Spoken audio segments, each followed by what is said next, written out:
Hey guys, this is Fiction Life. How are you all?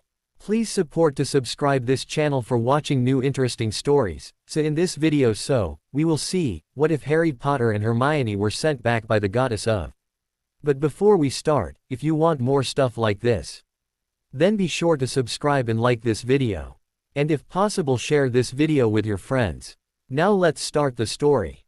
Here is short summary. After the Battle of Hogwarts, Harry and Hermione are given one final chance by the goddess of, to travel back in time and rewrite destiny itself. Together, they'll face betrayal, rekindle hope, and prove that can change fate. As Harry continued to lament over the deaths of so many of his friends, he finally realized someone was tapping lightly on the door. Harry recognized that it must have been that noise that had awoken him. He wasn't sure if he was ready to talk to anyone yet, but then he heard a voice calling quietly, "Harry, it's me. Are you awake?" The voice was like the sun on a cloudy day as it pierced Harry's gloom. The thought of the voice's owner, Hermione Granger, brought a small smile to his face. "Yes, you can come in," Harry called as he reached for his glasses. It was only as the covers shifted that he remembered that he hadn't had any pajamas to put on the previous night, and didn't want to ask any house elves to help since they had been fighting as well.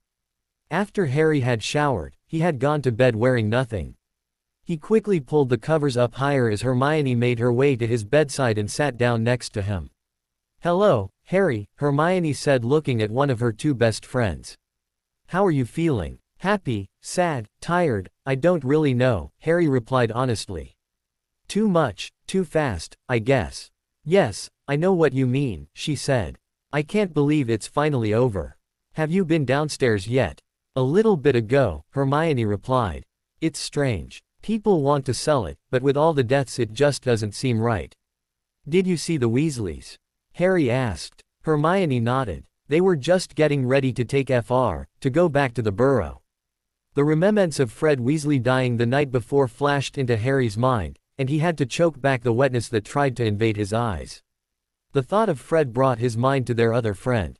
"Ron's going with them." Hermione nodded again. "And Ginny is too, though she wanted to come up and say goodbye to you."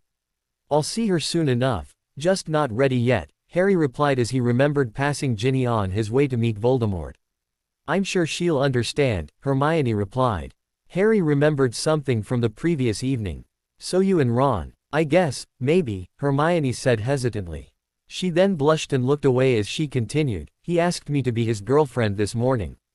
"And?" Harry asked. "You know he likes you." "I know. Well," Hermione started and her blush deepened.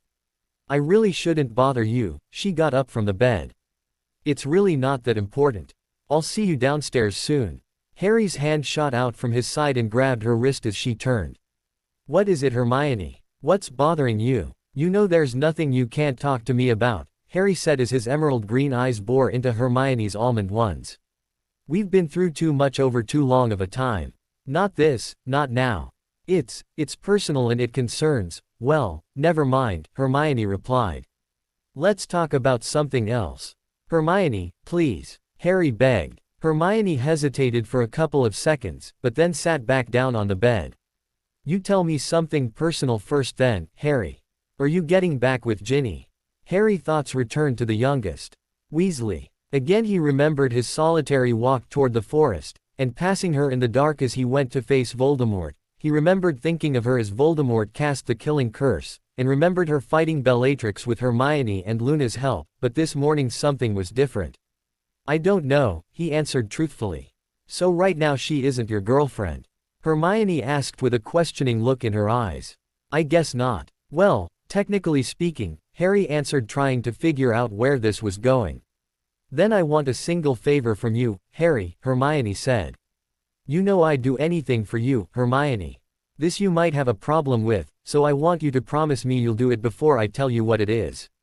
Harry knew Hermione had saved his life more times than he could count in the last year.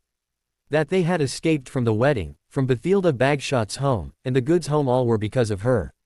Over the last 7 years, the trust they had built was beyond measure.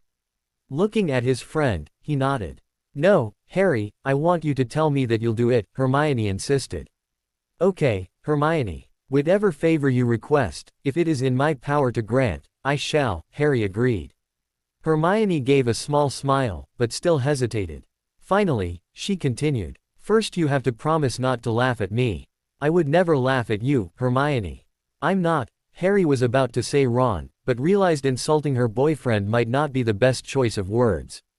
Okay, here goes, then. She took a deep breath before continuing. I've had a particular dream ever so often since our first year, Hermione started as her cheeks reddened. It's me being ed by someone. Well, Ron ed you last night, or I should say you ed him. Shish, let me finish, this is hard to do, Harry, Hermione replied as her cheeks reddened. And, yes, I know I ed Ron last night, and that's some of the problem. She paused for a second as she took another breath. You see, in my dream, the is a magical. You know, like the ones you read about in fairy tales, where the couple is lost and the is a golden glow surround them. Sounds interesting, Harry said hesitantly. But what does this have to do with me? Hermione looked at the curtains for a second, then she sighed and her eyes found Harry's again. When I ed Ron yesterday, it wasn't magical, there was nothing, no feelings, no magic, nothing. It was just two pairs of lips pressed together, and frankly, his breath stunk. Again, what does this have to do with me? Harry asked, as they were treading into a subject he wasn't comfortable talking about. I had that dream again last night, Hermione explained. Always before, I never could see who was in me, but last night I saw him, I saw who it was. And, Hermione bit her lower lip for a second as she mentally said herself. Finally she continued. It was you, Harry. Hermione held up her hand as Harry started to protest. I know, Harry, it was a dream. But this dream, it's always been so real that I thought it would really happen someday. And, I want you to me. That's my favor, that's all I ask for. But, I need this, Harry. I can't be with Ron with that dream hanging in my subconscious, Hermione exclaimed. Me, and prove to me the dream is nothing but that, a dream. Me once, like you, Ginny. I promise, it will not affect our friendship. Harry started to object, but he could see the look in Hermione's eyes, and he knew he'd promised her. Are you really sure? Please, Harry. I wouldn't ask if I didn't need to know. When do you want to do this? I thought now, Hermione replied. Right now? Harry asked incredulously. It might be our only chance. Once we go downstairs, we're going to be surrounded by well-wishers and reporters. I doubt we'll get another chance to be alone for a while, and I owe Ron an answer soon. Harry could only stare at his friend. Finally he nodded. Okay, but I need to go brush my teeth first. If I'm going to you, I don't want my breath to stink. The last he said with a small smile. Oh, thank you, Harry, Hermione exclaimed as she threw her arms around Harry and pulled him into hug. She then sat back up and looked at her friend. I'm sorry if you're uncomfortable doing this. I know I'm not anywhere close to being as pretty as Ginny or Cho, but, she didn't get to finish her statement as Harry's finger found her lips to silence her. Hermione, you are absolutely as beautiful as Ginny, and in some ways even more beautiful, Harry replied. Hermione blushed. Thanks, Harry, but you don't have to say that. I know I'm pretty plain. Harry smiled at his friend. I'm not just saying that, Hermione. I think my jaw is still loose from how far it dropped seeing you at the Yule Ball. It was the only bright spot of a very disastrous evening in their 4th year. Ron will be very lucky indeed to have you. Thank you, Harry. Ginny is very lucky as well, Hermione said, as her eyes continued to be focused on Harry. A small voice in the back of her mind couldn't help but ask. Does he really think I'm pretty? Well, let's get this over with. I'll run brush my teeth and be right back, Harry said. Then I guess I should go downstairs sometime. The last said with a bit of hesitancy. Okay, Harry, Hermione replied as she continued to look at her best friend. Hermione, I didn't have any bed clothes last night, and, well, Harry stammered. Hermione was still thinking about the compliments Harry had said to her, and it took a few seconds for his words filtered in. Oh, then Hermione looked at Harry's bare chest and realized that it was more than his chest that was bare under the covers. Yeah, Starkers. She stared at him a few more seconds, her cheeks blazing red before her mind re-engaged. Oh, here, she reached into her beaded bag she had carried all over the country in the last year and pulled out a set of clothes for him. I'll step outside for a couple of minutes. 5 minutes later, the two of them were back sitting on Harry's bed facing each other. Are you really sure you want to do this?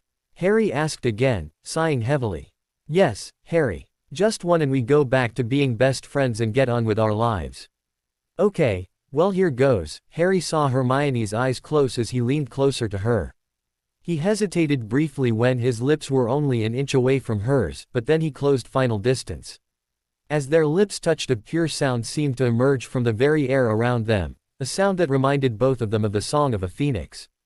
Though each had their eyes closed, their eyelids blossomed with light as a golden glow enveloped them, but soon they only noticed each other. The deepened, lips parted and tongues intertwined in a soft battle. The thoughts of the past days, and even their lives seemed to disappear, as the continued. Nothing felt as perfect as the other's lips upon their own. Finally, the ended, and the two of them stared into the eyes of each other. Nothing else could be seen, but soon they realized it was more that there was actually nothing around them to see. They were no longer in Gryffindor Tower, but in a room of pure white. What happened? Hermione asked, still slightly dazed from the power of the she'd just received. Harry looked around and then back at Hermione, who was standing there totally nude. Hermione, you're not wearing any clothes. That statement fully re-engaged Hermione, and as she looked down at herself, an arm went immediately over her ample S, while her other hand moved to cover her privates. Looking over at Harry, she got a look at what he didn't let her see earlier. Neither are you, Harry. Harry's hands immediately covered up his privates as well, but unfortunately he had spent too much time admiring Hermione that his body had responded in a way that made covering difficult. He turned away from Hermione to reduce his embarrassment. As he tried not to return his gaze to Hermione's body, he started looking around. An odd familiarity of the room struck him. It took him a second to recognize what it reminded him of. This looks similar to the place I saw Dumbledore last night. Or at least, feels like the same place. When you died. I mean. Hermione's voice trailed off as she realized how Harry must feel about that experience. Yeah, I mean, it feels the same anyway. Quote. So, we died? Hermione asked. We survived Voldemort, and died while sharing a.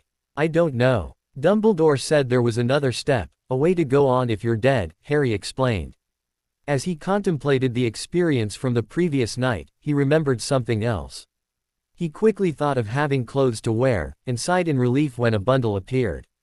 Think of wanting clothes, Hermione, Harry instructed his friend as he quickly started pulling on the pants and shirt. What? Oh, Hermione replied, and a few seconds later another pile of clothes appeared. Harry turned to Hermione once she had her clothes on, while still keeping his hands in front of his pants. Well, was that the you wanted? Yeah, it was very, magical, she replied, thinking of the entire body sensation that the had caused. She could still feel tingling throughout her extremities and other more central spots of her body. She also knew it had been just like her dream. Finally, a voice ranged out as a petite woman appeared in front of them. About bloody time too. Finally what? Harry asked as he reached for his wand that was not with him. And who are you, and where are we?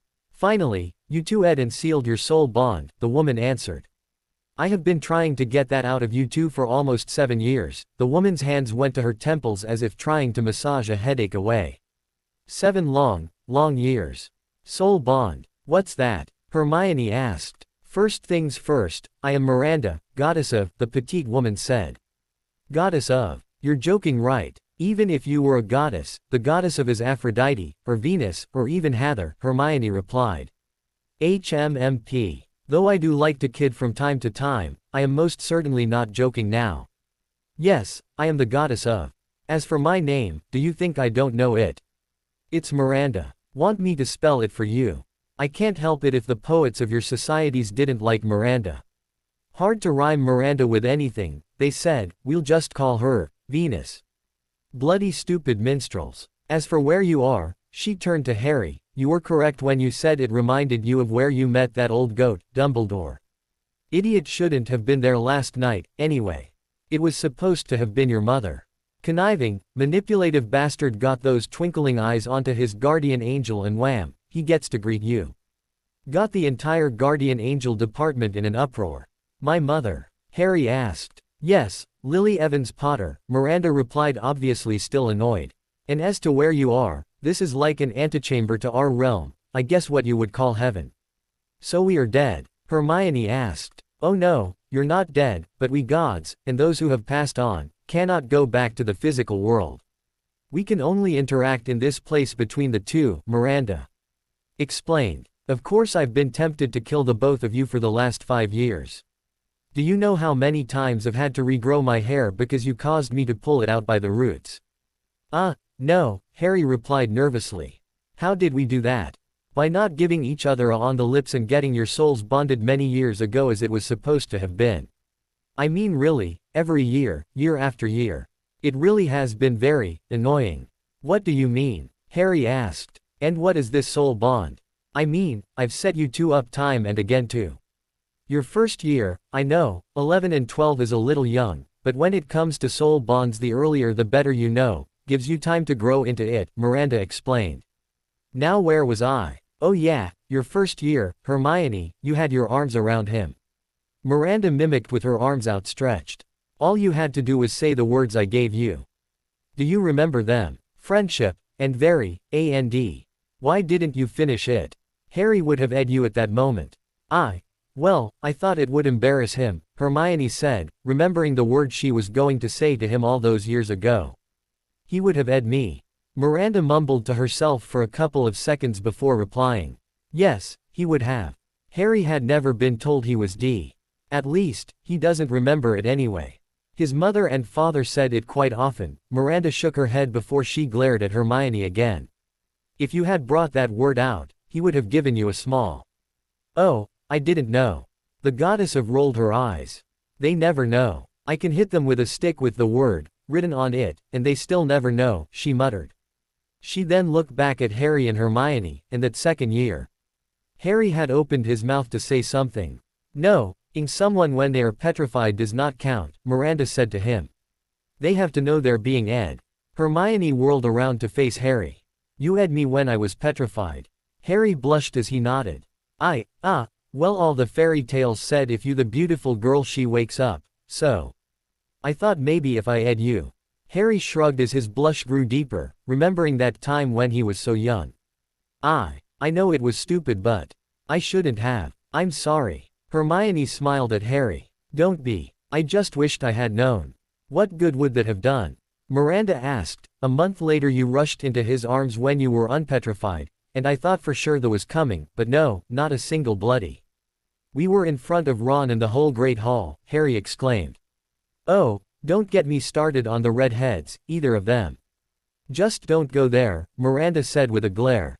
Ron and who? Ginny? Harry asked. Yes, those two, but I'll come back to them in a few minutes, Miranda said. Now where was I? Oh yes, third year, that incident with the broom. If that stupid red-headed idiot hadn't blown it out of proportion, your anger at Hermione would have went away very shortly. You'd have realized that it was her caring for you that led her to tell McGonagall. I had a wonderful get-back-together plan that would have had you two sharing that first. But, no, blast it. I was foiled again by the walking red-headed stomach. Then later, when you were off trying to rescue the hippogriff and Sirius, you had so many chances. I had my bottle of champagne ready to go, but no, she ran her fingers through her hair before she continued. I ended up ripping 8 handfuls of hair out that night and smashing the bottle of champagne on the floor. She glared at them again. And it was bloody good champagne. Why do you keep insulting Ron? Harry asked. He's been a good friend. Really? A good friend. He has single-handedly, well his sister and that silver-bearded manipulator, kept you from achieving your soulmate and your potential, but we'll get back to them in a while, Miranda said. Now, 4th year, yes, the Triwizard Tournament. I cellated for hours when that friend, Miranda's voice dripped in sarcasm at the word, left you. Finally, I had you two together. How many hours did you spend together during that time? But this time I blame you, Hermione. You pushed Harry too much into the Leary. If you had just spent a little more social time with him, he would have got his mind off of that Cho person and onto you. AARRGGGGHHHH. Miranda hands had reached up to her hair before she regained her composure. Then there was the Yule Ball. I am not even going to comment on that one. But I bet you feel foolish now in not asking Hermione, don't you, Harry? Harry looked over at Hermione as he remembered how beautiful she was that night. Yeah, I do, he admitted. Hermione's head snapped up at that comment as she stared questioningly at her best friend. You do. If we had to do it all again, you'd ask me. Yes, I would, without a doubt, Harry replied without a bit of hesitation. Well, so much for that perfect vision in hindsight. Unfortunately, you're bloody blind when looking forward, Miranda continued. But before the Yule Ball, there was that first task. When it was over she was glaring at Hermione again. Just had to bring the red-headed idiot back with you after the dragon, didn't you? You're talking about my potential boyfriend, Hermione complained. Really? Potential boyfriend? After that, haven't you been listening to me? You and Harry are soulmates. What does that mean? Hermione asked in frustration. You keep saying it, but not explaining it. Later, I'm on a good tirade here, Miranda replied, dismissing her question with a wave of her hand. Now, after that first task, if the red-headed friend hadn't followed you, that would have happened right then and there. Miranda threw her hands up in the air. There went another 4 handfuls of hair. We already covered the Yule Ball, and how in the world did Ron Weasley go from being an idiot to the thing you would miss the most in a couple of months? Miranda was now glaring at Harry. You do realize half the students in the stands wondered if you were gay after that, don't you? No. Well, they did. Not that is a bad thing, but that is not the I had destined for you. Miranda said with a shake of her head and a sigh. Now I won't even mention the third task and what happened afterwards, but, Hermione, do you remember the train station? Beyond the cheek. 3 inches away from the lips, come on, 3 bloody inches and it would have been perfect. I tried my best to get Harry to turn his head at just the right moment. Damn that noble streak in him. I was just trying to show him I cared. But then you must have stopped, since you let that idiot of a headmaster dictate what you would tell Harry, Miranda replied as disdain. Just when he needed his friends the most, when he had watched someone die before his eyes, a person who died because Harry was trying to be fair, his friends were not to be found. You basically ignored him. I mean the headmaster said we couldn't tell him anything. Miranda shook her head and turned to Harry. Harry, why didn't you ever push to know why you had to keep going back to the Dursleys? Why not question why the headmaster of your school had any say on what you did? How he could leave you after you witnessing Cedric's death to a life of isolation is beyond me. Bloody greater good. I don't know, Harry admitted. I just thought it had to be that way. But it still made you angry, didn't it? Miranda asked. To be left alone and uninformed. Yes, Harry said as he remembered that summer. But, who should you've been angry with? Your friends, or the idiot who forbade them to write? I mean Dumbledore, Harry replied guiltily. He turned to Hermione. I'm sorry. I really shouldn't have taken it out on you. You're right, you shouldn't have, Miranda growled. I had it all set up. You would have been ing Hermione the day you arrived at the Black Home, but no, you had all this misdirected anger at her. Do you know how much hair I lost that day? Too bloody much, the goddess of looked at Hermione, though you should have been writing to Harry more. You could have figured out a way to tell Harry some things without the headmaster finding out. But Dumbledore said not to, Hermione replied, looking somewhat bashful. Miranda just shook her head. I've got to deal with that as well, she muttered under her breath. That 5th year was a mess, but Hermione, if you could have seen the look on Harry's face when that Death Eater hit you with that curse, you would never doubt he was in with you. In with me, Harry? Hermione asked as she glanced over at Harry. But, I'm getting ahead of myself, Miranda replied, cutting Hermione off. But, I guess I'm finished with my tirade anyway. Time to move on to the Weasleys next since they had the most to do with the rest of the time. What about them? Harry asked. Let's just say you two ending up with them was not a case of finding true, Miranda responded. What? But, they wouldn't. But, you don't mean they used potions on us? Hermione argued. Oh no, they knew that you'd sniff out a potion in a heartbeat, Hermione, the goddess of explained.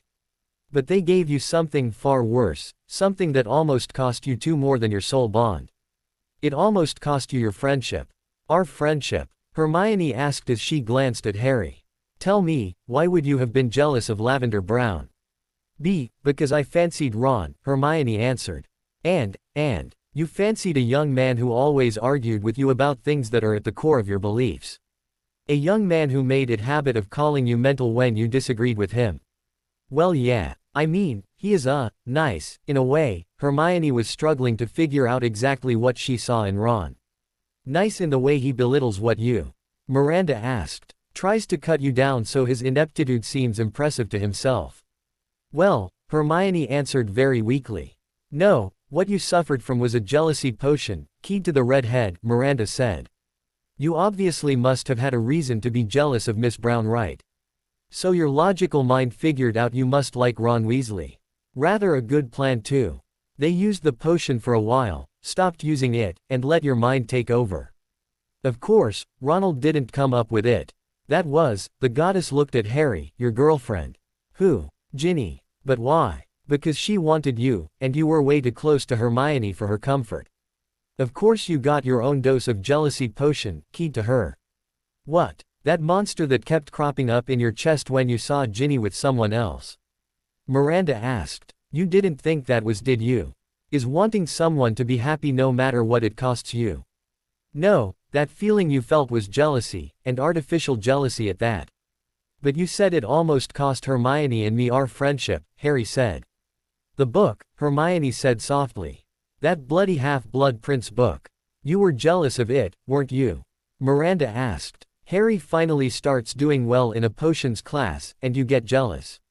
Does that really sound like you after 5 years of pestering him to do better? No, Hermione admitted. But it wasn't his own work. She stopped as she considered that year. You realize it now, don't you? Miranda asked. Notes in a book to better explain a potion. Is that really something to be jealous of? Many people do that. It wasn't like Harry was buying potions from an apothecary and turning them in as his own work, was it? Hermione started, but then after a sigh. No, it wasn't. Of course, you being jealous of a book was just a side effect of the potions. You see, they, or I should say Ginny, had made one huge batch of the jealousy potion and then separated it into exactly the same size dosages, the goddess explained. She didn't account for the weight difference between you and Harry, so your jealousy was more extreme and emotional, especially when you add in your time of the month. That's what caused the jealousy to bleed over to that book. Hermione sputtered hopelessly as she tried to figure out why she had not noticed. I go to all that trouble to set up that pun, and neither of you laughed. Bled over. Your time of the month, Miranda sighed. Never mind. Anyway, your girlfriend and your future boyfriend were feeding you jealousy potions, and as soon as they broke up with their respective partners, of course you were interested in them. If not, then why were you jealous? But Ron's always been there for us, Hermione insisted. He has? Miranda asked with a smirk. Tell me about those times.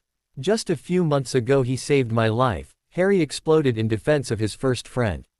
He saved me from drowning in that pond. Yes, he did, the goddess agreed. Wow, he jumped into a pond of water and pulled you out. The goddess looked thoughtful as she lightly tapped a foot before continuing. Not much risking his life there. Yes, the water was a bit cold, but did he have to fight a monster to save you? Oh, that's right, he just had to cut a necklace off your neck. For that act of heroism, again the sarcasm was very evident, he is immediately back in your good graces, after spending months warm and fed at his brother's house, while you two continued to suffer from cold and hunger. What about the troll? Hermione argued. First of all, he basically had to be dragged along to help you, Miranda explained. But even when he was there, did he move more than 5 feet away from the door? Well, I don't think so, but nothing. If that troll had actually taken a step in his direction, he would have been out of there in a heartbeat. What about when he sacrificed himself in the chess game, when we were after the stone? Hermione asked. Did he really? Think back to that game. Did the black pieces get killed? No, they were dragged off the board where they huddled along the back wall.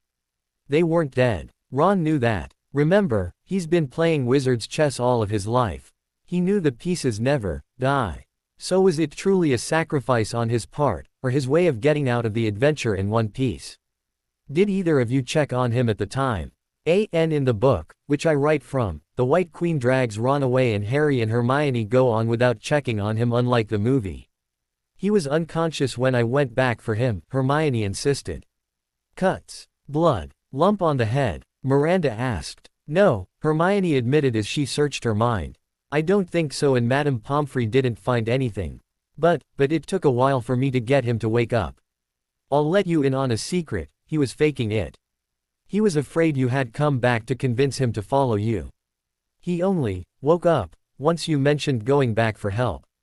He what? Hermione exploded. That could have cost Harry his life. Yes, it could have.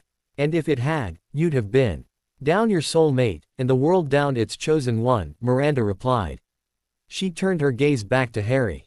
Since we're discussing the first year, do you remember what Ronald saw in the mirror of her eyes? Harry thought back to that night in their first year. Yeah, he saw himself head boy and Quidditch captain. Now, in the years since he saw those things as what he truly desires, did he do a single thing to try to achieve those goals? Well, I guess he did talk Quidditch enough, but did he lift a single book he didn't have to? And when he was made prefect, did he do the job well so he would have a chance at head boy? Well, no. But he did criticize those who did try to do better, like your soulmate, didn't he? He kept trying to make himself better by pretending those around him were worse than him. Unfortunately, some of that rubbed off on you, Harry. Harry opened his mouth to reply and closed it because he couldn't argue. You do know that his friendship was originally set up, don't you? Miranda asked. What do you mean? Do you remember how you first met the Weasleys? At the station, I couldn't find out how to get on the platform, and Mrs. Weasley helped me when I asked her. But how did you know you could ask her for help? I overheard Mrs. Weasley mentioning muggles, which Hagrid had said was a magical world word, Harry replied. She was saying she couldn't remember the platform number. Ginny had to tell her it was 9 3/4. Hermione's hand shot to her mouth. It was set up, wasn't it? She asked. What do you mean? I really wish you'd read Hogwarts, a history. Someday, Harry. The train has always, and I mean always, left from platform 9 3/4. There are no other magical platforms at King's Cross. So, then why would Molly Weasley, who has been sending her kids to Hogwarts for over 8 years, not remember the number? That's at least 4 times a year she goes there, including Christmas break. Then, of course, there is the 7 years she went to Hogwarts herself. Could you imagine ever forgetting what the platform number is? No, Harry admitted. So they were doing it for me. Exactly, Harry, Miranda said. So his friendship was faked all of these years. No, but the manipulator arranged for you two to be put together early in hopes of you two becoming friends. He wanted you influenced by a family he himself influenced. I have nothing against Molly Weasley, except her overbearing motherness, but that's beside the point. I had planned on your soulmate meeting you on the train first. She would have come into the car looking for that toad. Seeing you alone, she would have struck up a conversation and you two would have become friends before ever making it to Hogwarts. You would have been more inclined to follow Hermione's studying habits instead of Ron's. Okay, so Ron wasn't Harry's best influence. Can you explain the soulmate stuff now? Hermione asked. Of course, dear, Miranda replied. But before I do, may I ask if you like the... Was it everything your dream promised? You knew about my dreams. Who do you think has been sending them to you? Miranda asked with a smile. Ever since you met Harry, I've sent those dreams to you. Each time the dream showed Harry, but your subconscious has always prevented you from seeing who was in you. But last night, you were so exhausted while all the dangers you had experienced were over, so your subconscious was wide open. You finally saw the whole dream as it should have been. So did you like the... Hermione blushed as she looked at Harry. Yes, very much so. It was everything I dreamed it would be. Why didn't you send similar dreams to me? Harry asked. That bloody Horcrux you had in your head, of course, Miranda said. Nasty magic. All I needed was for Voldemort to get a dream of Hermione. Of course, she added with a wry smile, that might have caused his head to explode. Hermione paled severely at the thought of Voldemort imagining her. Now as for what a soulmate is, well, every so often I can see into the future and find those cases where it can play an extremely important part in major events in time, Miranda explained. In this case, I saw the importance of Harry in the time stream. The prophecy. Yes, dear, the prophecy, it was in the time stream years before Trelawney spit it out, Miranda said and continued. In those cases, I search for the one person whose would match perfectly with the one that is in need of the Once I find the person, in this case it was you, Hermione, though at the time you were still a thought in your parents' mind, and Harry wasn't even that, I magically bind their futures as much as I can. The final binding happens at the first between the two. For the need was so great in this case I went to such lengths to get you two together. Why? As I said, the prophecy. You needed help but it's too late now. Voldemort is dead. And at what cost? Miranda asked softly. Harry thought of all the bodies that he had seen in the Great Hall. Too many deaths of good people. Exactly, Harry, Miranda responded, sounding a lot like the silver-haired headmaster did in a time previous. If we had, Ed and did this soul bond thing earlier, would it have made a big difference? Harry asked. The goddess of looked saddened. Yes, Harry, it would have been much different. At the very least, you would have listened to Hermione when she told you she thought the Department of Mystery thing was a trap. You would have shown her the package from Sirius, and she'd have insisted on you opening it. You would have had the mirror and a way to communicate with Sirius. Harry's gaze moved to one of the white walls of the room as tears crept into his eyes. He could see the final seconds of his godfather's life. The agonizing slowness of the fall through the veil. He harbored the guilt of that moment deep in his heart, because Harry knew it was his fault. His godfather had only been at the ministry because of him. It took several seconds for him to recover. His gaze left the wall and he found Hermione looking at him with concern. It was a look she'd had many times in the past, one he'd never defined before. That brought another question to mind.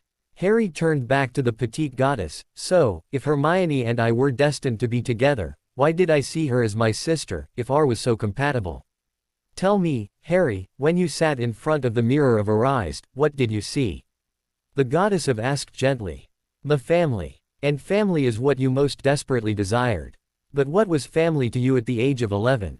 You'd seen the marriage of Vernon and Petunia Dursley, and their relationship wasn't what you wanted, what you desired. When you found the woman or young girl you didn't call her someone you wanted to marry, you called her sister because with nothing to compare it to, that's how you defined true. So a soulmate is a person's true? Hermione asked. It's much more than that, dear, Miranda answered.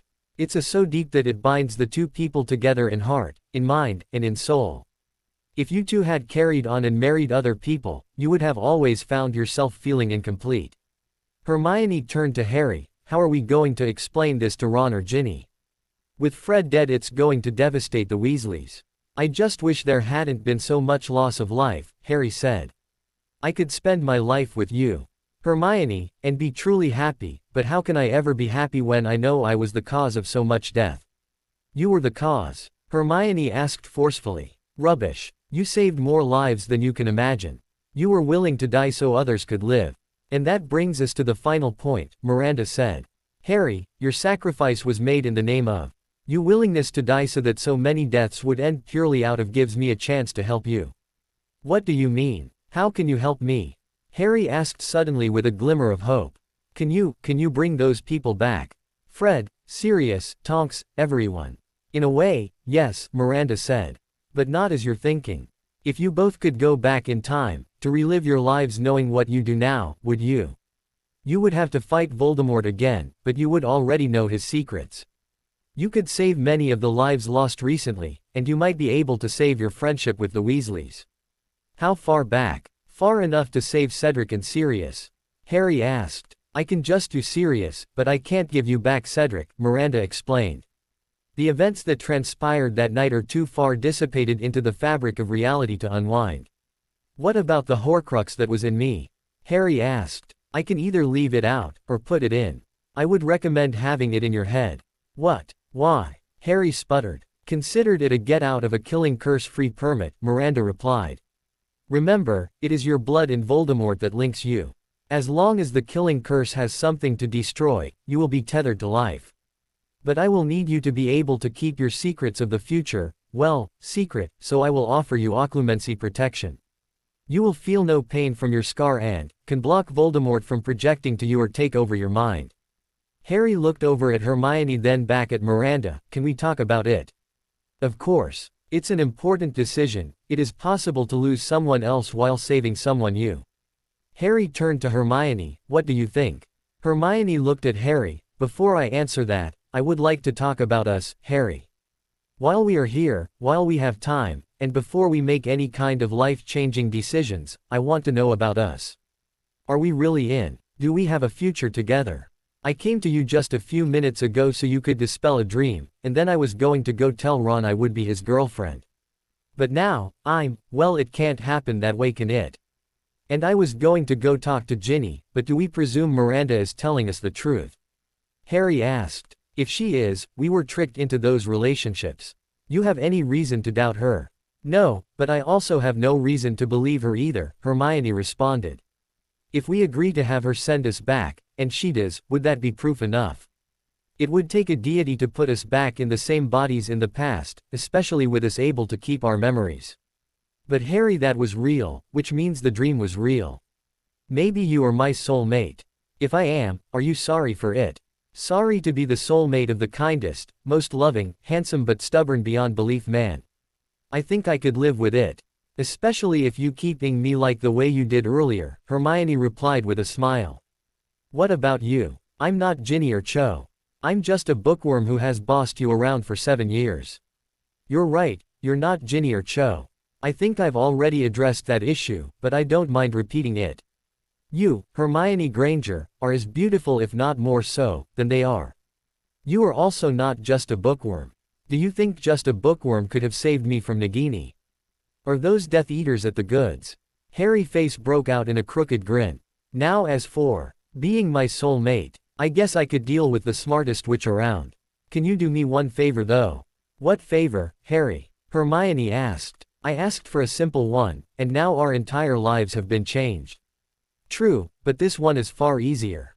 I just want to dance with you. Dance? You want to dance? We're about to make a life-changing decision and you want to dance. I'm remembering you at the Yule Ball, and want it to be us this time. Hermione couldn't resist the emerald green eyes that now were upon her. But, my clothes, will it be same if I'm not in my dray? Her objection ceases as her clothes transformed into the dress she wore that night. Harry now stood in front of her in the same bottle green robes he'd worn that night as well. Without even reaching up, Hermione knew her hair was back as it had been that night. She glanced over at Miranda. My realm, my rules. Enjoy, and with another wave of her hand music started playing. My lady, will you allow me the pleasure of this dance? Harry asked in a bow. Wherever did you learn those words? Hermione asked with a smile. She then nodded her head slightly.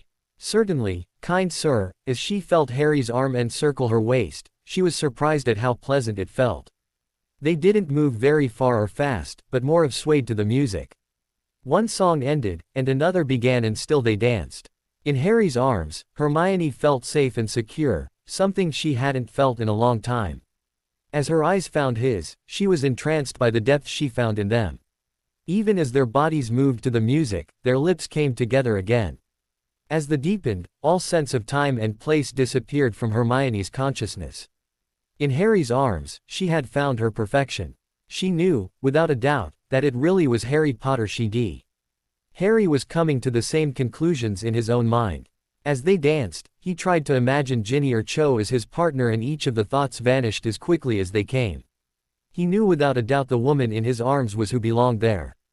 It was as if a part of himself, long forgotten, was now back, and he felt whole for the first time. As their second came to an end, the music faded away. Harry found himself looking into Hermione's gorgeous almond eyes. With a smile he took her hands in his. I don't know what this is all about or where this is going to go, but I now know I truly you. Though it seems the goddess of herself has blessed our relationship, I wish to take nothing for granted. Will you, Hermione Granger, be my girlfriend? With wetness coming to her eyes, brought about by the pure happiness she felt and the look in Harry's eyes, Hermione could only at first nod, but then she recovered herself. Yes, I will be yours, Harry, as she put her arms around his neck. I you, Harry Potter. And I you, Hermione Granger, Harry replied, and once again their lips met as they melted into the emotions. Neither of them noticed the smirk that was on the goddess's face. Harry smiled at Hermione when the ended. I think that answers your question on do we have a future together. Yes, it most definitely does, Hermione agreed as she wiped the wetness from her eyes. That only leaves whether we go back in time or back to our lives as they are. I'd like a chance to save Sirius, and if that means facing Voldemort again, it'd be worth it, Harry declared. Maybe we can settle this before Hogwarts itself is hurt. We can save Hedwig, Remus, Tonks and Dobby, and maybe even Dumbledore. He paused. But what do you want to do? Go back, see if we can make a difference, Hermione replied honestly. But are you sure you want to take on Voldemort again? Want to? Not really. Willing to save Sirius, Tonks and the others, yes. So, we go back to sometime in our 5th year. Hermione's eyes lit up. You know what that means. I can redo my owls. That exceed expectations on my defense has always bugged me. For all things that change, some things stay the same, Harry remarked with a smirk as he stroked Hermione's cheek. Yes, you can retake your owls. Do you really think Ron and Ginny gave us potions? Hermione asked. Does it matter if we don't give them a chance this time? Harry replied. I guess not. We can take a trust but verify attitude, though if you're my soulmate, Ginny better not try anything with you. Same with Ron and you. In unison, they turned back to the goddess of. We decided we will go back and do what we can do, Harry told her. I'm glad. I think you will be happier to know you tried. Now before I send you back, I need to discuss Dumbledore with you, Miranda said. What about him? You know he's been manipulating you all of your life, don't you? Miranda said. The Dursleys, the petite goddess actually growled the name out. Talk about a family that needs some in it. I know he sent you there until you went to Hogwarts, but why afterwards? What do you mean? It was for my protection, wasn't it? Why not have you stay at Hogwarts? Tom Riddle stayed there some summers. That's why he turned Hagrid in, remember? Maybe he didn't think of it. Harry suggested with a shrug. You don't believe that, now do you? Miranda asked. No, you were definitely there for protection, just not what you think. What do you mean? Harry asked. I was protected there, I mean those Death Eaters couldn't attack me until we left. Those wards protected number 4 Privet Drive. So, yes, you were protected while you were locked away in your bedroom, Miranda explained, but nowhere else. If they had protected you anywhere else, how did you get attacked by Dementors just a few blocks from there? Or how did you keep getting attacked at Hogwarts? And as you pointed out, those Death Eaters who were waiting that night of your escape were just above that property. Harry and Hermione looked at each other, then back to the goddess, then why? Before I answer that, let me ask you one last question. Why even send you back there after your 6th year? Why not directly to the Weasleys? Or why until almost your birthday? And coinciding your departure with your relatives? Miranda looked at Harry directly. Albus made an oath as part of the agreement with Petunia taking you in, that he would protect them as well. So year after year, he used you to fulfill his oath. That's why his portrait made the particular horrible plan to rescue you. He needed the Dursleys out at the same time. Even in death, he was fulfilling his oath. What? Harry exclaimed. No. Think about it, Harry, Miranda said. In a time of war, Albus had always looked out for the greater good. Tell me, in your opinion, when fighting Voldemort, who was more valuable to the greater good, Mad-Eye Moody or the Dursleys? The potential for loss was even greater than just Alistair. George almost died, and so did Hagrid.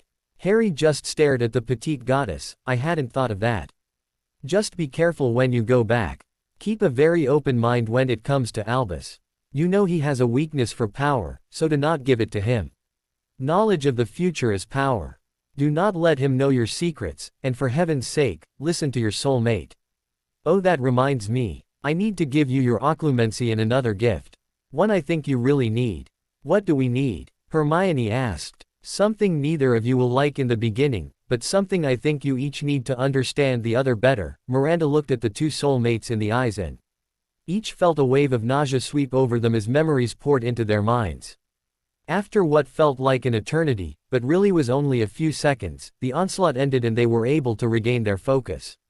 There, Miranda said with a tone of self-satisfaction, you each have some of the memories of the other's childhood in your ins. What? Harry yelled. How could you do that? The goddess of looked at Harry and shrugged. How I did it was quite simple. I simply used my deity powers and it was done.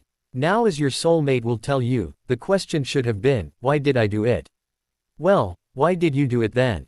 As I said, you both need to understand a little more about the other. Harry, You will now see why Hermione has a hard time not respecting authority figures. Like you, she didn't have friends at school, and the only people who would protect her were the teachers and her parents. Hermione, you can now get an idea of how badly Harry was treated in his youth, and understand why he doesn't like bullying teachers like Snape. Early on at schools he tried to complain to the teachers, but they just reported it to the Dursleys, who then beat him for complaining. That is also why he feels he has to solve the issues himself all the time. Harry and Hermione looked at each and nodded, each with an understanding that they would discuss it later. Now, the memory dump also will help you control your occlumency. Now are you ready? I'll count to 3 and then send you back, so take a deep breath and 1, 2, oh, when you get back there you might want to check yourselves out on that Marauders map of yours. You might find out something interesting. WH. Harry started, but then 3. The white room faded around Harry and Hermione, as for the next several minutes they were awash in something indescribable. Colors, sounds, and even smells seemed to fly by as their senses were overloaded. Suddenly everything steadied, and they found themselves in a familiar spot. They were sitting side by side on a sofa in the Gryffindor common room. Around them lay the evidence of a large party, as litter, empty butterbeer bottles and other party supplies were scattered over the floor. Are we back in time? Hermione asked, but as she turned to Harry she knew they were. Though his brilliant green eyes still were the same, she could tell Harry was definitely 2 years younger. I think so, Harry replied, making the same observation of Hermione. I guess that means it's all true, about everything, Hermione said. She really was a deity. It seems that way, Harry agreed. I wonder when we are. Harry's eyes swept the room and a familiar sight greeted him. He nodded toward the table near the back of the room where a silver Quidditch cup was sitting. Got to be end of 5th year, he nudged a bottle with his foot. Must be the leftovers from the party from that night. That would have been the end of May, Hermione replied. You weren't playing, but, oh, we met Grop that.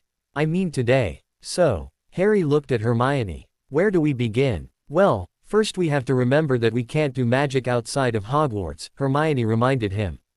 We're both under 17 again. True, Harry sighed. It'd be another year and 2 months before he'd be legal again. I only have to wait until September, Hermione added. Lucky you, Harry grumbled. I wonder if Harry's still okay with us. Is he going to regret it in the morning? I'm more than fine with us, Hermione, Harry replied as he looked over at his new girlfriend. And I'm not going to regret it in the morning. I didn't say that out loud, Harry, Hermione sputtered. I only thought it. Her eyes went wide as a possible realization hit her. Can you hear this? What? Harry exclaimed as he clearly heard Hermione's voice but could see she wasn't speaking. Yeah, I did hear it. What's going on? You try it, think something to me, Hermione said urgently. Are you Hermione? Hermione blushed but smiled. Are you too, Harry, she replied softly. What does this mean? Harry asked. This mental talking thing. I don't know, but it has got to be something with us being soulmates, Hermione replied, but then Miranda's voice echoed through both of their minds. In heart, in mind and in soul you are bound. So this is the mind. Hermione responded to the goddess's voice. Yes. Heart is R. Yes. What about soul? What does that mean? Did you check that map yet? No, but what does that have to do with it? Check the map, dear, just check it. What could be on the map that would have something about our souls? Harry asked. I don't know, but go grab it and let's find out, Hermione replied. Harry raced up the steps and then quietly crept into his room. He only gave Ron's curtained bed a glance before he opened his trunk and pulled out the map. Back in the common room, he unfolded the parchment. He then tapped it with his wand as he recited the all too familiar words.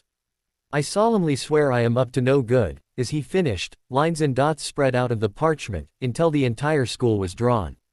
Harry and Hermione quickly turned the gaze upon the Gryffindor common room where they saw a little dot marked, Harry Potter, sitting next to another dot labeled, Hermione Potter. What the bloody hell? Hermione screamed in her mind. Language, Harry thought. You aren't the one sitting there with a last name suggesting that I am. We are married, Hermione yelled mentally. Harry and Hermione looked at each other, each thinking the exact same thing, married. Hermione, Harry started as he looked at her uncertainly. Well, how do you feel about this? I knew it, he doesn't want me, not really. It really was too good to be true, Harry heard from his new wife as she looked away. He quickly grabbed her hand. I do want you and us. As Hermione turned back to Harry, he could see that she was trying to blink back the wetness that had crept into her eyes. I just don't know what it means. I mean, it's all going so fast. Harry nervously ran his hand through his hair. You know me and words, Hermione, they usually don't go well together. It's just the suddenness of all of this shocked me and, well, I feel like you've been cheated. I wanted you to be my girlfriend and I take you on dates, and sometime in the future I would ask you to marry me, and give you the option to say if I'm worthy of being your husband. I want to put a ring on your finger, and someday we have the same kind of wedding as Bill and Fleur had. Harry's words faltered, but his thoughts continued on. You Hermione.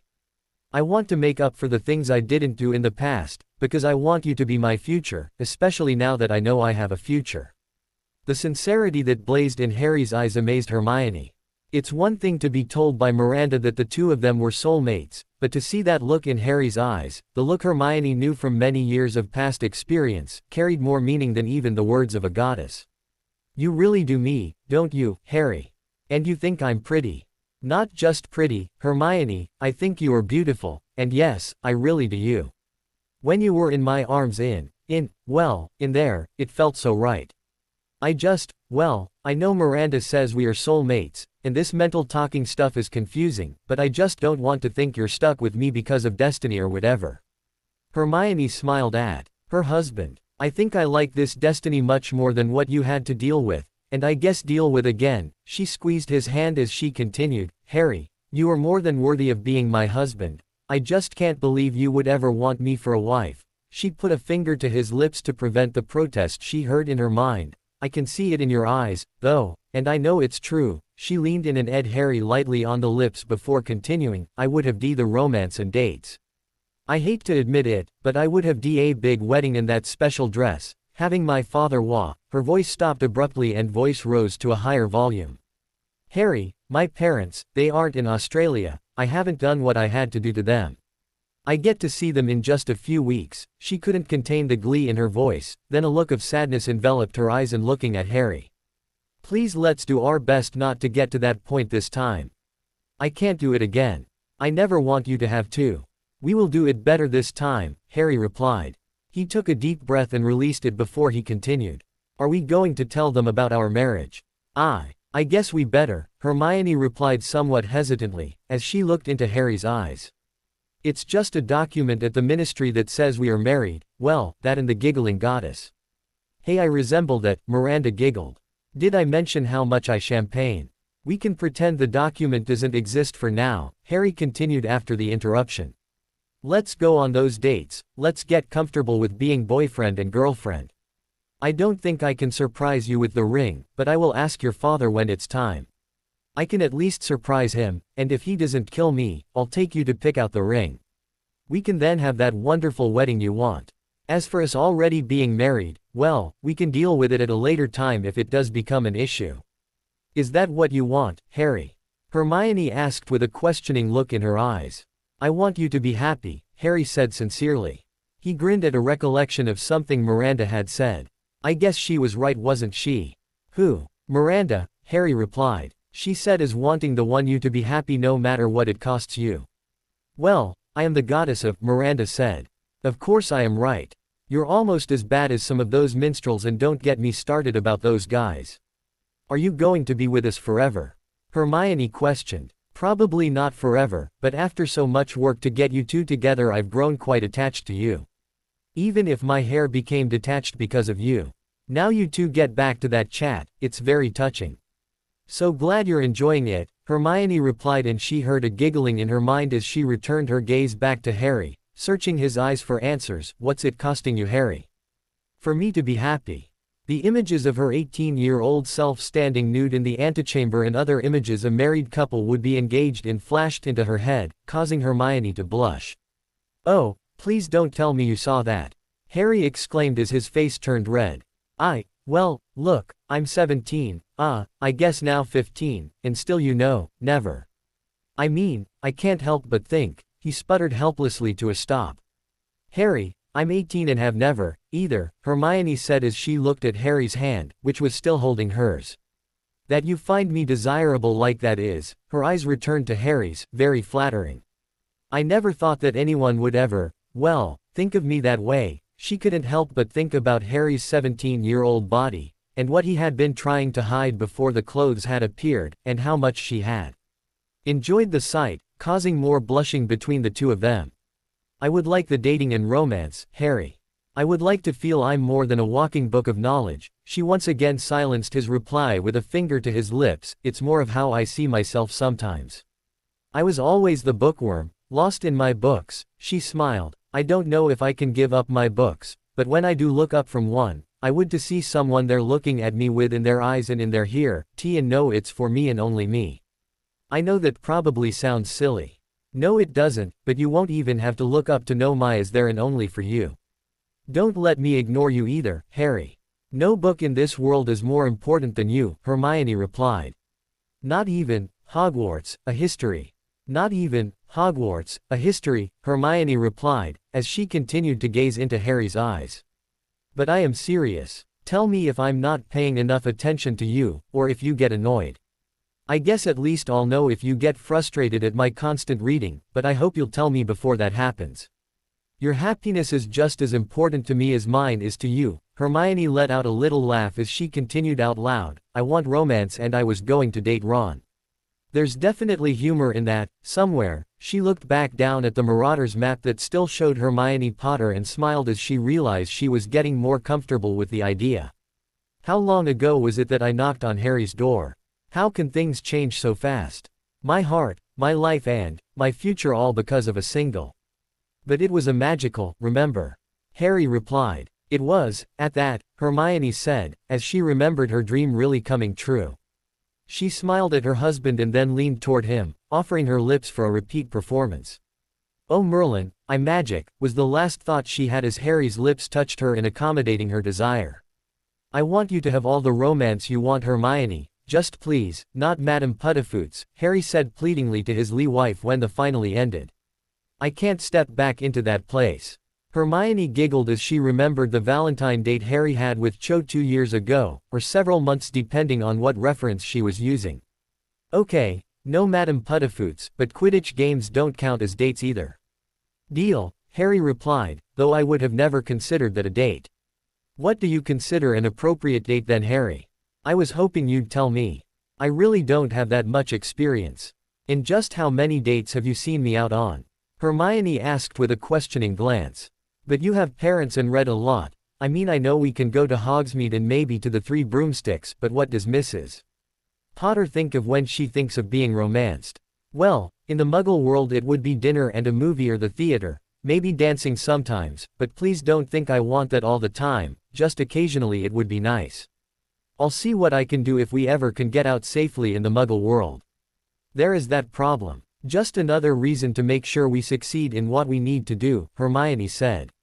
Now, until sometime in the future we are going to keep our marriage a secret but be openly dating. How are we going to break that to Ron? Does it matter? I don't know, Harry. But it was just hours, or maybe even minutes ago, that he was our friend and someone I thought I fancied. It's hard to come to grip with what Miranda told us. I mean, I believe her and I know IU, but the conflict still exists in my mind, she explained. Do we distance ourselves from him and Ginny, or try to be their friends now that they can't hurt us? I know what you mean. I have the same thoughts of Ginny, Harry said. But the deliberate way Ron hurt you by making you jealous of Lavender, and then flaunting his relationship with her all over the castle just. Harry's voice trailed off as his emerald eyes hardened at the thought of what Ron had done. Well, Ron's never been subtle about anything, has he? I guess not, Harry replied. I guess we just wait and see how it goes tomorrow. But, he looked Hermione in the eyes, if you're not comfortable in any way, we'll get away. Remember, that look of sincerity and determination reappearing in his eyes, you are my future as well as my now. I don't just consider you family, you are my family, Hermione Potter. We might hide our marriage, but you are my wife and the woman I will not let anything or anyone hurt you. Just remember that it goes both ways, my husband, Hermione reminded him, you are my future as well. I will not walk behind you or be left behind as you left Ginny. I will be beside you protecting you as well, just as I have always been. In Harry's mind the screams of his soulmate as she endured the Cruciatus curse while being tortured by Bellatrix Lestrange echoed. Beside you, Harry, no matter what, he heard in his head. Looking at Hermione he nodded, knowing in his heart that as much as he would want her safe, he needed her beside him. He wrapped his arms around her and pulled her against him. I wouldn't want you any other place, he said sincerely. Hermione leaned her head against Harry's shoulder as the two of them lapsed into a comfortable silence. How much sleep did you get last night? Harry asked finally. Do you need to go to bed? Not as much as I should have, but, do you have any idea what time it is? It was only after Harry's hand had instinctively reached for his pocket that he remembered the watch he'd received from the Weasleys on his 17th birthday wouldn't be there. No, but I remember the party broke up very late because Ron woke me up when he finally came to bed. It's got to be 3 a.m., at least. Then looking back at Hermione, he tapped her wrist which had a watch on it. Oh, I didn't have it on this morning and forgot, she said, and then looked down at the device in question. Close, it's actually almost 4. I guess we should just stay up and make plans. You should get some sleep, Harry suggested. No, I'll be fine. Besides, after the last year, we're both used to going without sleep when needed, Hermione reminded him. Let me grab my planner so we refresh our memories of what is going on right now. She raced up the steps but she came back down at a much slower pace as she glanced at the planner. What about the owls, Harry? Hermione whispered. What about them? Hopefully we don't have to study as hard this time for them, since we have other things to do. No, I mean my name. Remember how they called our names for the practicals? What if they call me Potter? Don't worry, dear. That's why I put you at this particular time. Miranda's voice reappeared in their minds. They copied off the student lists and testing materials last night. You will still be Hermione Granger, according to the owls. Any earlier, and it would have been Hermione Potter. You can still request the name change on the exams or results at any time, if that is your desire. How do you know what we would decide about disclosing our marriage? Harry asked. I didn't, but this is the earliest spot where you could make the choice. It gives you over a week before the testing starts and almost 3 weeks before the Department of Mysteries event happens. Harry waited for the shriek from Hermione about how little time was left before the exams, but it never came. Looking over at her, he was surprised how calm she looked. Only a week before owls. Hermione, are you all right with that? I'm fine, Harry. So, no short tempers, no hitting me with books this time? Harry asked. No tormenting and terrorizing the tower. Was I really that bad? Harry shrugged. It felt like it. Well, it's not going to be like that this time, Hermione said. I already know what's coming. I'll need to brush up on some of the written portions, and definitely history, but the practicals won't be a problem. Easy for you to say, Harry replied. I wonder if I can ask McGonagall if I can just not take history owl. Harry said. I have no chance of passing it. I mean got a dreadful last time and I've forgotten most of what I knew then. You can pass it, Harry, Hermione said then after a few seconds of chewing on her lip. Well I remember what was on the test, and I can help you study what you need and if you really need help, well. I can help, she finished in her mind. You would cheat? Harry asked in amazement. I'm not saying I'm going to help you get an outstanding, Hermione replied with a huff. But I will help my husband get an acceptable, that is if he at least tries to study the material. Besides, we're cheating already, aren't we? We've already finished our 6th year, and had an additional year of practical charm and transfiguration work while we were on the hunt. I can't imagine you not getting an O this time in charms or transfiguration. Yeah, I can't wait until I see McGonagall's face if I do get an outstanding. Let's see, career counseling was several weeks before the exams, and she was telling me then my work was only acceptable. I definitely won't mix up the color change and growth in charms this time. Harry looked back at Hermione. Can I at least drop the divinations exam? You can't help me in that one. True. Though you could make some startling accurate predictions currently, but that would draw some very unwanted attention to you. I wished you had dropped the class when I did and started ancient runes, Hermione said, and at the look on Harry's face she continued. See, that's the Ron part that rubbed off on you that I find frustrating. I don't expect you to keep my schedule, but trying to always take the easiest path wasn't the best way to go either. Runes are the basis for wards and other static magic, you know. You defense, and I think runes is a complementary course to defense.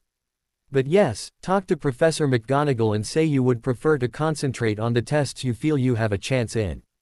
I know she thinks divinations is a joke. Hermione looked away for a few moments, and then back. What do you think of telling Professor McGonagall about our marriage? She does the administrative work for the school, and if my name does pop up somewhere she might be able to help. But not anything else? Harry asked. No, not yet anyway. I would probably put her on the short list of people we can trust, if only we knew she wouldn't tell Professor Dumbledore, but that's unlikely right now. We are going to need help though, and we have to figure out how to give people information, without them knowing where it came from. True. I really don't want to break into Gringotts again. If we can find a way to get someone else to get that Horcrux, all the better, Harry said. Well, at least Sirius is safe. I won't be leading a bunch of students on a foolhardy mission, will I? No, you won't, but Harry, we have to do something about it, Hermione replied. What do you mean? It was more than Sirius dying that evening. The Ministry discovered that Voldemort was really back that night. If we just ignore it, then Fudge keeps his head in the sand, Umbridge keeps her job here, and Professor Dumbledore doesn't get any support. Not to mention all of the Death Eaters who were captured that night, and the Prophet continuing to attack me. Great, Harry groaned. We could easily make this worse, couldn't we? We could, but only in the short term. Unless we really do something stupid, we should be able to make things work. I mean, we know about the Horcruxes and where they are this time. So we destroy all the Horcruxes, get Riddle to kill me, so I can then kill him. Harry asked. Works for me, though I really don't care for the part about Riddle killing you. Do you know if it has to be him who casts the killing curse? Hermione asked. Are you wanting the job? Harry asked, grinning at Hermione. I've only been married for a short time and my wife is already planning my murder. Prat, you know what I mean. I don't. Wait, Harry said as Snape's memories from just a few hours ago came back to him. So the boy must die? Asked Snape quite calmly. And Voldemort himself must do it, Severus. That is essential. Harry sighed and nodded. One of those memories had Dumbledore telling Snape that it was essential for Voldemort to be the one to kill me. Then we'll just have to be smart about it. It was then that they noticed a small creature moving silently around, picking up the trash and cleaning. Dobby. Harry Potter, sir. Dobby was trying to be quiet. The house elf who spoke wore a multitude of hats upon his head, and a mustard yellow sock on one foot and a bright pink one on the other. Dobby. Harry repeated as he rushed over to the little elf. He dropped to his knees, wrapped his arms around the elf, and gave him a hug. Tears flooded Harry's eyes as the memory of the grave at Shell Cottage where he'd buried Dobby 2 years in the future engulfed this mind. I'm so glad to see you, Dobby, Harry said through the happiness of seeing his friend. The death of the little elf saving his, Ron's, and Hermione's lives had hurt Harry almost as much as losing Sirius had. Hermione had been right behind Harry in the race to the elf and had her arms around him too. She hadn't been as close to the little elf as Harry had been, but she knew he was the one who had saved her when Bellatrix had the knife to her throat, and helped them escape from Malfoy Manor, giving his life to do so. Dobby, not understanding all the affection, had a nervous smile under his tennis ball-sized green eyes. Dobby is always glad to see Harry Potter and Miss Granger. Though the other house elves don't like Miss Granger. Hermione looked perplexed. Hermione, did I ever tell you that Dobby was taking all the things you knitted? Harry asked, looking nervously at Hermione. The other elves started refusing to clean the tower because of the clothes you were hiding. They found it insulting. Dobby has been doing it all himself. You mean, you just let me keep knitting and leaving stuff out when you knew it wasn't doing any good? Hermione asked her husband a little forcefully. Well, you weren't willing to let it go, Hermione, Harry said, shrugging his shoulders. I was just glad you stopped putting stuff out the next year. And when did you find out? Harry strained to remember back over 2 years to when Dobby had told him about the tower. When did Dobby tell me about the room of requirement? That's when. Hermione glared at Harry with a, we'll discuss that another time, stare before turning back to Dobby. I am, just trying to help, Hermione said. She remembered a swarm of house elves attacking Death Eaters with their kitchen knives and their own magic just last night. She shook her head to clear the memory, because she also remembered seeing some of them die in the attack. Dobby, you can tell the other elves that I promise not to put out any more clothes. There might be some out now, but once they are cleaned up, I won't put more out. Yes, Miss Grandji. Can you call me Hermione, Dobby? I'd like to be your friend as well, Hermione said. Mine, Dobby voiced. Yes, Dobby, just like that, Hermione smiled. Can I be your friend, too? If you need anything you can come to me for help, or to talk just like Harry. You want to be Dobby's friend. When the small elf saw her nodding, tears leaked into his eyes. Dobby would like that. I'm glad, and I'm sorry I caused you so much extra work, Hermione replied. Dobby doesn't mind extra work. Dobby enjoys it, the elf replied. Hermione is my girlfriend, Dobby, Harry said. Hermione is your life mate, Harry Potter. Dobby asked as his tennis ball eyes grew even bigger. Harry looked at Hermione and smiled. Yes, she is, but let's use the word girlfriend, okay, Dobby. Of course, Harry Potter, sir. Harry, Dobby. Just call me Harry. Dobby, how is Winky? Hermione asked. Winky is not good, Hermione. She drinks far too much butterbeer, Dobby replied sadly. Dobby tries to help. Dobby gives her some of the clothes Dobby finds here, but it only makes it worse. Winky still pines for Winky's family. Maybe I can talk to her. Hermione asked. Dobby looked sheepish. That would be bad. Winky don't like you. You've insulted Winky's family. Oh, Hermione said. Well, is there anything we can do for her? If you know of a good family who would take her in, that would help. Dobby wanted her to stay at Hogwarts, but being free is not good for Winky, the little elf said as he sadly shook his head. Hermione was about to say something else, when she heard Harry say, I know you want her to be free, but don't say it. Not now, please. She turned and looked at him for a second and then turning back to Dobby. We'll see, Dobby. Dobby better get back to work. This tower needs to be cleaned before people wake up, Dobby said. Okay, Dobby, Harry said, and then to Hermione, I'm going to buy every pair of bright color socks I can find for that elf. I'll help, he saved my life as well, but don't forget about Creature. We have to do something about him without trying to recover that locket of Regulus. Let's talk to Sirius tomorrow, Harry replied. He is the one person I would like to tell everything to. I'll use the mirror and check in with him. Remind me to do that daily. If only I had opened that mirror then. We're back and you have the mirror, Hermione said. You have the chance to make it right. I know, but I wonder how many hours and days he sat with that mirror, waiting for me to call him. I don't know, Harry, probably a lot. He is very lonely, Hermione replied. We will make him a part of our lives. He is your family, so now he is my family. One more thing we have to do. We have to find Peter, Harry thought. Saving Sirius and he not being free might be worse than him dying. Well, we know he was at Malfoy Manor when we were there, Hermione said. Ron and Harry had, of course, told her what had happened in the basement, and how Peter had lost his life. Since we can now believe Professor Snape, maybe Professor Dumbledore can get him to tell us where he is and we can set a trap of some sort. He would know where Wormtail is, wouldn't he? Harry asked. Why didn't Dumbledore make an effort to capture him? The thought tickled a memory of a discussion with Dumbledore. Pettigrew owes his life to you. You have sent Voldemort a deputy who is in your debt. When one wizard saves another wizard's life, it creates a certain bond between them, and I'm much mistaken if Voldemort wants his servant in the debt of Harry Potter. Do you think Dumbledore would sacrifice Sirius's freedom to keep Wormtail near Voldemort? Harry asked Hermione. You know, because he owed me a life debt.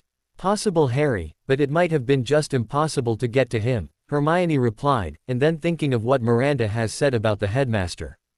Harry, what if he didn't want Sirius free? Why wouldn't he have wanted Sirius? Miranda's warning came to him as well. He wanted me locked away at the Dursleys. That would make me, and them, safe. If Sirius was free, I would have gone to live with him. But, then why let us rescue him 2 years ago? Harry waited to see if Miranda was going to break in and give them the information. When she didn't, he finally thought, because he knew if we had to stay out of sight, there would be no way to capture Peter. Without Wormtail, Sirius has to be on the run, and Dumbledore had another asset he could call upon when needed, one that would be extremely grateful. Remember how he deliberately told us we must not be seen. True, but if that's the case, Dumbledore will never ask Professor Snape about Peter, will he? Hermione asked. Doubtful, but I guess that will be the indicator. If he helps us find Peter, then we might be wrong, but otherwise, Harry replied, trying to figure out exactly how he felt about the headmaster, but he was too confused at the moment to think of him. He turned his attention to Snape, and tried to determine the truth of Severus Snape and what he should think of the potions master. Just last night I watched him die, he thought. I can't believe he died, but then something didn't add up. He looked over at Hermione and thought of the he had for her. Then he remembered what Miranda had said about, "You know, when I went to bed last night I thought Snape d my mother," Harry continued to his wife. But if Miranda is right, then there is no way he calls her a mudblood if he d her. He lashed out at her instinctively. If Miranda screamed in his mind. Okay, kid, what part of I'm the goddess of are you really having trouble with?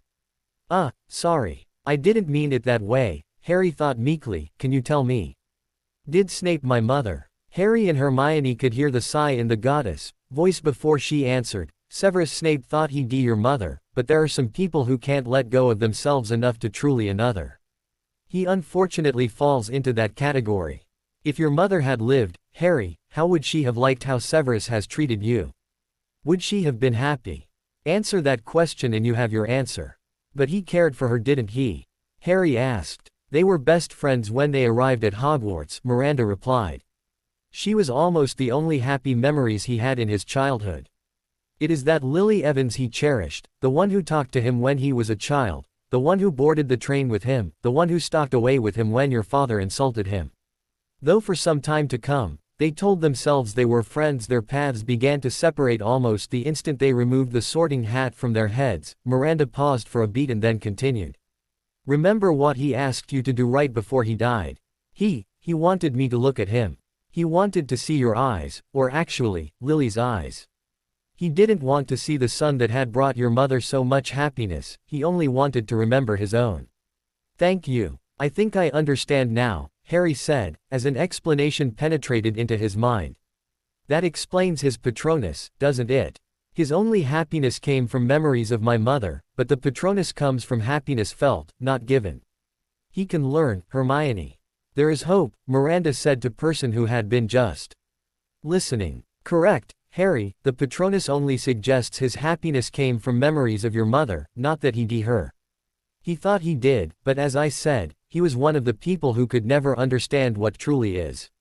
But now, all of what was past is now present. You will have to interact with him again. Hermione had put her arms around Harry and held him. It's going to be strange, Harry thought. I just watched him die last night, and now he's back alive. When he glares at me, what am I going to feel? Whatever it is, I'll be right there beside you, Hermione replied, then a little mental laugh. I think I will be getting a share of those glares once he sees us together. I'm sorry. Don't be. It's not your fault he became who he is. No, but you shouldn't have to suffer because of his hatred of me. I would suffer far more than Professor Snape for you. So, when is our first potions class? Harry asked, trying to change the subject away from Hermione suffering. Hermione opened her planner and thumbed to the right date. Oh, I forgot how much I hated Mondays this year. Double potions right after history first thing Monday morning, she flipped to another page. And you have divinations in the afternoon, and then we have double defense. You had my schedule as well. Of course, Harry. It wasn't that much different than mine. I even kept track of what homework you had. I'm sorry, you know. Sorry for not telling you how much I appreciated you. Well, you have now, and since you're married to me, I guess I'll let the previous years go. So, first thing Monday morning for potions. Well, at least I won't suffer from waiting, and as he looked at his wife, he couldn't help but smile. Do you know how beautiful you are? No, but I know how handsome my. She looked around at Dobby, who was still cleaning, and then back at Harry. Life mate is. You too. You two are so sweet together, Miranda's voice broke in as they heard something like sniffling. I really outdid myself in you too. Thank you, oh my goddess, Harry replied. For giving me my soul mate. You're welcome, Harry, the goddess of replied as the sniffling turning back to a slight giggle. Take care of each other. We shall, the two Potters answered at the same time. Harry glanced at the window, and noticed faint light of the new day had arrived. It's getting light out. Maybe we should go up and lie down, and wake up with everyone else in a couple of hours. That'll let Dobby finish down here without us around. Hermione looked at the little elf. I hope the other elves will come back and help him. Maybe I should apologize to them. I still wish they were all free, but I understand, but we can discuss that later. For now let's go to bed. Then they both walked up their respective staircases and crept into their beds. As they climbed into bed, neither thought they could sleep after the tumultuous changes that had occurred, but as their head hit the pillow, the pleasant thoughts of their soulmates drew them into slumber. It was 2 hours later that the stirring of Neville and Seamus brought Harry out of his slumber. The first thoughts to come to mind were the last few days, including the Horcruxes and the Battle of Hogwarts. He was just about to congratulate Neville on him standing up to Voldemort and dealing with Nagini, but the words froze in his mouth when he noticed how much younger Neville sounded. Though it was definitely Neville, it wasn't the voice of the man who'd stood up to Voldemort the night before. As he sat up in bed, his head started to clear and the memories of the previous few hours came crashing back into his mind. Hermione asking for the Miranda, soulmates, and going back in time. Married. Did it really happen? Harry asked himself. Disorienting, isn't it? Hermione's voice sounded in Harry's mind, and after a slight delay. My husband. Hermione. So it was all real. Miranda, is being soulmates. Marriage. Back in time. Harry thought as his mind started putting all the pieces back together, and the confusion from a few seconds before turned into a surreal peace. You, Hermione Potter. And you, Harry, Hermione replied. Harry found his glasses on the small table beside his bed and started looking around as he continued to orient himself. He then started to reflect on all that had happened, and what Miranda had told them. A loud snore broke his concentration, and Harry looked toward the bed of Ron Weasley. A wave of disgust and anger rolled over him as he looked at his friend's bed. It was all Harry could do to grab his wand and curse the redhead to oblivion. I had the same problem with Ginny this morning, Hermione said. I had a tripping jinx on the tip of my tongue as she walked down the steps this morning. I mean, it's one thing to be told of their betrayal and to know it in mind, but when I saw her it all became so real. Fortunately, I was able to calm myself before I did something drastic. How did you do it? Calm yourself, I mean. Harry asked as he still glared at the snoring redhead. By imagining what the look on her face is going to be when I you this morning, Hermione replied. And I don't plan on it being a small peck on the lips either. If she wanted jealousy, well, I can give it to her, without any bloody potions. But as for actually hurting her, this Ginny hasn't done what she's going to do yet and now never will. True, but I still want to curse Ron. He hurt you, Harry responded. Not yet, he hasn't, and that Ron asleep up there never will, Hermione replied. I've been thinking about him though. I know he was our friend, but I don't think we can still be his friend. Not knowing what we know. Harry glanced again at the bed that contained the young man in question, and with a sigh he replied.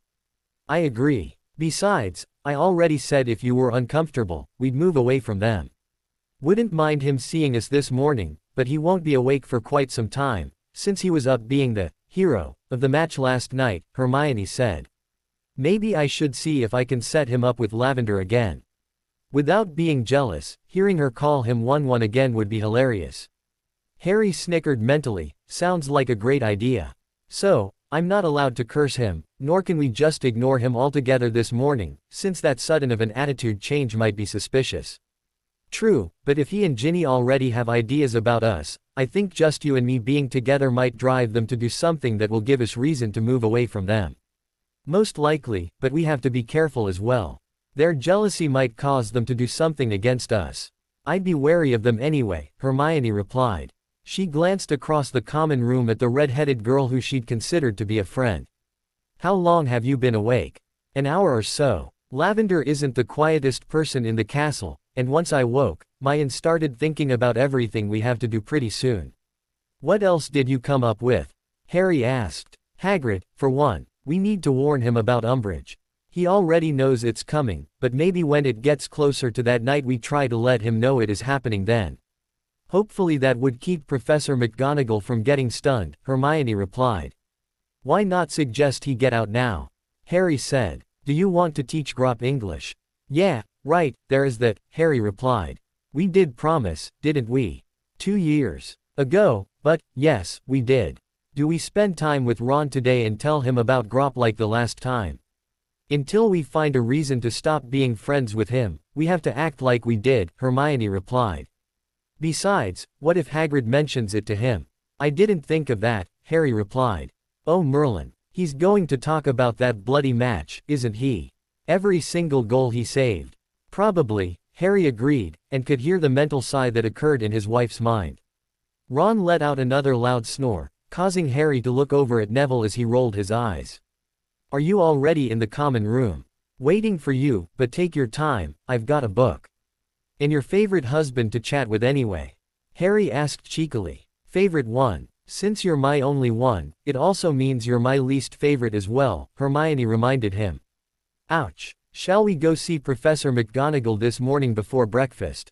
Yeah, sure. Bring the mirror with you, Hermione said. Something tells me you might want to see Sirius as well. Sirius, Harry thought, and quickly started getting dressed, then said to his wife. You know me too well, don't you? I know you better than anyone else, Hermione answered, and Harry knew it was true. Where are we going to go so we can talk to Sirius? Where else? Room of requirement. The thought of the magical room that answered the needs of the occupants made Harry look back over at Neville, who was getting ready to head out of the dorm. It was still less than a day ago to Harry when he had seen his friend stand up to Voldemort himself. He thought of the fight Neville had put up at the school while he, Hermione, and Ron had been out on the Horcrux hunt. Not this time, Neville, my friend. Hermione, put Neville on that short list too. He's already on it, Harry. He's always been loyal to you, unlike some other people, was left unsaid. Luna? Harry asked, and could feel another mental sigh in Hermione's response. Yes, but I am not going looking for any horned whatever they are. She is a good friend though. She was battling Bellatrix with Ginny and me last night. I saw you. You never got to see her bedroom, did you? When we were at their home, before the Death Eaters attacked. No, Hermione replied. In her mind she found herself looking at a ceiling of what was obviously Luna's bedroom. 5 exquisitely painted portraits were staring back at her. She felt her breath catch as she saw herself, along with Harry, Ron, Ginny, and Neville all in perfect detail.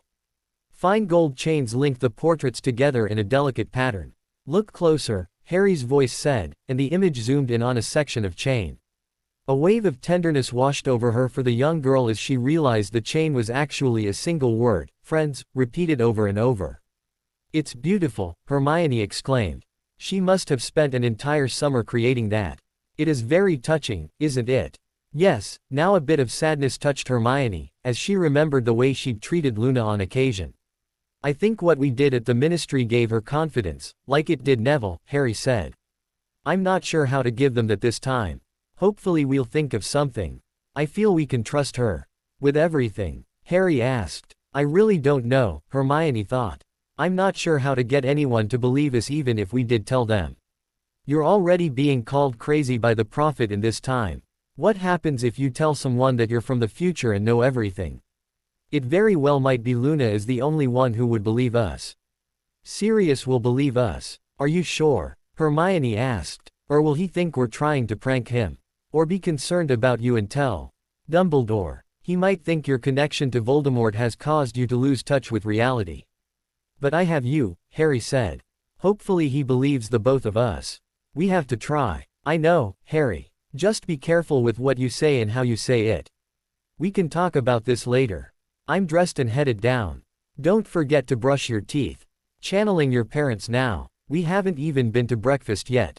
No, but Ginny is sitting here, and I thought you would like a nice morning. With that thought, Harry made quick work of brushing his teeth, and was walking down the steps to the common room in no time. As he took the last step, he saw his wife glance up from her book and look at him. He found her almond brown eyes mesmerizing, and the smile that broke out when she saw him was breathtaking. You know, I've seen you almost every day for 7 years, but never really saw you.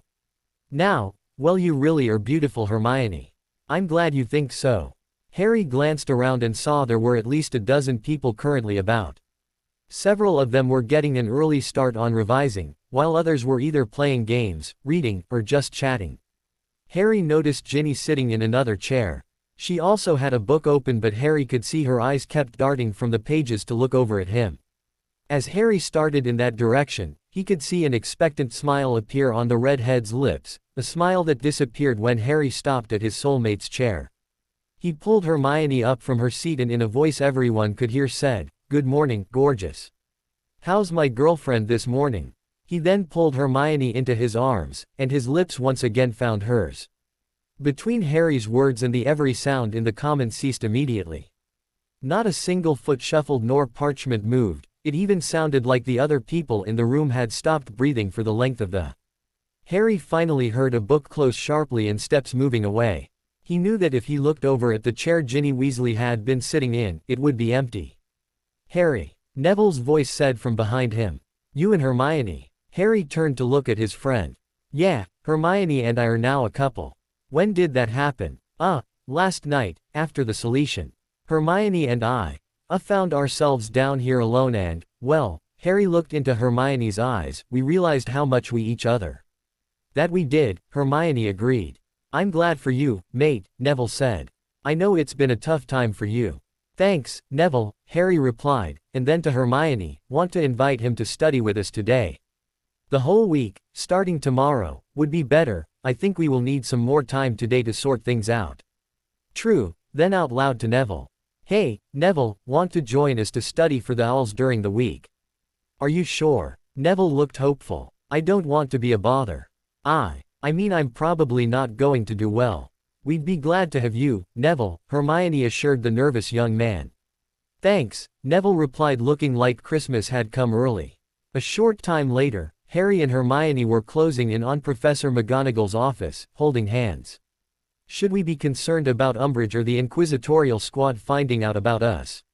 Harry asked. Hermione pulled up short. "I'd forgotten about those Slytherin idiots." She considered it for a few moments. "I think it's fine if you can control your temper. Don't antagonize Umbridge, not yet anyway, and just ignore Malfoy."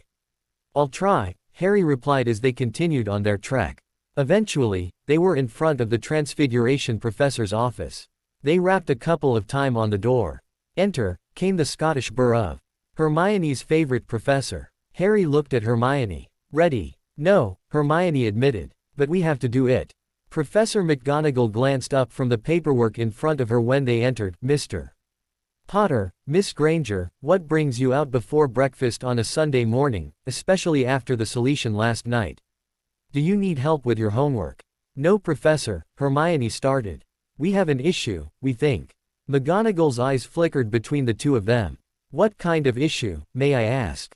"Before we say, we'd like to know what kind of confidentiality exists between a student and their head of house," Hermione asked. "Unless our High Inquisitor has posted further educational decrees," the Scottish professor snorted, "you have full confidentiality unless it conflicts with a school policy. So if we tell you something, you won't tell Professor Umbridge or Professor Dumbledore when he returns. Nor anyone else, as long as it isn't against school policies."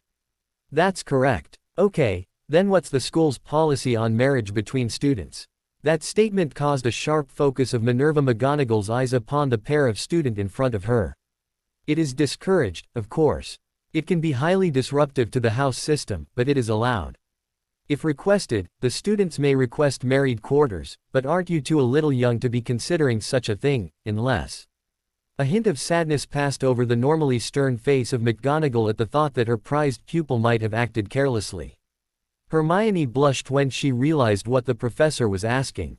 "No, Professor, it's not that. But before we do say what it is, I want to clarify, the actual policies of the school concerning marriage itself is acceptable." "Yes, Miss Granger, but you now have me curious to why you're asking." "Ma'am, I think we are married," Hermione replied looking at her husband. "You think you are?" Professor McGonagall asked. "How can you be uncertain? Did something happen at the party last night? Did someone sneak in fire whiskey?" "No, not at the party," Hermione started and then chose her words carefully so she would be telling McGonagall the truth as she continued. "When Harry and I were alone yesterday, we shared and we later found out that caused some kind of golden glow around us. I've heard about bonds, well, Miranda told us about this one, so I did hear about it, and how they can be considered marriage bonds. I think the glow might have been a bond forming between us. First, though normally I try to avoid making opinions of such, I would like to say I'm glad you two are finally together. I always thought you would be a fine couple, McGonagall said. As for the bond, I find it very unlikely it really happened. Maybe one or both of you had a bot of accidental magic when you ed. Spontaneous bondings are extremely rare. Think I just create them for anybody. Of course they're rare, Miranda chimed in, causing Harry and Hermione to smile. Minerva mistook the smiles for relief. I'm sure they're glad they aren't married. Thank you, Professor, Hermione said. Can you think of any way to know for certain? Of course, all marriages are recorded at the ministry, Professor McGonagall said. But from your earlier question about confidentiality, I presume you do not want anyone to find out if you are. No, Professor. Considering the persecution Mr. Potter is undergoing, I can understand why. McGonagall paused. Unfortunately, with all of our communications currently being monitored by the Honorable Umbridge, you'd be unable to make such a query without her knowing about it. Harry and Hermione paled at the thought of Umbridge knowing about their marriage. Professor McGonagall looked at her two Gryffindors. What exactly were you wanting or hoping I could do if you were married? She asked. I would need the headmaster's approval to assign married quarters, and since the school itself is not considering Umbridge to be headmistress, that permission would have to come from Dumbledore himself. No, actually just the opposite, Professor, Hermione said. We don't want anyone to know we are married, if in fact we are. We were hoping that if my name came up as Hermione Potter in anything, you could at least let us know or change it if you can. Well, in that case, that's not a problem, the deputy headmistress replied. I'm sure there was another explanation for the glow anyway, but if I do see anything that suggests otherwise, I'll do my best to help you and let you know. Thank you, Professor, Hermione said. Now, is there anything else? Professor, Harry started. Do I have to take the divination's owl? I have no chance of passing that test, and I really want to be able to concentrate my studying on the subjects I can and will pass. Professor McGonagall studied the young man in front of him for several seconds before answering. That is an extremely unusual request, Mr. Potter. Is there something else involved here? Not really, ma'am, but you know that my girlfriend would take it very personal if I failed an OWL exam. Harry smiled at Hermione before looking back at Professor McGonagall. Could you imagine her shame if her boyfriend, or potential husband, were to fail one? For her sake, please tell me I don't have to take it. This caused his wife to smack him on the arm. Prat. McGonagall almost cracked a smile at the two of them. You may drop one of your owls, Mr. Potter. I will put through the request. And one other thing, something for next year. Yes, Mr. Potter. Is there a way for me to take ancient runes next year? Harry asked, looking more at Hermione, who now had a large smile on her face. McGonagall looked up at her student. Only a day and she's already had this much influence. I can't wait to see what a year brings, she thought, and then out loud. You would be in a third-year class, Mr. Potter, and I couldn't guarantee it would Gryffindors, but if you're serious about it, we can get you in a class. Thank you, Professor. Is there anything else I can do for you? No. Then once again, I will extend my congratulations on you two getting together. I think you two will complement each other perfectly, especially if Miss Granger can help you with that temper of yours, Mr. Potter, when it comes to certain high inquisitors. But I must request you adhere to the school behavioral rules concerning such matters, especially with you being a prefect, Miss Granger. Yes, ma'am. Then have a good day. When they were out of McGonagall's office, they started for the 7th floor. This isn't going to be easy, is it? Hermione asked. We're not off to a great start, but at least she will keep an eye out for us. True. Runes? Hermione asked, but Harry could feel the pride in the question. It just popped into my head, you know. But you're right. I should do more, and I've already taken the 6th-year courses anyway, Harry said. Besides, I'm hoping for help from my wife. I think I might manage it. They were soon in the hallway across from Barnabas. Think we should get the tiara already? Harry asked. I think we need to get Dumbledore to tell you about the Horcruxes first, Hermione replied. Also, see if it's possible to remove the Horcrux without destroying the diadem. This is frustrating. We have so much we can do, but we can't do anything yet, Harry responded. We have to get to that locket. But if we save Sirius, then Mundungus won't be robbing the place blind, so doubtful it would end up in Umbridge's hands. But we never know what creature might do with it. I agree. Let's just get a place that's secure to talk to Sirius, Harry said. He walked 3 times past the wall asking just for such a room, and a door appeared. When they entered the room, they found themselves in what looked like a small common room. Harry pulled the mirror out and unwrapped it. Looking into it, he called, "Sirius Black," and almost instant the face of his godfather who died 2 years ago was looking at him. "Harry, is that you?" Sirius said, and seeing the tears that were developing in Harry's eyes he asked, "Is there anything wrong?" "No, Sirius," Harry replied in a choked voice. "Things are a lot better now. You don't know how wonderful it is to see you." "Is it Snape again? Or Umbridge?" "Not this time, Sirius," Harry replied with a sniffle. "Is there anyone there with you?" "Only Creature, the useless elf," Sirius spat. Harry grimaced at the tone Sirius had used when describing the elf as Hermione spoke up. "Sirius, you need to treat Creature better." "So Hermione is there with you, Harry?" Sirius asked. "Yes, and she's part of the reason I need to speak with you. But we really do need to talk to you in person. You can't leave Hogwarts for another 2 weeks. Is next weekend a Hogsmeade weekend?" "No, and you can't leave Sirius," Harry said. "We need to go to him." "How?" Then, of course, she thought when she understood Harry's plan. Shrieking Shack. "But can we still apparate?" "That's just mental discipline. We know how, and we know the Ministry can't track it. We've apparated to Grimmauld enough times to be able to do it easy enough. Just need to get out of the grounds, and Neville showed us the way." As Harry continued to talk to Sirius, Hermione concentrated on the room around them, and wished there was a passageway to the Shrieking Shack. She concentrated on needing a passage to the dilapidated structure. After a few seconds, a door appeared in the room. Harry noticed the door when it appeared and nodded to Hermione. Looking back at the mirror, he said, "Sirius, I'll be back in touch with you soon, but if anyone shows up there, contact me on the mirror." "Why?" "Sirius, please just do it." "Okay, pup." Sirius' image disappeared from the mirror and Harry tucked it away in his pocket. "Let's go," he said, and led the way out the newly created door. It was a fairly long walk, but soon they found themselves at the door to the other end. Harry opened the door slightly in memories of just the night before assaulted him. They were in the same room where Voldemort had killed Snape. As Harry opened the door fully, he could still imagine the sphere which contained Nagini rolling through the air, and the last yell of Snape before it had enclosed his head and shoulders. Harry could see the struggles of Snape as he fought to escape the death he knew was coming. "What's wrong?" Hermione asked, but at the same time realized what Harry was seeing in his mind. She gently laid a hand on his arm and waited. Harry finally cleared his mind, and turned to his wife and nodded. "I'm fine. Let's go." Without another word he pushed on into the room. As the door closed behind them, it disappeared. "I wonder how Neville got it to stay?" Harry asked as the door vanished. "They said someone had to stay in the room, didn't they?" "That's the point. The first time when Neville needed food, no one else was with him." "True." Hermione thought about it. "Maybe he called to Aberforth and never left the passageway." "Possible, I guess," Harry said as he looked around the room. Memories fought to reclaim his mind, but he forced them back down. He sighed. "We should get a move on. We have a lot to do today." "Wait, Harry," Hermione said, as Harry started to turn.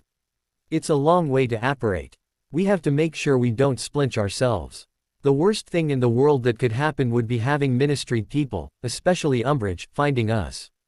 I mean underaged, out of Hogwarts, and trying to apparate. Let's do it one at a time then. I'll go first, and if something goes wrong," Harry handed Hermione the mirror, "call Sirius for help. If I've splinched, I should at least be on his doorstep. Once I'm safely there you can come, and if you have problems, you can let me know," he finished in thought. After Hermione nodded her understanding, Harry moved to the center of the floor. Thinking about the top doorstep of Grimmauld Place he had apparated to so many times last year, he applied destination, determination and deliberation and disappeared. "I'm here safe and sound. I'll wait for you before I do anything," Hermione heard and smiled. She repeated the process and found herself beside her husband. "Much better way to get to London than a Thestral," she commented. "Here's the tricky part," Harry said as he pulled out his wand. I don't think just tapping my wand can induce the trace, but... Grimmauld Place did not have a doorknob or even a handle. The house was unlocked by a tap of a wand on the door, ensuring no muggle could ever enter the pureblood residence. No, it wouldn't, Hermione replied. It's just magical identification by the door. Harry tapped once on the door and the familiar metallic clicks could be heard. Finally the door opened with a creak.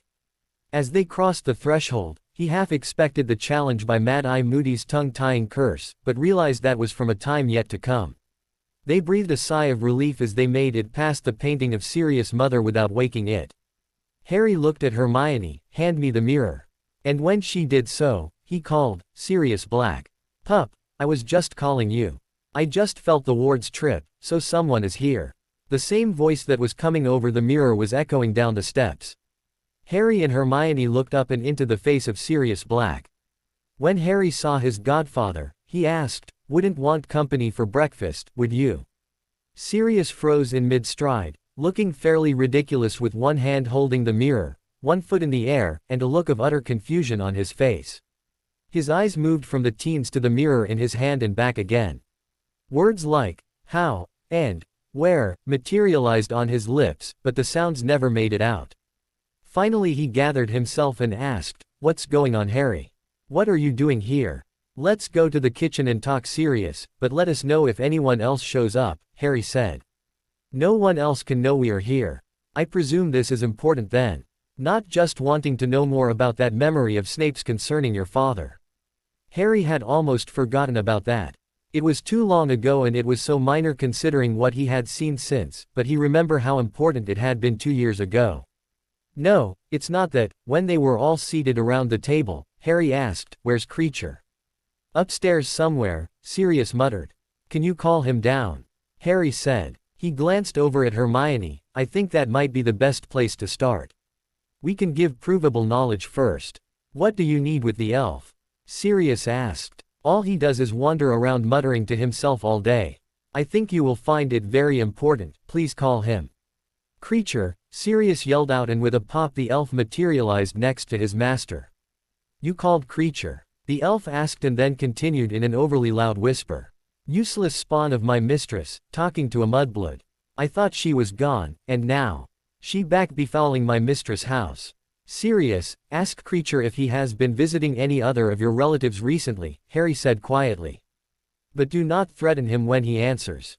Of course he hasn't. He can't leave this house, Sirius exclaimed. Please, just ask, no order him to tell you. Sirius looked at his godson, wondering where this was going, but curiosity got the best of him and he turned to the house elf. Creature, I am ordering you to tell me if you have visited any other relatives of mine recently. The elf hesitated, his eyes widened as if trying to fight an answer, but finally, yes, Creature has. Sirius looked startled. Who, Creature? Who've you visited, you miserable elf? Sirius, no, don't be mean, please trust us, Hermione pleaded. M.I. Miss Sissy and Miss Bella, the words struggled out of the elf's mouth. Narcissa Malfoy and Bellatrix Lestrange. Boomed Sirius. Yes, master, Creature answered. Disgusting little. Sirius' hand rose to strike at the little elf.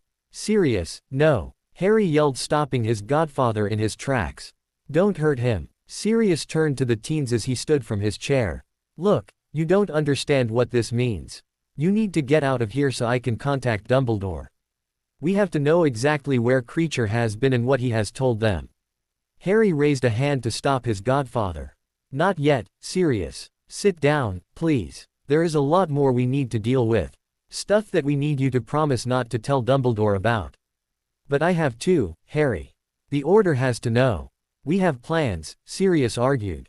I know all about the plans, but I also know what we have to say is more important, Harry responded. Look, just hear us out and then we'll talk, okay? Sirius studied his godson and noticed something had changed in him. The boy in front of him wasn't the moody person that he had seen before. There was a tired look in his eyes that he had seen a lot in the last war. A look usually found in people who had seen too much. Looking at the young lady beside him, he noticed the same look in her eyes, as well. He finally shrugged and sat back down. A couple of minutes then, he then turned to Creature. And you don't move from that spot. Yes, master, Creature replied as he froze. He'd been trying to back out of the kitchen unnoticed. So, what's so important? Sirius asked Harry and Hermione. I have one more order for you to give, Creature, Harry replied. Order him to tell me when was the last time he saw your brother, and exactly what he was doing at the time. He is under orders not to tell anyone in your family, but since I'm not a black, I hope this will work. When Sirius ordered the little elf to tell the tale to Harry, the little elf seemed to fight an internal battle before the tale that they had heard a little more than a year in the future emerged. Sirius listened and his understanding of his younger brother was completely undone. Sirius heard how Creature had been used by Voldemort to hide something Regulus later went to recover in defiance to the Dark Lord, an act that ended up costing him his life. Harry and Hermione gave Sirius the questions to ask to fill in the story until the whole thing was out. When it was over, Creature was on the floor crying.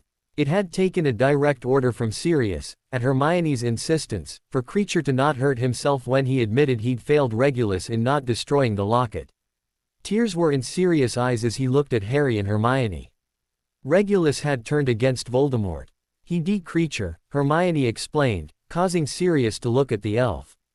That Voldemort was willing to throw Creature's life away was what caused the defection, it looks like. All these years, I've thought he was just a dumb kid who got in over his head and panicked, Sirius said. He sat in silence as he contemplated what he'd heard. Then he looked at Harry and Hermione. How do you know all of this? We are going to tell you, but first let me do something, Hermione said. She rose from her chair and knelt beside the still crying elf. Creature cringed from her when she did so. Creature, Hermione started softly. I know I'm not your master and I know you think you don't like me, but if we could help you destroy the locket, would you want us to? The elf's tears stopped but he refused to look at Hermione as he started muttering. Mudblood comes close to Creature, oh what would my mistress say? But she offers to help do what Creature cannot. If Creature refuses then it might not get done, and I was ordered to do it. I have to let the Mudblood help. Even as he continued to look away, Creature nodded. Creature, could you get the locket? Hermione asked still in a gentle voice and when the elf shook his head she asked. Why not? Master told Creature not to move from this spot, Creature explained, Creature must stay. Hermione looked at Sirius who said. Creature, you may go get this item and then return directly back here. Creature disappeared in an instant. As soon as he was gone, Hermione turned back to Sirius, is there something of Regulus around that Creature might like? Wait, let's ask him. When Creature returned with the heavy gold locket with the S on the front, he laid it on the table. He then looked at Hermione and stated, Mudblood said she could destroy it. We will, but we need a little time, Hermione replied as she stared at the object knowing what it was. Finally she turned to the elf. Creature, you did a thing those years ago. Sirius, she looked over at her husband's godfather, has agreed to let you have anything in the house that you would like. I think you already have some treasures in your room. Would you like to be able to keep them all, with Sirius' blessing? All? Creature asked looking at Hermione, and then at Sirius who was still trying to figure out what was going on. You can keep anything you have, Creature, Sirius said, as he was coming to grips with the new understanding of his family. And if there is anything else you want of Regulus, let me know and I'll let you have it, if possible. The house elf broke down in a new bout of crying. So what makes this locket so important to Voldemort? Why did it get my brother killed? Sirius asked as he reached for it. I wouldn't touch it too often, Hermione warned. Sirius jerked his hand away as if the metal had turned red hot. Why? Harry glanced at Hermione. They both knew the next few minutes were critical. They knew they had to convince Sirius and it all depended on his next few words. He let out a sigh as he reached for and picked up the locket. The feeling of revulsion coursed through him as he remembered the effects it had had on them while they had worn it all of those months. This is what Dumbledore has been hiding from everyone because he thinks no one but himself should know, he started. This and similar objects are the secret to defeating Voldemort. What? How could you possibly know that? If we tell you, you have to promise that you won't tell Dumbledore. Even if you don't believe us, you can't tell Dumbledore what we are about to tell you. Why? Sirius again had a look of a confused man. Dumbledore needs to know anything that can help defeat Voldemort. Not this, and you'll understand why if you'll just promise us you won't tell him. If he were to find out what we know, he'd most likely obliviate us to keep the knowledge to himself. Sirius was about to object, but the fierceness of Harry's gaze made him pause. Slowly he nodded. Fine, but I still have to tell him about Creature going to the Malfoys. Harry shrugged. Once we finish telling you what we have to say, you might think otherwise, but I won't keep you from doing that. You do need to order Creature to not tell anyone, not even Order members, that he saw Hermione and me here today. He especially can't tell anyone what we have discussed and will discuss, unless you say otherwise. Sirius again nodded and gave Creature the commands. A couple of other things we need to tell you before we begin the main story, Harry said. The first is we know what the Order has been trying to protect in the Department of Mysteries. I know all about the prophecy that brought Sirius' eyes onto Harry's very quickly. How? Was all Sirius asked. Who told you what they're guarding? You'll soon know, Harry explained. The other thing is, I know you made me your heir in your will, and at another surprised look from his godfather he explained, I know this because your will was read after your death in about 3 weeks. Harry held up his hand and said, let me finish, please. This is the part that's going to sound utterly insane, but just let us finish. Harry looked at his wife and gave her a small smile before he turned back to Sirius. I mean Hermione and I, are really 2 years older and have seen too many deaths, yours, Remus, Tonks, Dumbledore's and many others.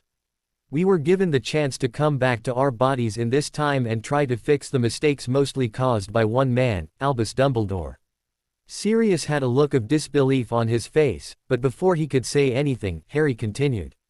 Please, let me finish. It all started right after I defeated Voldemort. You defeated Voldemort. Now Sirius was staring at Harry as if he had 2 heads. Do you know what the prophecy says? The one the Order is protecting. No, Sirius admitted. Dumbledore said it concerns you and Voldemort, but it's too dangerous for anyone to know what it says. Of course, Harry replied. Snape didn't know the prophecy, at least not the part he didn't overhear. In his memories he blasted Dumbledore for not telling him when Dumbledore told me. Besides, he looked at Hermione. Could you imagine Mundungus knowing what it was? So, what is it then? Don't let Dumbledore know you know or he'll obliviate you, Harry cautioned. He took a breath and recited the words that had haunted him for 2 years. The one with the power to vanquish the Dark Lord approaches, born to those who have thrice defied him, born as the 7th month dies, and the Dark Lord will mark him as his equal, but he will have power the Dark Lord knows not, and either must die at the hand of the other for neither can live while the other survives. What? Sirius exclaimed. You. Harry nodded. Trelawney recited that prophecy back before I was born. Snape overheard the first part of it and told Voldemort. That's why he targeted my parents and why they are dead. Snivellus. Growled Sirius. Snape realized it was Mum that Voldemort was after and told Dumbledore. I remember Dumbledore warning James and Lily. We never knew where he got his information of course, and we definitely didn't know it was Snape. Then, of course, that night, Harry continued as he tapped his scar, he marked me as equal. So you say you beat him? Sirius asked, forgetting that he wasn't sure if Harry was telling the truth or not about being from the future. Yeah, just last night, or something like that in our time, Harry explained. I'm still a little confused. Too much has happened in too short of a time, but I can say that I won purely by luck. You beat Voldemort last night? Sirius asked in disbelief. 2 years in the future last night, Hermione corrected him. There was a big battle at Hogwarts and that's when it happened. We're getting ahead of ourselves, though. Let me tell you how we got from 2 years in the future to here and now, Harry said. He put his hand over Hermione's before he continued. It all started the morning after that battle, when this gorgeous lady came to my room to ask a favor. It seemed like a simple thing at the time, but it turned our lives upside down. What happened? Well, it seems, quite literally, I am the man of her dreams, Harry smirked. Hermione rolled her eyes but smiled anyway. Well, I can't argue that fact, but actually we, ended up being for the first time and that finalized a soul bond between us.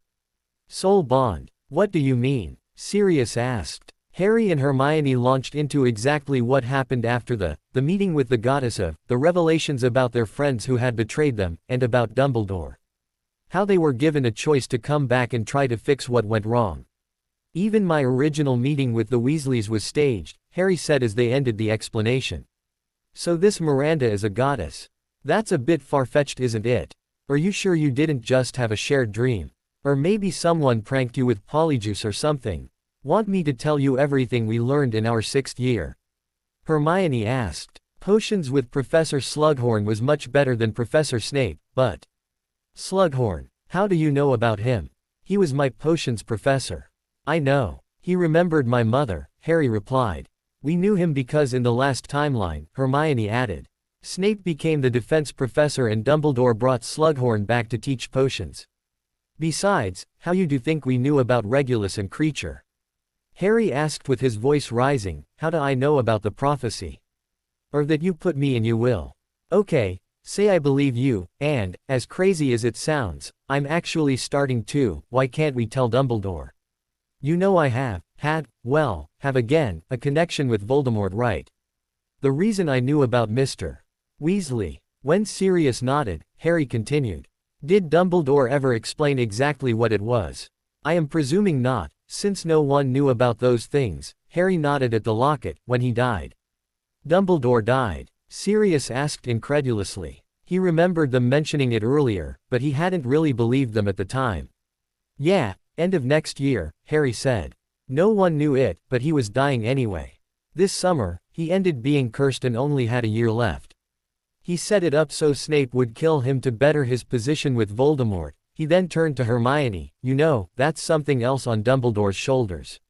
Since everyone believed Voldemort was able to kill Dumbledore, it demoralized those who were fighting against him. Harry's eyes were flashing in anger now. How many people lost their lives because they gave up the will to fight? Hermione put her hand on Harry's to calm him down. It's not going to happen that way this time, she said. She then continued the explanation to Sirius. We're still realizing all the mistakes Dumbledore made. I hope you can see that we need more than Professor Dumbledore deciding what is best. Yeah, I can see that, Sirius replied. Harry, what were you going to say about the connection you have? And what does it have to do with that locket? Have any idea what a Horcrux is? Harry asked his godfather. Sirius' eyes hardened. Is that what Voldemort did? And that, he nodded at the locket, is it?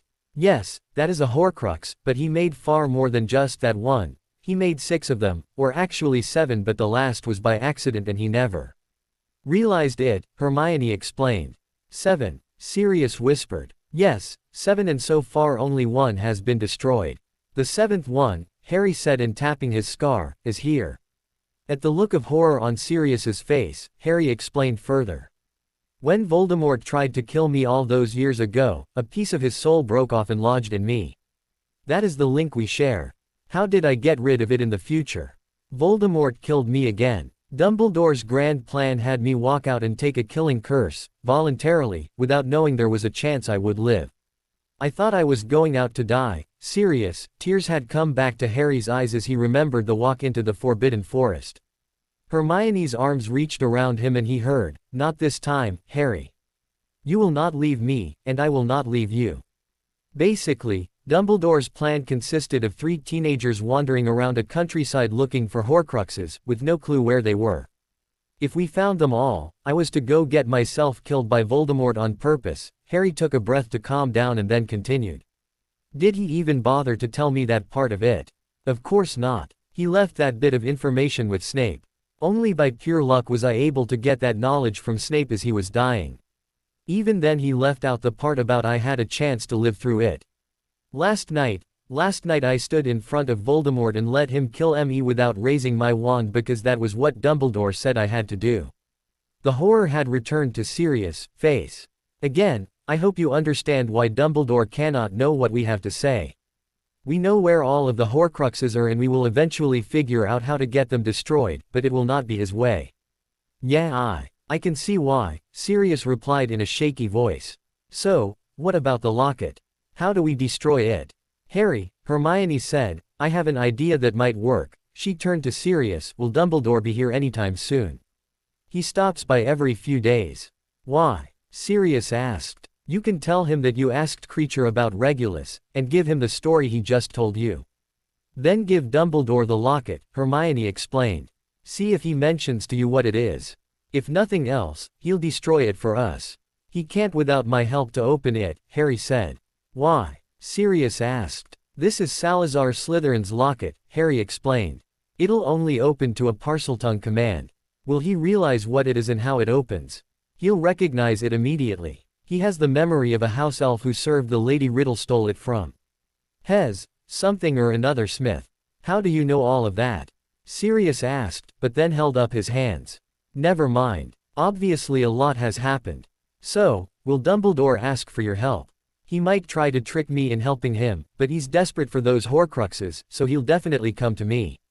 If, or I should say, when he does, Hermione said. It will be a good time to force him to tell you about the Horcruxes. That's true. There was absolutely no doubt in Sirius' mind anymore about the teens' story.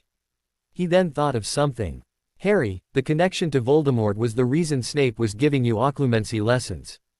Did you ever get back to him or learn it in the future? Dumbledore thought it was the most important thing to be done.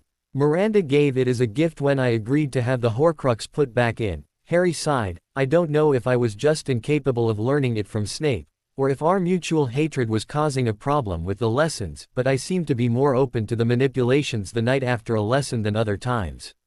And that is how you ended up dead serious. Harry's eyes met his godfather's. It was my fault. Your fault? Sirius asked. Voldemort tricked me into believing you had been captured and were being tortured in the Department of Mysteries, Harry explained. I now know he just wanted the prophecy. Harry again thought back to that night. If Dumbledore would have just told me there was something Voldemort wanted and might try to trick me into getting it, I would have been on guard, but again he thought he knew best. He kept everything from me. So, what happened? Sirius asked, unsure he wanted to hear about his own death. I led an assortment of students, Hermione, Ron, Ginny, Neville Longbottom, and Luna Good there in an attempt to rescue you. We were up against 12 Death Eaters, led by Lucius Malfoy, and for a short time we were able to hold our own. Eventually, though, we started taking casualties. Fortunately none of our friends died, though Hermione came extremely close. You, Shacklebolt, Tonks, Moody and Remus arrived just in time to save us, with Dumbledore showing up a few minutes later. In the fight, you were dueling Bellatrix and you weren't taking it seriously enough. You were even laughing at her. She hit you with a stunner and you fell through the veil of death. Again tears had sprung up in Harry's eyes at the remembrance of his godfather falling through the ragged curtain. And it was my fault. If I had used these mirrors, he held up his, I would have known you were all right. I tried to talk to you. We ended up having to break into Umbridge's office and we got caught. But I did flow here and Creature lied to me. He told me you weren't here. I found out later you were, but you were up with Buckbeak. It was one of things the Malfoys had told him to do, distract you on that night. Sirius's face had turned very pale, but at the last statement he had turned to Creature. No, Sirius, Hermione said sharply. It was your fault as well. The way you've been treating him has been horrible, her voice softened. When Creature told us his tale before we had Regulus Locket and were able to give it to him. He changed almost instantly and became a very good elf. He led the House Elves of Hogwarts against Voldemort's supporters. Creature seemed to swell at the statement and Hermione noticed it. Creature, you're a good elf, supporting a very noble house. She turned back to Sirius. Instead of sitting here being morose about being stuck in a place you didn't like growing up in, start making plans on how to change the noble House of Black into something you would be proud of. Sirius looked sheepish. It's not that simple, Hermione. Then make it that simple. We didn't come back in time to save your life just so you can spend the rest of it lost in your own despair. Eventually, we will get Peter and get you cleared, but for now we're going to need you to help us save everyone else. We need your help to get our knowledge to the right people. You were a great schemer, weren't you? At the nod from Sirius she continued, good, because that is what we need right now. For the next 2 weeks, Harry and I have to study for our owls, so we need someone trying to figure out how we can use the Department of Mysteries events in our favor. Last time, Voldemort showed up and that's when the Ministry admitted that he was back. We need to see if we can develop a plan that will do the same thing. Harry smiled at Hermione, who was coming off her tirade, then to Sirius, we forgot to explain one thing about the soul bond we have, Sirius. I would like to introduce you to the person who just berated you, Hermione Potter, my wife. What? Sirius asked. It was too much, too quick, and he was drowning. Yeah, that was her reaction as well, Harry said as he took his wife's hand. But she's mostly gotten over it. Now. Oh, how do you know? Sirius asked. We first found out when Miranda had us look at the Marauders map. It showed Hermione Potter. She also said it could be verified in the Magical Records office. We, of course, haven't been able to do that yet. The map doesn't lie. It's tied into the wards at Hogwarts, Sirius said as he put his head on the table. My godson, married at 15. James would kill me. You didn't do it, Sirius, and I'm actually almost 18, Harry replied. He shook his head as he continued. This time stuff is going to give me a headache. As for my father, who, if I remember correctly, had eyes for my mother long before his 5th year, he would have no reason to complain. Besides, I ended up with the best wife in the world and a relationship blessed by the goddess of. What more can anyone ask for? My husband isn't so bad either, Hermione chimed in. But we aren't telling anyone else, at least right now. All Harry needs is more garbage from the ministry. Yeah, I can understand that. But please make sure I'm there when you tell Dumbledore, Sirius begged. By the way, how did you get here today? Apparated. From Hogwarts? Sirius asked. From the Shrieking Shack, Harry replied. That's a long way, and you're not licensed yet. When you're on the run from Voldemort and the Ministry for a year and the only way to travel is apparition, you get pretty good at it, Harry explained. I can imagine. To tell you the truth, Sirius, I'm glad you can't, Harry replied with a shake of his head. But we still have a lot that we haven't covered yet, so you can see just how lucky we got in defeating Voldemort. It took a good 30 minutes before the most important points were covered, including Dumbledore's death, the Ministry takeover, Muggle-born oppression, the Horcruxes, and final battle. It wasn't just our friends who died, Sirius, Harry explained. Muggle-born were being prosecuted, and a lot of them were Ed, he turned to Hermione. We can't let Umbridge do that again. We have to do something to prevent it. I agree, but you're not suggesting we kill her, are you? Hermione asked. I don't know what I'm suggesting, Hermione, Harry said softly. Those Muggle-borns had husbands, wives, and children. Families that either never saw their D1 again, or they came back from Azkaban a shadow of themselves. We have to do something about the government if we can, and it might start with making sure Umbridge doesn't make it back into it. Hermione stared at her husband, wanting to protest, but had to admit he was right. Maybe you're right, Harry, but I'm not sure I can kill someone in cold blood. I know what you mean, Harry said and looked away. They all sat in silence for a few minutes, until Hermione looked at her watch. We need to get back to the school. It's time to face Ron, she said. So, the Weasleys betrayed you? Sirius asked, bringing up a subject they had glossed over earlier. Harry sighed as he thought of the young man he considered his best friend, until he found out what he'd done. Yeah, Ron and Ginny did. Still trying to undo 7 years of friendship in my mind, but when I saw Ron sleeping this morning, knowing what he did to Hermione, I had a hard time not cursing him. At least it wasn't as bad as it was with Peter. Nobody died because of their actions. We don't know that, Sirius, Harry argued. What would have been different if our next school year hadn't been complicated by jealousy? Besides, if you could have gone back before Peter betrayed my parents, what would you have done? Sirius sighed. I would have ripped the rat into multiple pieces and fed him to whatever creature I could have found. He looked at the couple. Just don't do anything stupid. Harry smiled as he looked at Hermione. That's why she's my soulmate. She's supposed to keep me from doing stupid. Even when I thought you had been captured 2 years ago, she was trying to be a voice of reason and told me it could be a trap. She's been right about most things, and I think I might have finally learned my lesson. But you know, he looked at his wife, even when she was sure I was wrong, she's never left my side. Hermione smiled at Harry and gently squeezed his hand. And I never shall. As Sirius looked at his godson and his wife, he remembered the two of them saving him 2 years previous. He remembered the way they just seemed so natural together back then, and now he saw the same thing but even more pronounced. Okay, you two get back to school but keep in touch.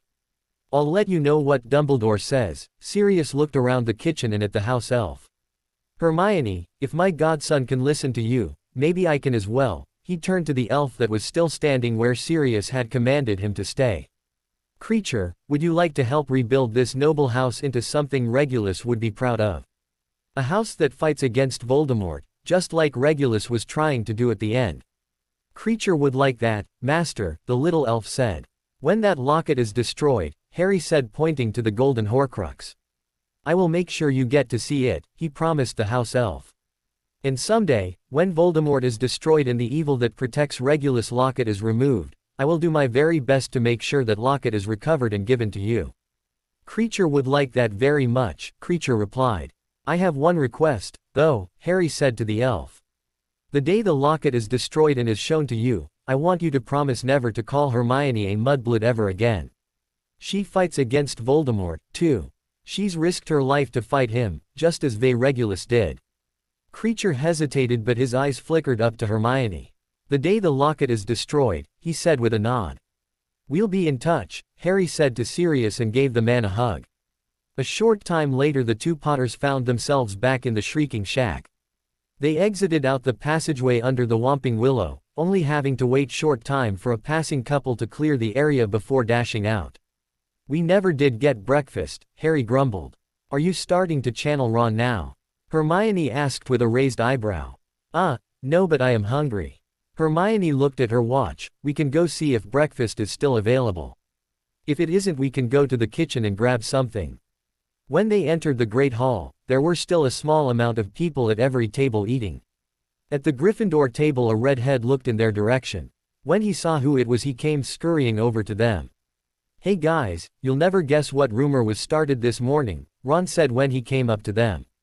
People are saying you two are a couple and were seen in the common room, Ron shook his head in amusement. Pretty stupid, isn't it? He turned back toward the table. If you haven't eaten yet, there's still food on the table. Ron, Harry called and when his old friend turned around. It's true, Harry took Hermione's hand in his. We are a couple. Hermione is my girlfriend. Oh come off of it, Ron chuckled. I'm not falling for it.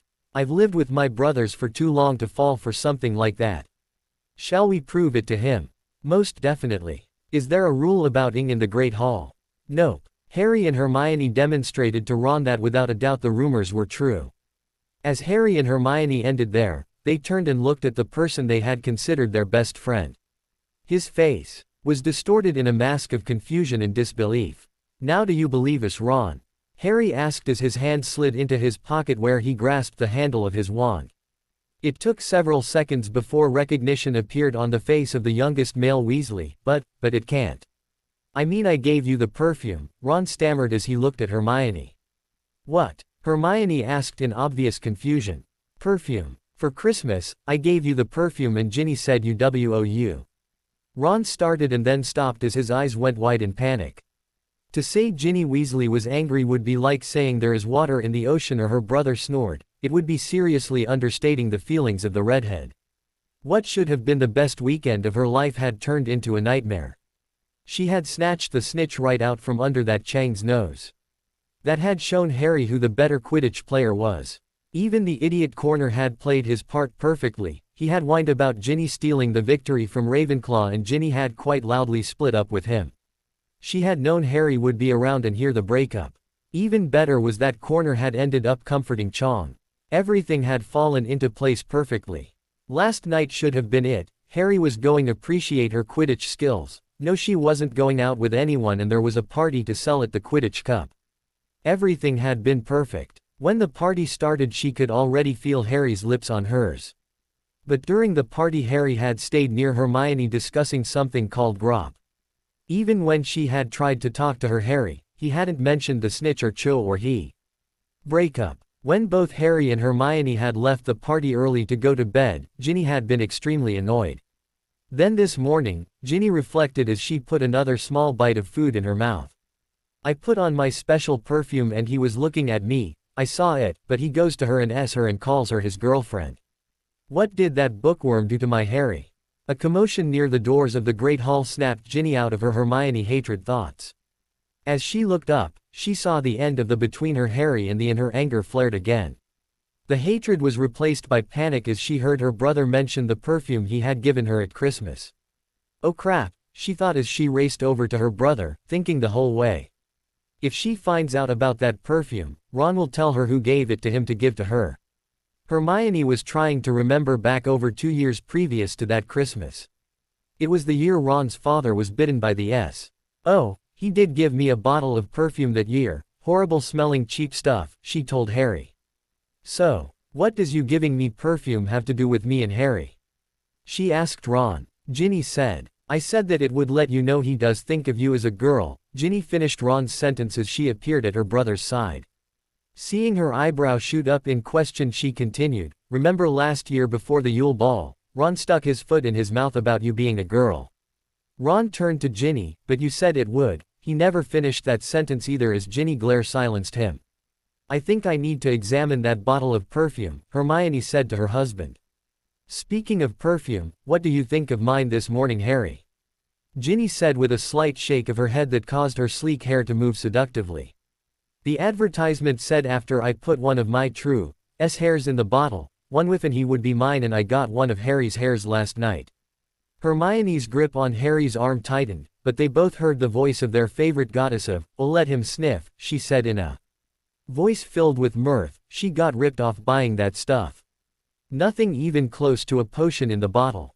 And yes, Hermione, the perfume he gave you at Christmas was something similar that Ginny bought.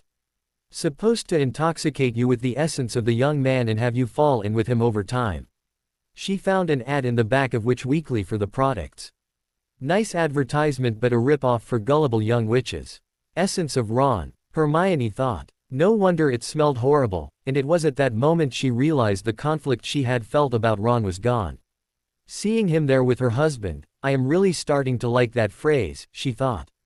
There was no comparison between the depth of she felt for Harry and the tolerance she might still have for Ron. Well dear, that's the difference between a soulmate and well Ron, Miranda said. I'm afraid Ron might end up like Severus Snape since he can't put anyone else ahead of himself. When Harry smiled at what Miranda had said, Ginny presumed it was the invitation to smell her perfume, and she knew she had him. Harry bent closer and took a deep breath and immediately wished he hadn't. He had to choke back the tears that threatened to overwhelm him from the scent. Looking up at Ginny, he said, "It's an interesting smell, Ginny."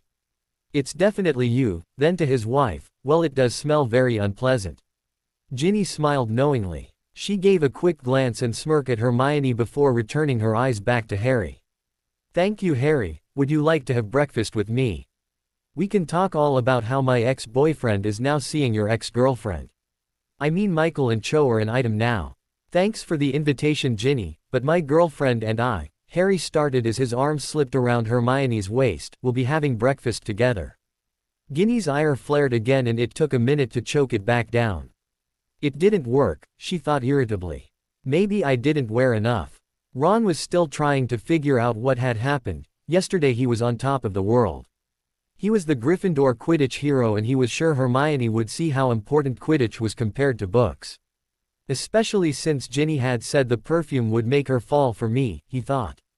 "Shall we dine with Luna?" Harry asked as he spotted the hair of his friend sitting alone at the Ravenclaw table. "Sure," Hermione replied, and the two of them turned to the Weasleys. "Ron, I am glad you're now seeing me as a girl, especially since I've been one all my life. Now if you will excuse us, we will be eating with Luna this morning."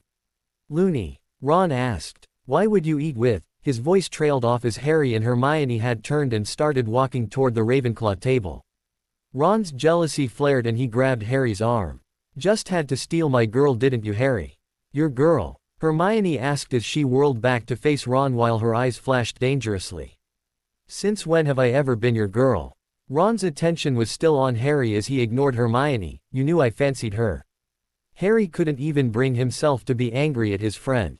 He just stared at the hand that held his arm until Ron released him. Once Ron had done so, he turned his gaze to look his old friend in the eyes. "Ron, the only person you seem to fancy is yourself." With that he turned and, taking Hermione's hand in his, walked away. As Harry and Hermione walked away, they heard the two youngest Weasleys whispering heatedly, and the words, "You said," and "mine," came through loudly from Ron. So she had started even before the summer. Harry thought. "Stay on your toes." "I will," Hermione replied. "I should have been more suspicious of that perfume, but growing up, giving cheap perfume was a joke in our house. It meant you waited until the last second and only some late-night store selling cheap stuff was open. It seemed so like Ron that I didn't think he wasn't out shopping the night before. She looked back at the Weasleys and noticed the glare Ginny was giving her as she continued to argue with her brother. Was she ever my friend, or was I just a way to get to Harry? She wondered. Harry and Hermione finished the trek to the Ravenclaw table and sat down on either side of their friend. The few Ravenclaws who remained at the table were all looking at the two of them curiously. As Harry sat down, his eyes found the one particular person staring the hardest. The dark-haired Cho Chang had an expression written on her face that was easily understood. It was an expression that said, "I knew it." Cho turned to the boy sitting on her right, whom Harry recognized as Ginny's old boyfriend, and him, and then she turned and looked back at Harry. Harry just shrugged his shoulders at her and turned his attention back to Luna and Hermione. "Hello Harry, hello Hermione," Luna said in a serene voice. She was currently arranging the food on her plate into an elaborate mess that seemed to fit no pattern or reason. "Good morning Luna," Harry said. "Is there something you needed?"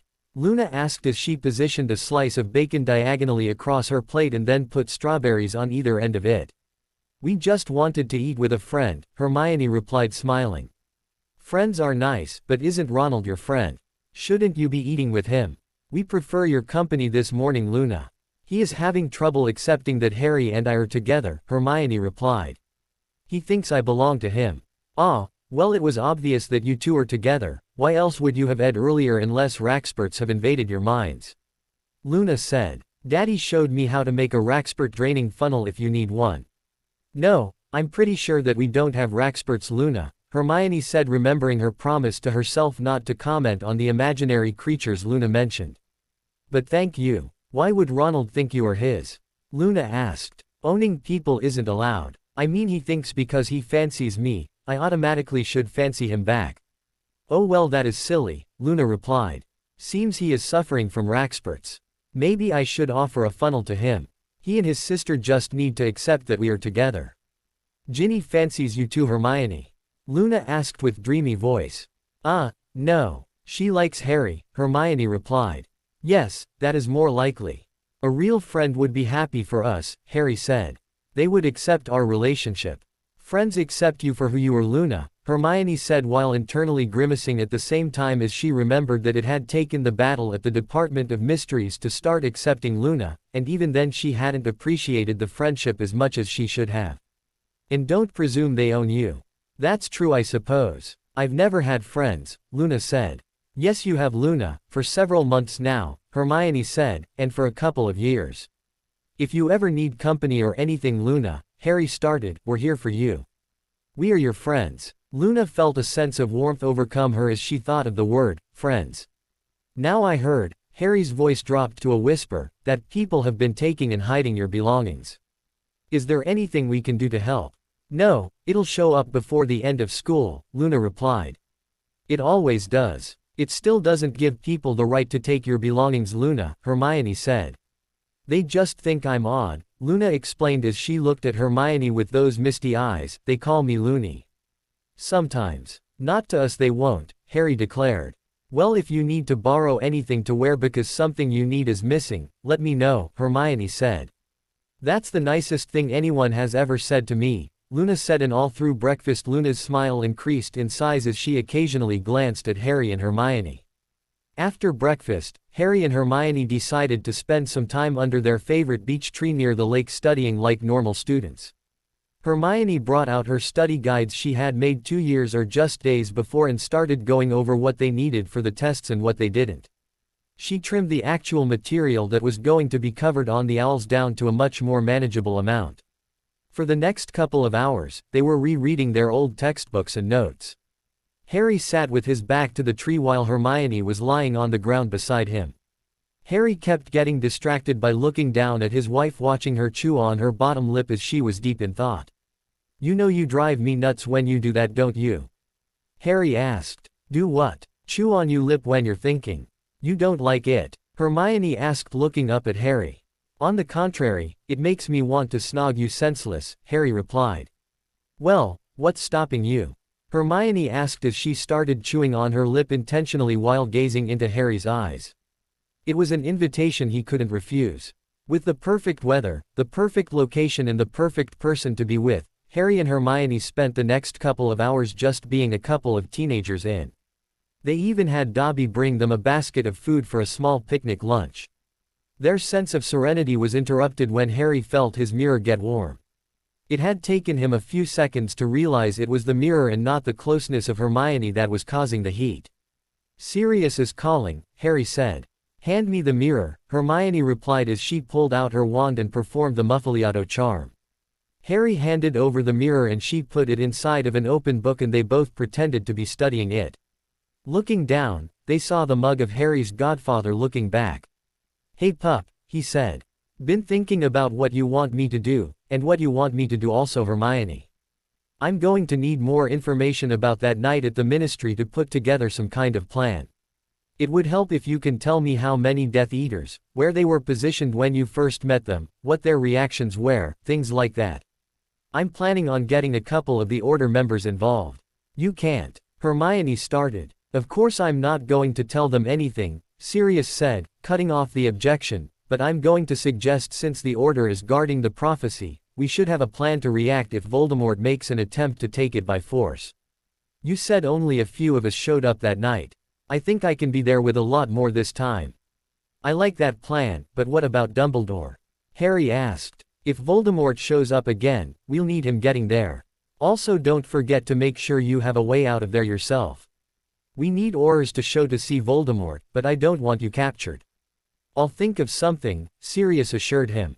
"Okay, we'll write down what we remember and get it to you," Harry said. "And Hermione, I just want to say thanks," Sirius said with a grin. "I really did need a kick in the butt, didn't I?" "You just needed to know you're needed, Sirius," Hermione replied. "And trust me when I say we need you. Harry needs his family, plus without you, Harry had no protection from Dumbledore." "I think you're his family now, Mrs. Potter," Sirius said with a smirk. "And you think I can keep him in line without help?" Hermione replied, smiling. She really was enjoying that title. "Good point. He is a troublesome cub, isn't he?" Sirius replied. He glanced over his shoulder and then turned back to the mirror. "I really can't believe the difference in Creature. The little guy has been cleaning nonstop." "Well, I'll leave you two to whatever you were doing. We were just studying," Hermione said. "Getting ready for our owls. From the looks of your hair and lips, I'd say your studying is getting a little too personal," Sirius said with a grin. "Oh shut it, Sirius," Harry replied. "You're just jealous." "Well, considering I'm starting to think Buckbeak is attractive, you might say that," Sirius as his grin widened. "But I really am happy for the both of you. Now if you'll excuse me, I'm going to help Creature." Once the mirror had been stored, they started writing down the things they remembered from the Ministry. "This would be a lot easier if we just had Dumbledore's pensieve," Harry grumbled. Hermione's eyes shot up to his. "Of course, why didn't I think of that? We can borrow it. It's locked in Dumbledore's office, remember," Harry said as he thought of the device he'd used to view Snape's memories just the previous day, 2 years in the future. "Even Umbridge can't get in there."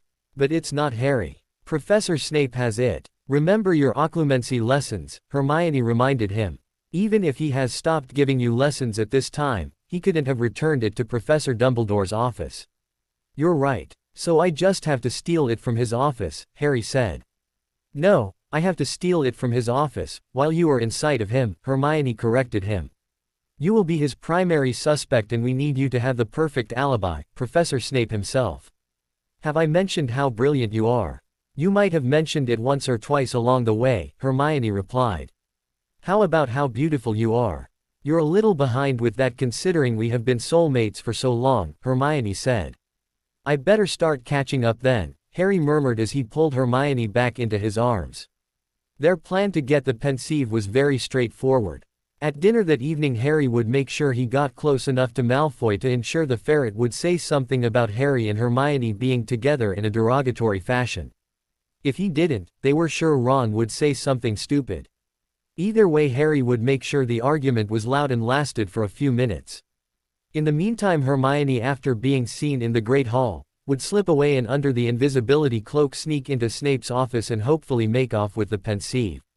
Since they were unsure about any tracking charms that might be on the memory device, they decided to hide it in the room of requirements.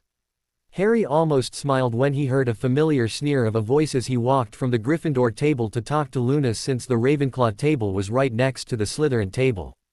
So Potty, I never thought you would ever sink so low as to actually date the mudblood, or is she providing you with distractions, as a good servant should?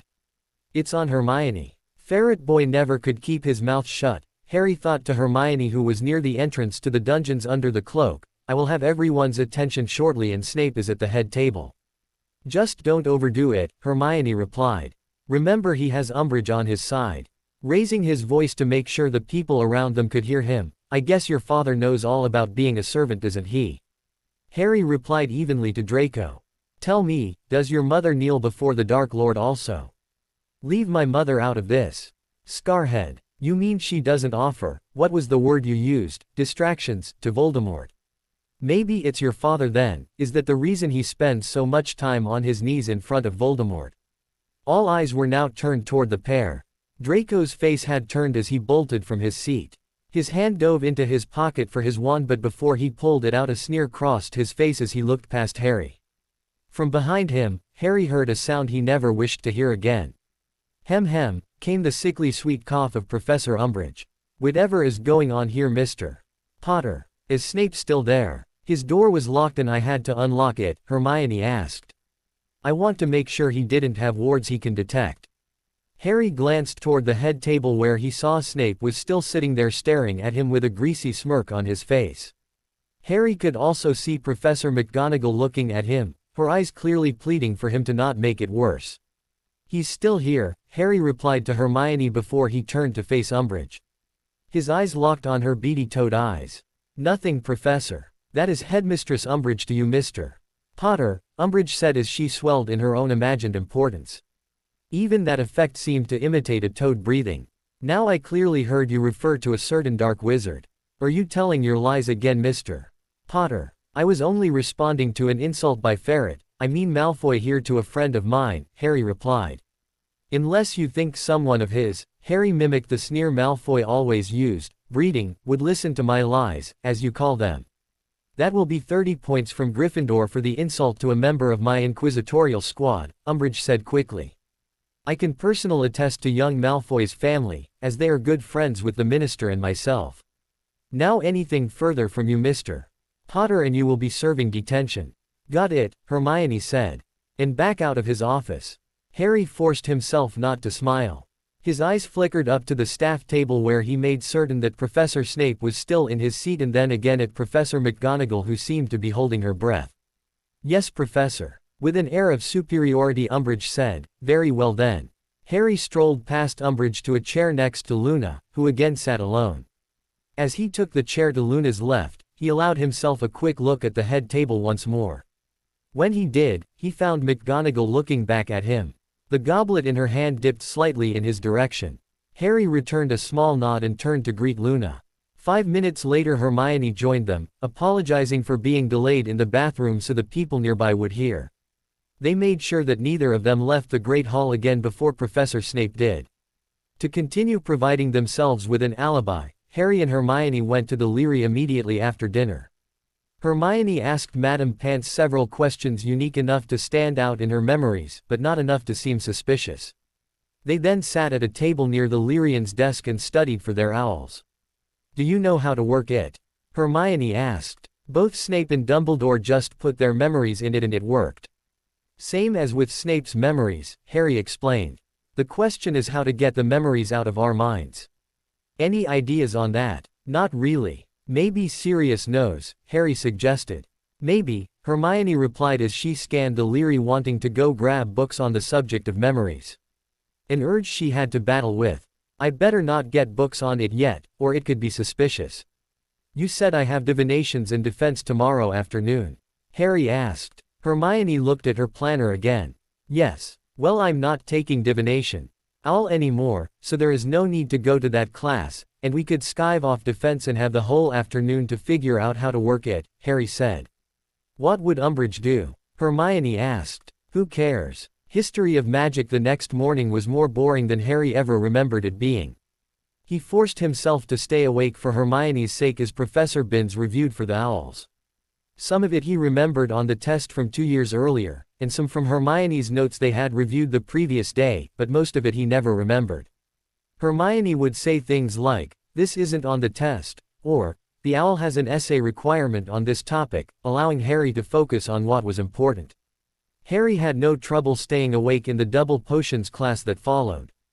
Though Snape was also reviewing for owls, his eyes rarely left Harry. Harry spent the class organizing his own thoughts about the potions master. The person who had been his mother's childhood friend, but had hated her heritage. Someone who would sacrifice the son of the woman he claimed to without hesitation. Someone who promised to help protect that son, but made every day a living hell for him. He played the memories the future Snape had given him over and over in his mind. No matter how he tried, the hour of memories that kept flashing through his mind could not undo the 6 years Snape had tortured Harry mentally, especially knowing he did not his mother. Hermione could feel the emotions playing inside of Harry. "Are you all right, Harry?" she asked. "I think so. It's just Snape. I just can't bring myself to reconcile how he treated me all of these years," Harry explained. "I see him, and I still feel all the mental abuse he heaped on me just because of my father. I also see him dying in the Shrieking Shack. I see the memories he gave me. Yes, he spied for Dumbledore, but as I was sitting here another thought crossed my mind. Did Snape spy for Dumbledore to help protect me or to make himself feel important?" "What do you mean?" "Snape is purely focused on Snape," Harry explained his thoughts. "As a Death Eater he was one of many and not even that important. But as a spy, he would consider himself the most valuable asset of a wizard even Voldemort feared. Think of when he died. He was asking permission to come try to get to me, not making any real effort to escape from Voldemort's presence. He knew I needed that information, but he refused to openly betray Voldemort all the way to the very end. He continued to play both sides until the last instant the S sunk his fangs into him. If Voldemort had not killed him and had won, Snape would have been safe. If I won with him still alive he would have been safe. He didn't sacrifice his life for the cause, it was taken from him because of a mistake by Voldemort concerning the Elder Wand. What about how he protected the students at Hogwarts? Did he? Again he did just enough to play both sides.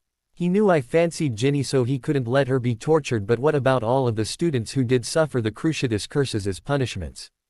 No, I think Snape did just enough to be vindicated if I won." Hermione thought about Harry's reasoning and looked up as the potions professor. "You might be," she stopped in mid-thought. "No, I believe you are right, Harry." When class was finally over, Harry had just managed to put his book and notes into his book bag when the oily voice he'd been expecting caught up to him. "I need a word, Potter." "Want me to stay with you?" Hermione asked. "No, but don't go far just in case." Harry turned and faced Snape. "Yes." The potions master closed the distance and looked Harry in the eyes. "I hope that occlumency works," he thought. "Return it, Potter." "Return what, sir?" Harry asked innocently. "You know what you took. You took the headmaster's pensieve. You will bring it back, and you will bring it back before the end of the day. Am I clear?" "Sir, I did not take anything." "When was it taken, sir?" "You know perfectly well it was taken last evening." "Well, last evening I was at dinner and then in the Leary." "You can check with Madame Pants if you would like. Besides, why would I take the pensieve?" And Harry felt a sensation in his mind as he stared at Snape. He knew it was a passive legilimency attack from Snape. He wanted to smile when a questioning look appeared on Snape's face. "Fight it off, Harry," Miranda said. "You know how." "What?" But Harry realized he did know how. He brought up the memory he had seen in the pensieve 2 years ago, and he pushed the snippet of when Snape had called his mother a mudblood at the presence he could feel. The look of anger and astonishment that crossed the potion master's face was priceless, but it was only a split second later that his wand was out and the word, legilimens, was spoken. It was the same sensation but 100 times more powerful this time. Harry recoiled, but then he realized memories were not popping up as they always had done before. Harry searched his own memories for ways to retaliate. He remembered his face-to-face encounter with the basilisk and mentally threw that memory at the presence. He followed it closely with the face-to-face meeting with Aragog, and finally he found the memory of experiencing the Cruciatus curse at the hands of Voldemort in the graveyard, and scent followed the other 2 memories. Snape staggered backward. A look of bewilderment registered on his face for a split second before he quickly recovered and his normal sneer appeared. Harry glared at Snape as he scrambled for an explanation. "Occlumency lessons work much better when I trust the person teaching me." As you can see, I no longer need your training, so please refrain from perform legilimency on me again. Snape's black eyes were boring into Harry. It didn't take legilimency to figure out that Snape's ideas right now bordered on unforgivables. Now Professor, I will say this once, I am not my father. No matter how much revenge you want from him, he is dead along with my mother. Harry let the final word sink in and he saw a ghost of pain reflected in Snape's eyes. Will there be anything else, sir? Harry asked. When no answer came from Snape, he turned and walked out the door. Thanks Miranda, Harry thought. I rather like that. Harry heard the giggling. I thought you might. Just remember that he now has questions he's going to try to get answers to. Be careful. It isn't like I go looking for trouble. No, it's more like you place a full-page ad in the Daily Prophet requesting trouble be delivered to your doorstep, Miranda replied with a sigh. Hermione was waiting outside the classroom with her wand in her hand just in case she had been needed. As Harry came out of the door, she wrapped her arms around him. Are you all right? Brilliant, Harry replied. The first thing I want our children taught is occlumency. Well, maybe riding a broom is first, but occlumency is definitely early in their lives. Our children. Taking something for granted there, Harry. Harry realized what he had said. My apologies. Mrs. Potter, will you someday consider being the mother of my children? As long as you don't see me as a Mrs. Weasley pushing out a kid a week while staying home to raise them, we can discuss it. How does 2 or 3 sound to you? Especially an intelligent little girl who looks exactly like her mother, Harry asked with his emerald eyes locked onto hers. Hermione smiled as she thought of a future family with Harry and 2 or 3 children. She herself imagined a small boy with messy black hair. I think it sounds perfect. After lunch, they made their way to the room of requirements where Hermione brought out a surprise for Harry. In a room she had created to hide the pensieve, she pulled a book out and handed it to Harry. It was Snape's potions book, the same book that had caused so much extra jealousy for Hermione in their 6th year. Here, she said, handing the book to Harry. I doubt Professor Snape will miss it as long as you're not cursing Malfoy. She gave Harry a small smile. I know the jealousy was artificial, but I really am sorry. This book is actually a valuable treasure of information. Whether it's the printed words or the handwriting in the margins, knowledge is knowledge. And if next year Slughorn is back and has his competition for the Felix Felicis, I expect my husband to win it again. We will both work out of this book and both do equally as well, Harry said. They turned their attention to the pensieve. They both had seen Snape expelling his memories right before his death, and Harry explained how both Snape and Dumbledore used their wand to extract memories from their head. Well, I'm not quite ready to aim a wand at my head and see what happens, Hermione said cautiously. Let's see if Sirius knows how it's done. Harry pulled out the mirror and called, Sirius Black. This time it took a minute before Sirius answered. Sorry, but Moody is downstairs right now. I had to make an excuse to come see about Buckbeak. What's going on, pup? Will Moody see you using the mirror with his eye? Hermione asked. If he bothers to look, yes, but he won't be able to hear anything, Sirius replied. I have this room silenced anyway since Buckbeak can make a bit of racket from time to time. You remember me telling you about the memory of Snape from that time after your owls, right? Yeah, thought you were over that. Sirius replied. It's not that, we just want to know if you know how to extract memories to use in the pensieve. Why? Well, we sort of stole Dumbledore's pensieve from Snape, Harry explained. You what? Sirius exploded and then he started laughing. Oh Merlin, what's he going to do when he finds out? He already suspects me, Harry said. But he can't prove it. He tried legilimency on me this morning. He did what? Sirius growled. Just wait until he shows his ugly mug around here. I'll rip him to pieces. Actually, it just proves my occlumency works perfectly, Harry replied. He got some tasty memories of mine that he didn't find very appealing, including an up-close and personal visit with a basilisk. He's not going to let that go, you know, Sirius said, suddenly very serious. He's going to want to know how you did it. Yeah, I mentioned that lessons work better if the person teaching me is someone I trust. I am hoping he thinks Hermione taught me, but for now he's not a threat, Harry said. Remind me this summer to tell you my thoughts I have about him and you can tell me if they could be right. For now though, we wanted to ask if you had any ideas on how to get memories out of your head to use in the pensieve. We thought if we could give you our memories of the ministry you would have more to work on. That's an excellent idea, Sirius exclaimed. Ah, yeah. Dumbledore showed me. He wanted my memories of the encounter with Pettigrew and a couple of other ones. It's not really easy but not extremely difficult either, Sirius explained. Basically you have to push your magic into a memory while focusing on your wand as you have it near your head. You also have to concentrate on keeping the memory or sending it out. Thanks, Harry said. Can we screw up our minds or anything doing this? Try not to. Think of any dangerous magical spells while you have your wand pointed at your head, Sirius said only half-jokingly. Even a disarming spell at that range can seriously hurt you. If you are going to try it, work with memories that don't mean anything to you until you are more practiced. If we get this to work, can we stop back there on Thursday and show them to you? Harry asked. Mirror me first like last time to make sure no one has dropped by, Sirius said. We are supposed to have an order meeting on Wednesday, so I should be able to let you know what Dumbledore had to say about the locket. Thanks Sirius, you better get back to Moody, Hermione said. Yeah, I guess. See you 2 Thursday, and Sirius's image disappeared. It took an hour before Hermione was able to get any memory to come out of her head and even then it proved to be incomplete. Another hour passed that and Harry had got the hang of getting it that far. Hermione stayed one step ahead as she got better about completing the memory she was trying to obtain. After that much time working with their magic thought they were both very tired and decided to quit for the day. After leaving the room of requirements, Harry and Hermione went back to the Leary to study some more until dinner time. Being there again put them under the gaze of Madame Pants if Umbridge came looking for them for not going to her class. At dinner Harry and Hermione sat with Neville.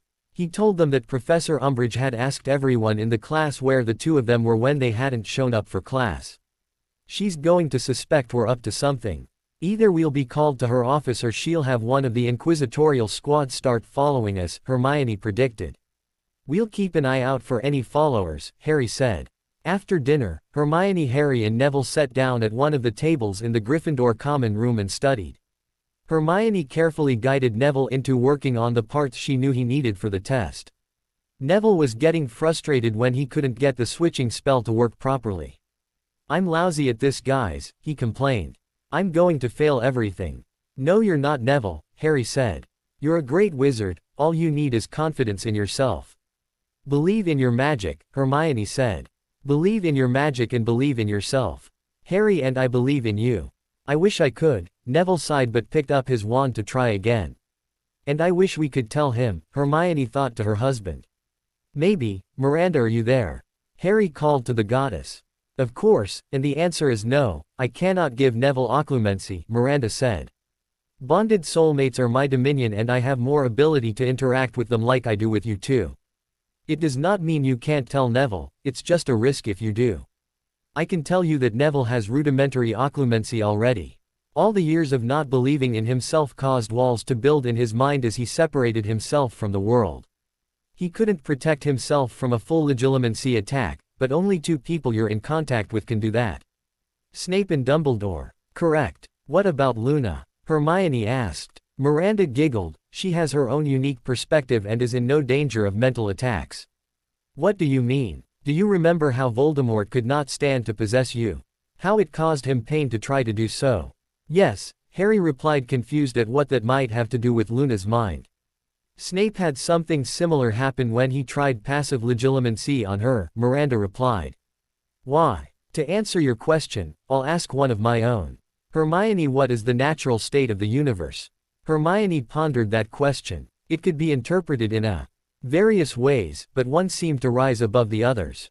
Chaotic. Correct, and the mind is a reflection of that. Now there are 2 ways to deal with chaos. Any guesses? Bring order. Very good, and the other? When Hermione didn't have the second answer she continued. The other way to deal with chaos is to understand chaos. That is how Luna's mind works, and to the well-controlled mind of Severus Snape it was painful for him. What do you mean she understands chaos? Think about your mind, Hermione. Everything has a place. Transfiguration, charms, science, all are well organized in their own little niche. Luna's mind is more like an unsorted sock drawer. Everything is jumbled together until she needs something and then she pulls out what she needs. It takes a special mind to be able to do that, and sometimes what she pulls out makes sense to her but no one else. The way her mind works can also gives her uncanny insight. Because everything is jumbled together in her mind, she can see related things no one else can. Her mother had the same gift and it's what made her such an excellent spell creator. So telling Luna is safe. Yes, but be careful. What do you mean? With your actions today of showing you cared about her, you two have risen to a place just under her father in importance. If you build on that by sharing this information, in actually showing her you trust her, you will actually become more important. If then in the future you were to hurt that friendship, you would all but destroy her. To her it would be like losing her mother all over again. Thanks Miranda. You're welcome. Harry and Hermione returned to studying with Neville, and chatting mentally between the two of them, weighing the pros and cons of telling Neville and Luna. Even after their goodnight and reluctance to leave each other to go to their separate beds, they continued their mental conversation.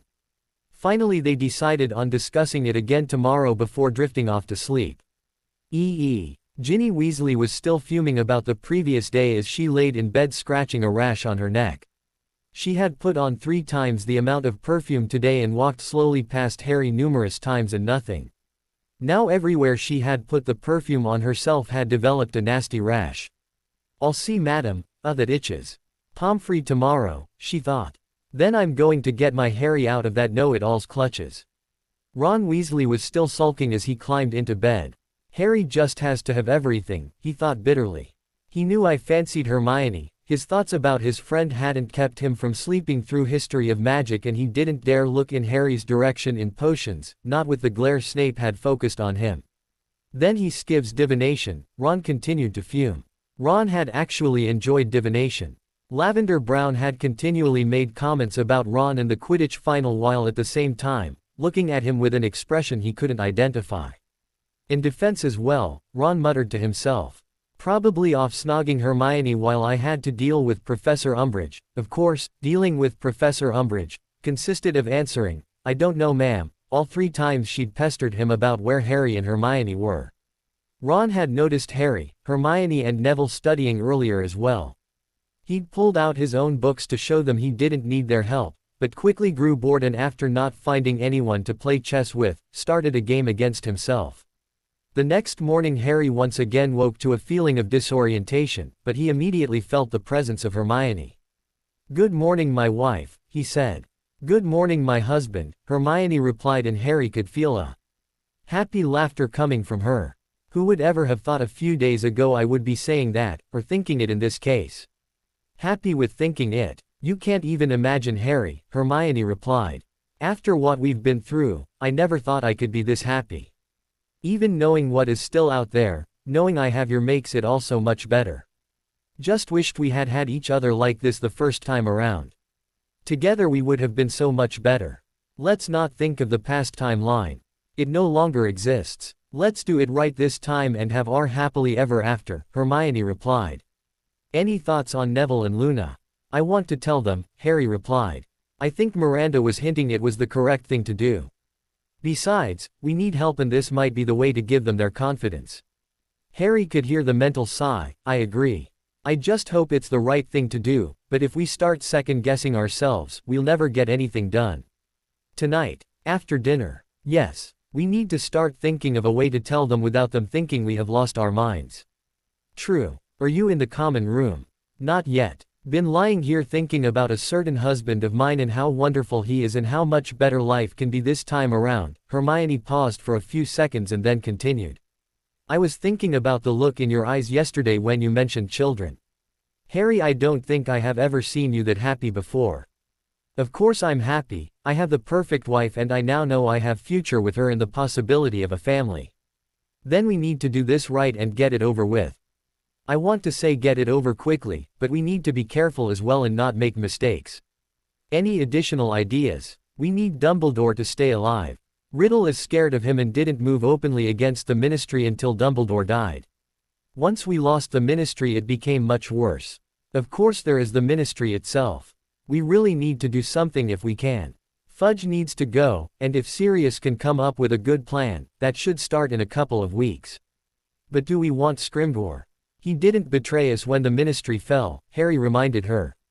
No, but he didn't really do anything to prevent it either, Hermione thought. I think we need someone you're willing to support publicly. With your support, a good minister can make a lot happen once you are back to being the chosen one. Harry sighed. He really hated the idea of politics, especially because of the chosen one and boy who lived fame, but he realized Hermione had a point. It was a tool they could and should use. Got anyone else in mind? Do you remember Amelia Bones? She's Susan's aunt and the one who gave me a chance at my hearing, but she died. I know. It was shortly after this year ends, Hermione replied. She was killed and the Order thought it was definitely the work of Voldemort himself. You were still at the Dursleys when it happened, but everyone in the Order was hoping she would be the next minister and they thought Voldemort was afraid of what she would do if that happened. What can we do? Voldemort will still probably kill her. Maybe, but we can hope to make a difference there, Hermione said. We can try, but we should have a backup plan in case it still goes that way. Maybe ask Sirius who he would recommend if Ms. Bones doesn't work out. We do have a couple of weeks to form a plan. Meet you in the common room in a few minutes. Harry asked. Planning on another go at Ginny this morning? Who, me? Harry smirked. You know she was coated in that perfume yesterday. I thought I was going to choke every time she came near me. I can't believe how blind I was to her last time. What about the rest of the Weasleys? Fred and George have been great. Hopefully Bill doesn't have a run-in with Fenner this time and there will be no bloody stupid rescue of me from the Dursleys costing George an ear. That's something else Snape did. I don't care if he wasn't trying to, he still did it.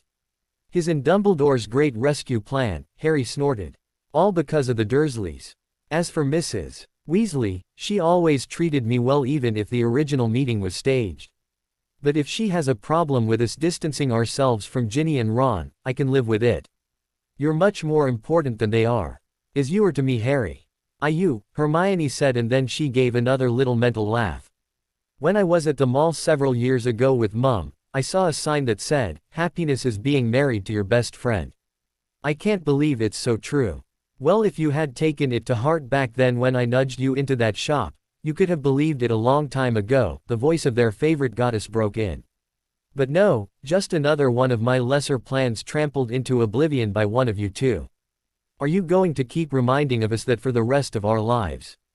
Hermione asked. No, of course not, but 2 or 3 more years is a possibility, Miranda replied with laughter in her voice. Do you remember where you saw the sign? Harry asked Hermione after the goddess quieted down. I want to buy it for you when I get a chance. How about we buy it for ourselves? Hermione asked. It will be perfect in our future home. I always want to remember that before we realized we'd each other, we were best friends. Before you realized, Miranda cut in again. You call what you did realizing. I call it 7 years of very hard labor on my part. We did, thank you, Harry reminded the goddess of. Do you want us to name our firstborn after you? Now that would be very thoughtful, Miranda replied. But only if it's a girl. I would hate to have caused a boy to be named Miranda. Harry sighed as he wondered if anything would ever be simple in his life. He finally got out of bed and got ready to go meet his wife. Ginny wasn't in the common room, so they left for the Great Hall and breakfast where they took a seat next to Neville. They were both pleasantly surprised when Luna came in and joined them at the Gryffindor table. What are you doing at our table, Loony? Ron asked from several seats down. He was pointing his fork laden with a bite of hotcakes at her. Shouldn't you be with the Claus? Her name is Luna, Harry snapped at his former best friend. And she's having breakfast with her friends. Unlike some people, she is happy. Hermione and I are a couple and is our friend. Friends don't steal other friends' girlfriends, Ron snarled. Ron, I might have been a friend who was a girl, which it seems like you finally noticed. But I have never been your girlfriend, Hermione replied. Almost 2 years in the future, but thankfully it never happened. Luna smiled and leaned over and whispered something to Hermione. Of course, Hermione replied. Looking over at Harry, she saw his eyebrow raised. She needs a pair of socks. She hasn't had any in several days. Can I go attack the Ravenclaws? Harry asked. I know how to get in their dorm now. No, not with Umbridge around. Next year you can, and I'll help if they're still bullying Luna. Ginny Weasley was furious. Madame Pomfrey had given her the foulest smelling paste to put on the rash and it had to be reapplied every 6 hours for the next 2 days. She couldn't even stand to be in the same room with herself, much less go out into the school where she'd be a laughing stock. How can I get my Harry out of that vile bookworm's clutches when I smell worse than Ron's breath? Ginny wondered as she stopped herself from scratching her arm for the third time. She reached into her trunk and pulled out her dog-eared copy of How to Get Your Wizard, and started reading it again, looking for more ideas. As she thumbed through the pages, her thoughts turned to the past year. I wasted an entire year with Corner trying to get Harry to realize I'm the of his life, but Harry kept looking at Chong. But what went wrong on Saturday? That had to have used some kind of spell or potion. Something to do with Grop. I heard her say that word several times and it's not a real word. Ron didn't know what it was either. Maybe she found a spell that influences Harry and that's the keyword to it. Ginny paused in her reading as she thought of the bushy-haired know-it-all. I spent years cultivating her friendship so I could learn all of Harry's secrets. How many hours of my life have I wasted listening to her talk about books she had read and her trips to France and all the stupid muggle stuff she does. She shook her head at the horrid memory of the night Hermione wouldn't shut up about some time-traveling outer space doctor and some kind of tart. And I had to pretend to understand and even like what she was saying. What my brother sees in her I have no idea, but for stealing my Harry, she deserves him. Ginny smiled at the thought of Hermione having to cook for her brother every day for the rest of her life. Yes, that would be the perfect punishment. And I hope to bloody hell the Chudley cannons actually start competing. Merlin knows Ron would never shut up about them then. A smirk crossed the face of the young redhead as she thought of future Christmas dinners at the Burrow. Hermione would be there with Ron. Ginny envisioned a dumpy overweight Hermione with 6 or so kids, her know-it-all in used only for remembering recipes and house-cleaning spell, while Ginny and her husband Harry would be telling every one of their trips around the world, being the guest of honor at all types of magical state functions.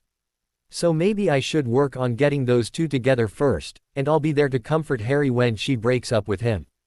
But how in the bloody hell do I get Hermione to leave my boy who lived for Ron? Ginny started leafing through her book again until she came to the section she needed. One of the best ways to get someone interested in you is to emphasize what you have in common. Sharing a common interest is one of the proven ways to grow a relationship, she read. Ginny knew that line by heart.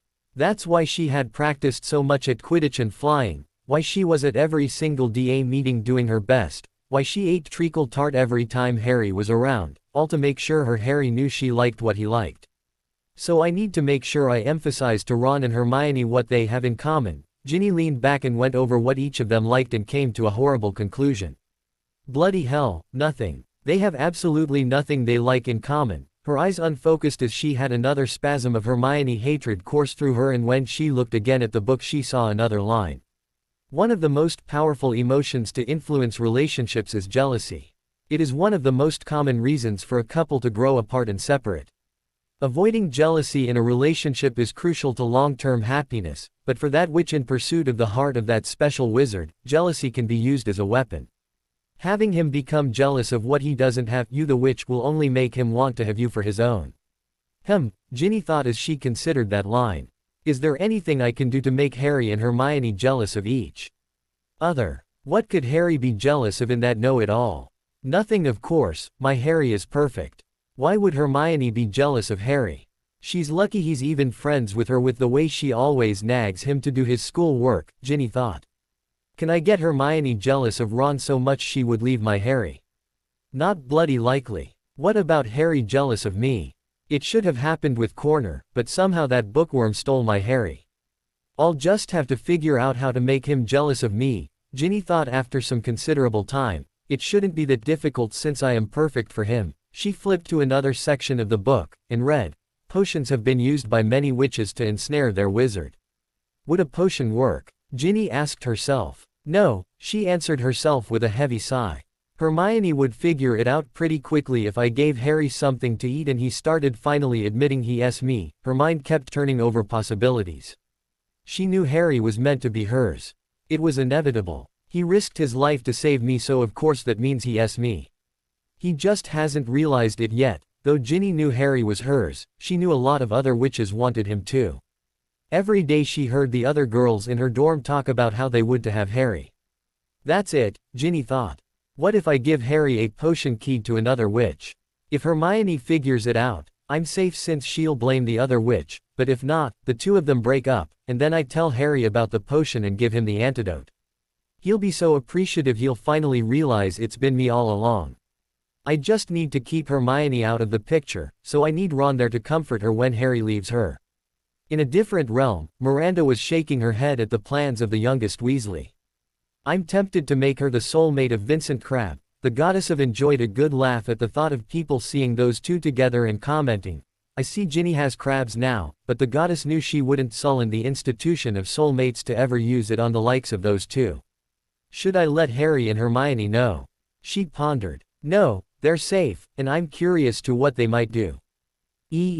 After breakfast and a quick dash back to the tower to get Luna a few pairs of socks, Harry and Hermione had a pretty tough day. Double Charms and Double Transfiguration were their classes in the morning. Of course both professors were reviewing for the owls. Since both classes were taught by professors they respected above all others in the castle, they had to attend and pay attention. They didn't mind since the practical reviews were fun as each spell was completed with no difficulties. They smiled at each other when their teacups matched exactly down to the littlest detail. They had even sat with Neville helping him to complete his review work. They had skipped lunch entirely to get back to the room of requirements to continue practicing copying memories. Both Harry and Hermione were able to pull complete memories before they had to head to Care of Magical Creatures and Herbology, another two classes they weren't willing to miss. Professor McGonagall had just completed her fifth-year OWL review class and was watching her two favorite students walking out of class hand in hand. She had been amazed at the overnight transformation of Harry Potter and Hermione Granger. Every spell Harry did in review, he did correctly the first time with almost no effort. All he needed was the right influence, the Transfiguration professor thought, and it's been there beside him the whole time. And Harry has done wonders for Hermione as well. She remembered the young lady who had burst into her office last week almost in tears about her owls, and ranting about the good luck charms being sold which required her to take time away from her revising to confiscate them. She seems much calmer this week. They're a good match for each other. The Scottish professor had witnessed the smile the two of them shared every time their transfigurations had been perfect. She was still amazed at the exactness of the two teacups sitting in front of her. "I can't find a single difference," she smiled again at the two of them. They'd even take Longbottom under their wings in class and helped him. From what McGonagall had overheard them discussing, she understood that he was now revising with them every evening. She knew that it would go a long way to helping Mr. Longbottom with his owls. That brought McGonagall's attention to another teacup, the one transfigured by Ronald Weasley. "Can you call something that still has hair and a tail a teacup?" she asked herself. Throughout class she had watched the dynamics of Ron Weasley and Harry and Hermione. They seemed to be at odds now, and from the looks Ronald had been given his two friends, it was obvious that he was jealous of the two of them. Professor McGonagall sighed. She knew that without Hermione's help at this crucial revising time, Mr. Weasley would not do well on his owls. We have our tale again," Harry said.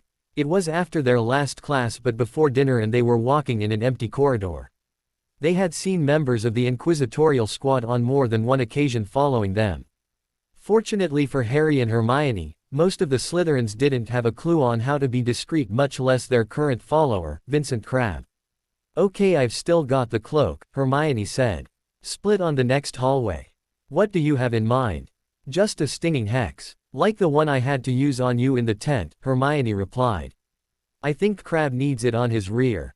Led him away and then back this way." She then thought softly, "Just wish I could shove a little fiendfire up his ass." They both remembered the stories of Crabbe torturing the students in the 7th year and just a few days ago, but 2 years in the future, in the room of requirements when he tried to kill them with the killing curse and fiendfire. Though that Crabbe ended up dead due to his stupidity, it didn't temper the dislike of the person following them at all. Harry remembered the excruciating pain of the stinging hex Hermione did when the Snatchers had shown up at the tent, and he knew she had done it non-verbally. He smirked at the idea of Crabbe enduring that pain because he knew Madame Pomfrey hadn't been very quick in finding cures for the various Inquisitorial Squad members ending up under her care. At the next hallway Harry and Hermione went in opposite directions. Crabbe was under direct orders from Umbridge not to let Harry Potter out of his sight, so he immediately ignored Hermione and followed the tarnished Gryffindor golden boy. He was surprised when after about 30 feet Potter turned and started walking directly back toward him. "Hello Vincent," Harry said with a smile as he walked past the thoroughly confused Slytherin. Crabbe had no choice but to turn and follow Harry back the way they had just come.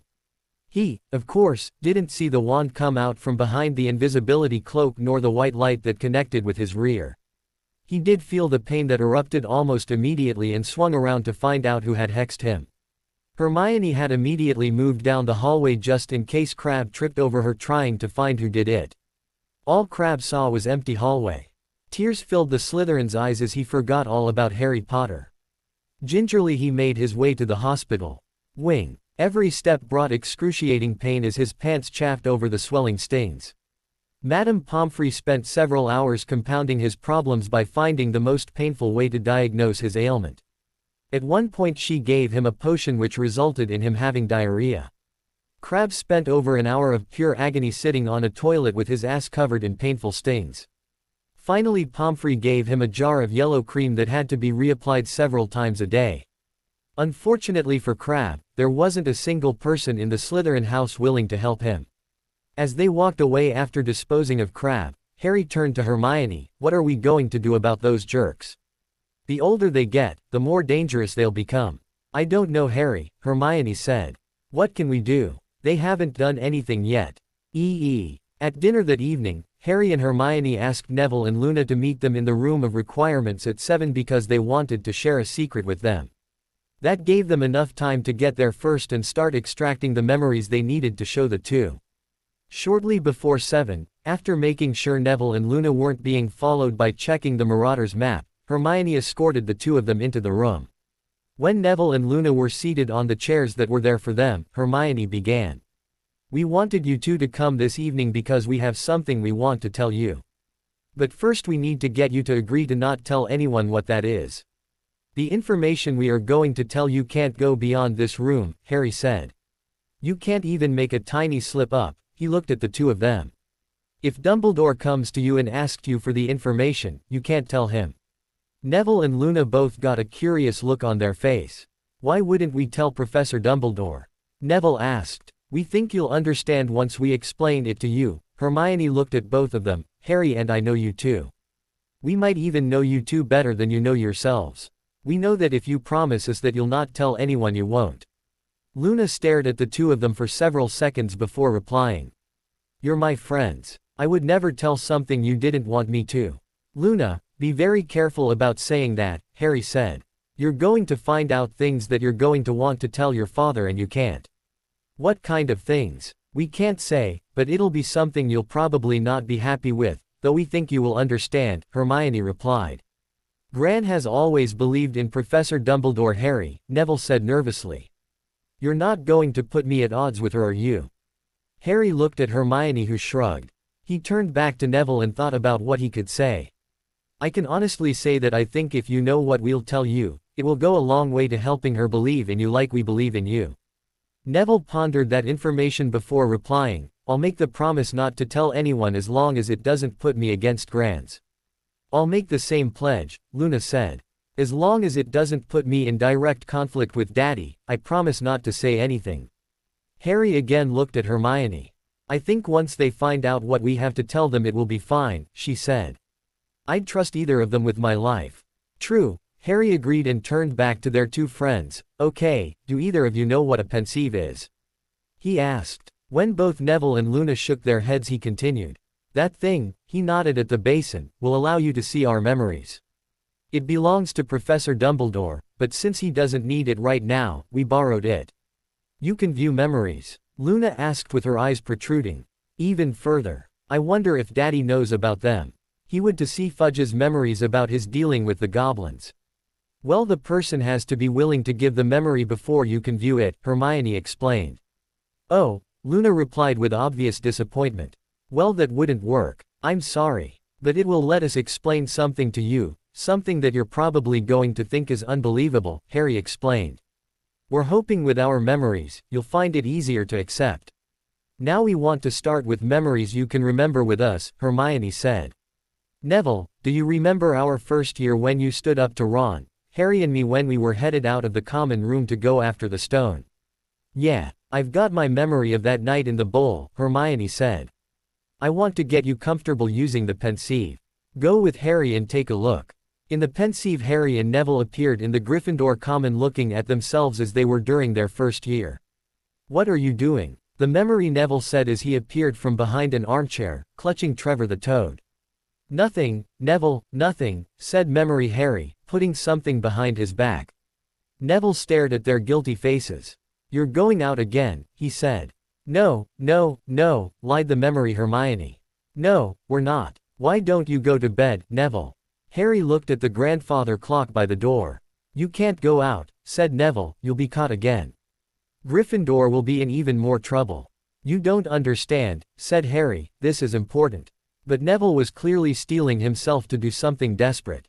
I won't let you do it, he said, hurrying to stand in front of the portrait hole. I'll fight you. Neville, Ron exploded, get away from that hole and don't be an idiot. Don't you call me an idiot, said Neville. I don't think you should be breaking any more rules. And you were the one who told me to stand up to people. Yes, but not to us, said Ron in exasperation. Neville, you don't know what you're doing. He took a step forward and Neville dropped Trevor the Toad, who leapt out of sight. Go on then, try and hit me, said Neville, raising his fists. I'm ready. Harry turned to Hermione. Do something, he said desperately. Hermione stepped forward. Neville, she said, I'm really, really sorry about this. She raised her wand. Petrificus totalis, she cried, pointing it at Neville. Neville's arms snapped to his sides. His legs sprang together. His whole body rigid, he swayed where he stood and then fell flat on his face, stiff as a board. Harry turned to Neville. I think it was that night, when you started becoming who you can become, Neville. Is that how you remembered it? Neville just nodded. When Harry and Neville exited the pensieve, Hermione scooped out that memory and uncorked a bottle and poured another memory into the basin. Okay, this next memory is when all of us were on the Hogwarts Express at the beginning of this year. All four of them entered the pensieve and found themselves in a train compartment where the memory of all four of them were seated along with Ron and Ginny. The four of them spent a considerable amount of time watching Neville and his Mimbulus Mimbletonia, Luna reading her Quibbler upside down, the Stinksap incident and the various other things that happened during some of the journey. When they were once again back in the room of requirements, Harry asked. Do both of you agree that is a true memory? Yes, but it's strange to see yourself and not be yourself, Luna said dreamily. Neville again nodded, not understanding the purpose of what they were being shown, but not wanting to ask questions either. Hermione and Harry showed the two of them a couple of memories of the DA meetings and another one of when Fred and George Weasley left the castle, each time confirming that they were as Neville and Luna remembered them. After they finished all of those memories, Hermione held up a bottled memory and Harry saw the label. Think it's time, she said, and Harry nodded in agreement. You are going to have questions after this next memory, so just wait until it's over and we'll try to explain, Harry said. Hermione once again put the last memory back in a bottle and poured out the one she had labeled, getting on Thestrals. It had been strange to her to watch Harry's memory of when that had happened. She herself couldn't see the Thestrals that evening, but they were perfectly visible in Harry's memory. She wondered if she could see them now since she saw several deaths during the final battle. Is seeing death a physical or mental requirement in seeing Thestrals? She had pondered earlier. This body has never seen death, but my mind has. Once again the four of them were drawn in the basin, and they found themselves in a clearing in the Forbidden Forest. Around them several Thestrals were moving around. Neville and Luna's eyes grew wider as they saw themselves scrambling onto the backs of the flying skeleton-like horses. Then Luna saw herself get back off of hers and help the memory Hermione, Ron and Ginny get on their rides. When they were all seated on the Thestrals, the winged horses leapt for the air and the memory faded. Back out of the pensieve again, Neville protested at once, we've never done that. I'm positive I've never been on the back of a Thestral.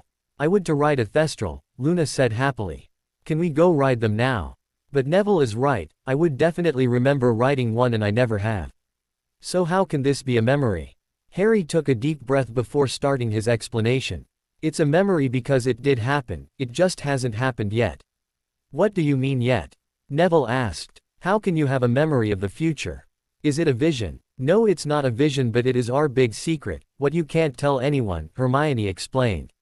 I know this is going to sound absolutely crazy, but Harry and I have lived 2 years into the future, and we're given a chance to return and try to correct things that went wrong. Is this some kind of prank, guys? Neville asked warily, looking a little dejected. I thought you were serious when you said you wanted to tell us a secret. I mean, if you were really from the future, why would you be telling Luna and me and not Professor Dumbledore or the Ministry?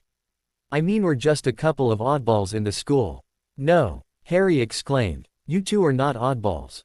You two are more special than you can imagine. Do you remember when we said we might know you better than you know yourselves? Let's show you a memory of 2 years in the future. Harry held up a vial of silver liquid, one which the label read, Neville, Nagini.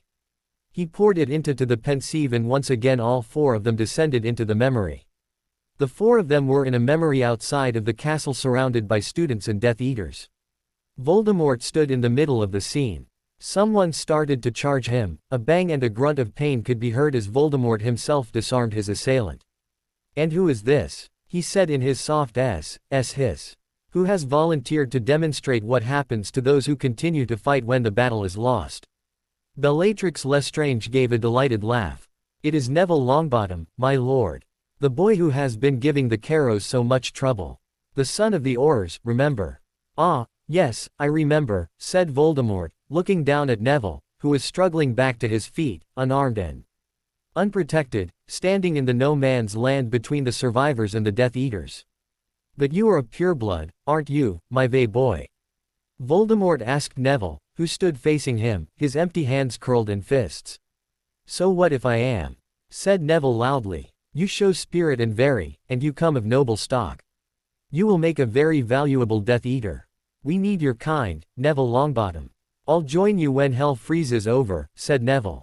Dumbledore's army. He shouted, and there was an answering cheer from the crowd, whom Voldemort's silencing charms seemed unable to hold. Very well, said Voldemort in a silky voice that proclaimed more danger than the most powerful curse. If that is your choice, Longbottom, we revert to the original plan. On your head, he said quietly, be it. Voldemort made a movement with his wand, and a few seconds later the Sorting Hat came flying out of one of the broken windows of the castle and landed in his hand. He shook the mildewed object by its pointed end. There will be no more sortings at Hogwarts School, said Voldemort. There will be no more houses. The emblem, shield and colors of my noble ancestor, Salazar Slytherin, will suffice everyone. Won't they, Neville Longbottom? He pointed his wand at Neville, who grew rigid and still, then forced the hat onto Neville's head, so that it slipped down below his eyes. There were movements from the watching crowd in front of the castle, and as one, the Death Eaters raised their wands, holding the fighters of Hogwarts at bay. Neville here is now going to demonstrate what happens to anyone foolish enough to continue to oppose me, said Voldemort, and with a flick of his wand, he caused the Sorting Hat to burst into flames.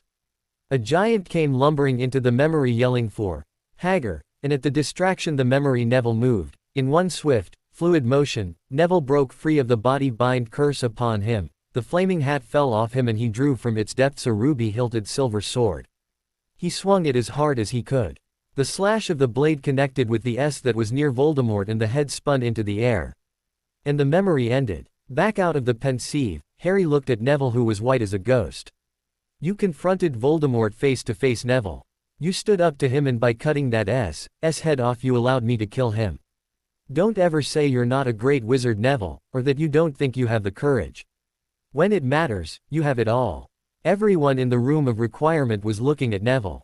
Luna's eyes were wide as if seeing an entirely different person standing beside her. That sword you used, that's the sword of Gryffindor, Harry explained. Dumbledore said only a true Gryffindor can pull it from the hat in time of need. Neville had a contemplative look on his face for a few seconds before looking back at Harry. So Voldemort won? He asked. And that's why you're back? So you believe us now? Hermione asked, and when Neville sheepishly nodded, she continued. Good. We'll answer a lot of questions soon, but I want to show Luna a memory before we do. Hermione bottled the memory of Neville and poured out one from a vial labeled, Luna, Final Battle. The memory was from Hermione as she, Luna and Ginny fought with several Death Eaters before finally they were battling Bellatrix Lestrange. Together they dodged and hexed, holding their own against the deranged witch who was casting killing curses at them. The memory ended with Molly Weasley finishing off the psychotic Death Eater. When it was over and they were back out of the pensieve, Hermione looked at Luna. That happened after what you saw Neville do. You fought by my side at that battle and you also helped us fight in another one. That happened very soon from now. The memory you just saw was the final battle here at Hogwarts. You did that after you had been captured by Death Eaters and held for months. Now all eyes were on Luna, who seemed to be lost in thought. She then pulled her wand out from behind her ear and looked at it. My wand was different. Why? The Death Eaters took yours from you when they captured you, Hermione explained. You spent a lot of time taking care Mr. Ollivander, who had been captured as well. After you were rescued, he made you a new one. That was nice of him, but why did the Death Eaters capture me? Your father was quite outspoken in the Quibbler in supporting Undesirable Number 1, which is the moniker the Voldemort Ministry had given Harry, Hermione answered. Your home was mostly destroyed when Death Eaters attacked it. Not going to tell her about her father trying to turn us in. It wouldn't do any good, and she as her father, Hermione replied to her husband, and then she continued to both Neville and Luna, we are trying to avoid all that happened before. A lot of good people including students here at school lost their lives because one man could not let go of his secrets. Who? Neville asked. Dumbledore, Harry replied. He knew the secret to killing Voldemort but didn't tell anyone until he was dying himself. At the look on Luna and Neville's faces, Dumbledore died at the end of next year because of something he did stupidly in the next couple of months. Harry looked at Hermione. We hope we can prevent it this time, only because Voldemort is scared of him. Once Dumbledore died, Voldemort took over the wizarding world. But back to what he did wrong. Even when he decided to tell someone, he told me the secret and then he told me I could only to tell Hermione and Ron.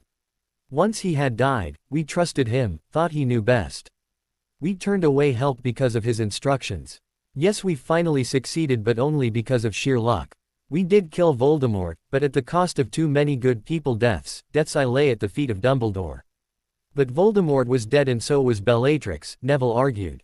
And so were a lot of Muggle-born witches and wizard along with some of our friends, Harry explained.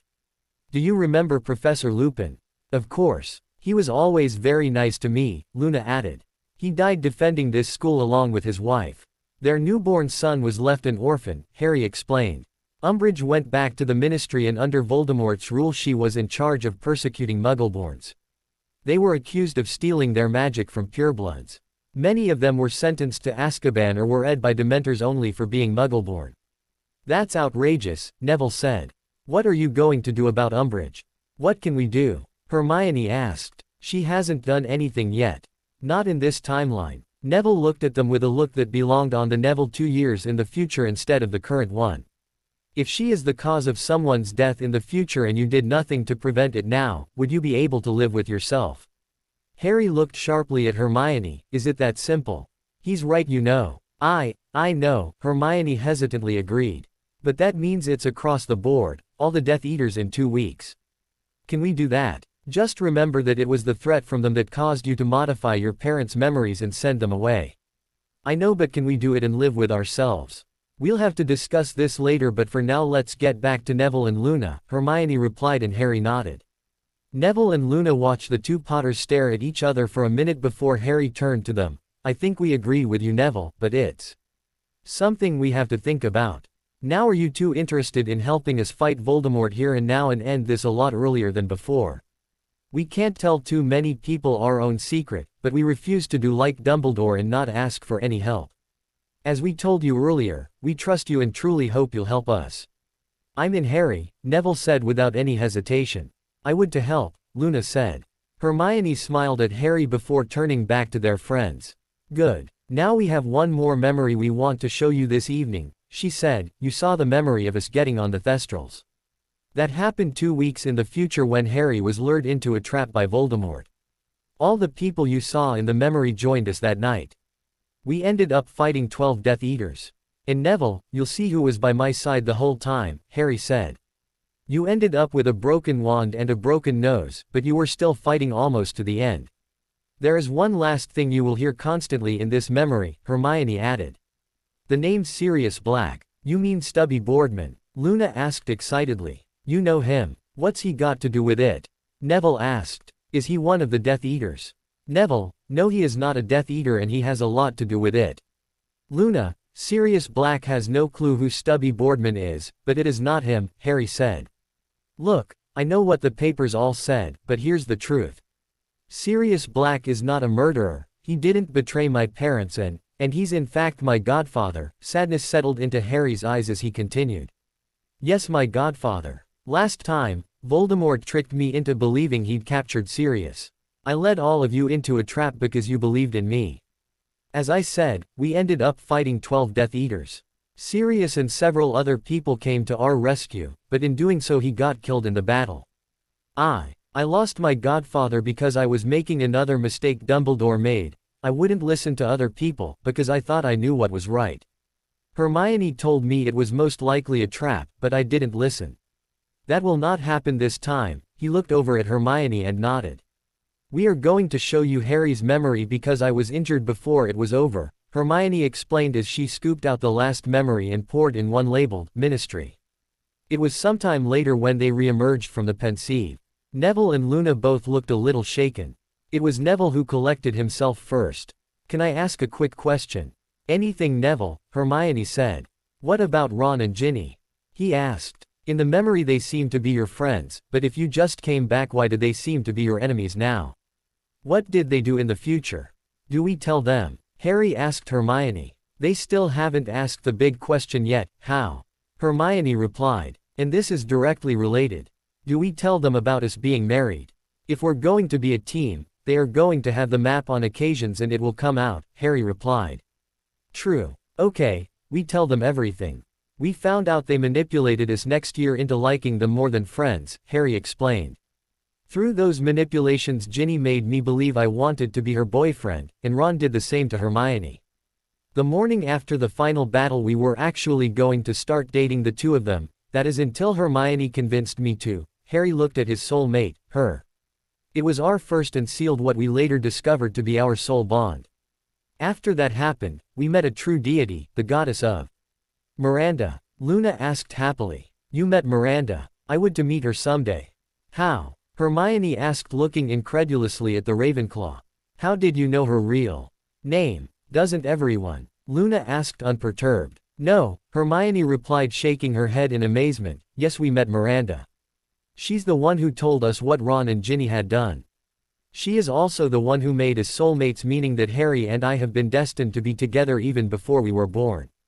Soulmates, Luna said dreamily. That sounds wonderful. Do we all have soulmates? What does it mean to be soulmates? I don't think everyone has a soulmate, but I didn't ask her, Hermione replied.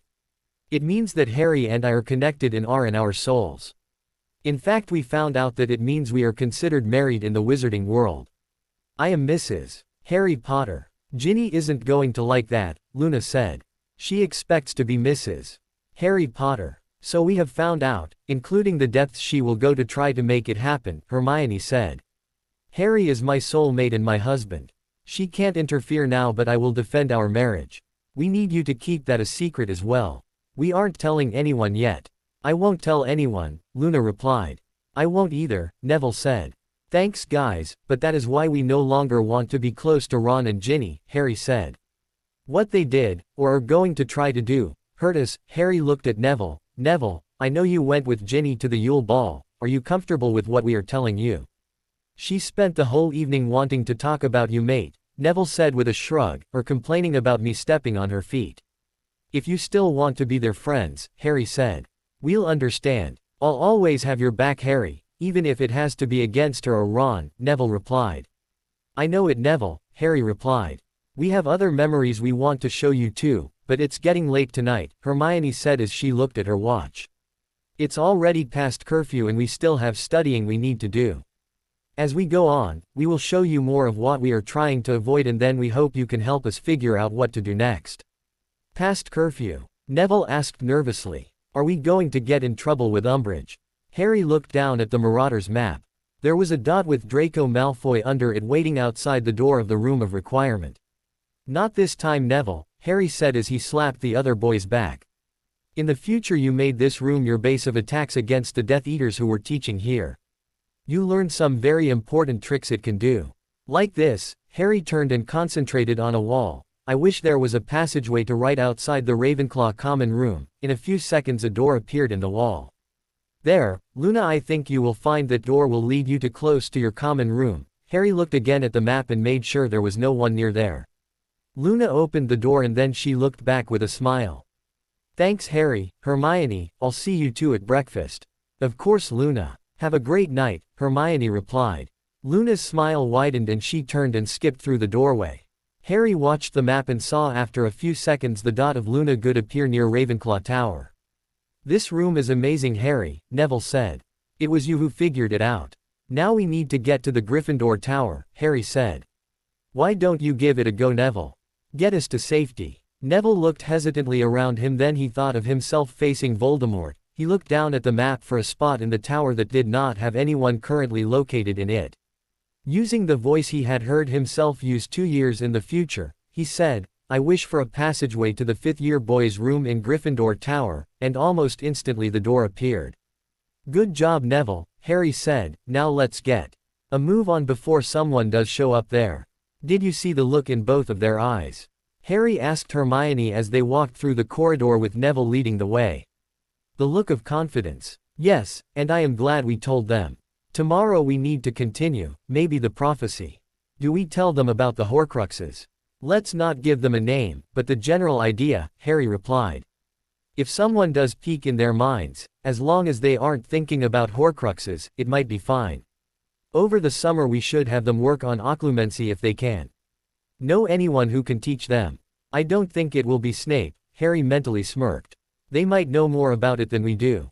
They are both from pureblood families, Hermione replied. Maybe they can just ask about it. This sign does exist. I own one because I am married to my best friend. You stay here and make sure they don't leave, Draco Malfoy said to Gregory Goyle. They had followed Potter until they had started in the general direction of the Room of Requirements but stopped before going up the last staircase to see if other members of Potter's group would show up. Headmistress Umbridge thought for sure that Potter would try something near the end of the school year and she was eager to catch him. Draco had thought he would be giving Umbridge what she wanted when Longbottom and Good had ascended the steps a little later, but then no one else came. Malfoy had been tempted to report what he knew to the headmistress, but he was sure he would catch Potter and his friends doing something more.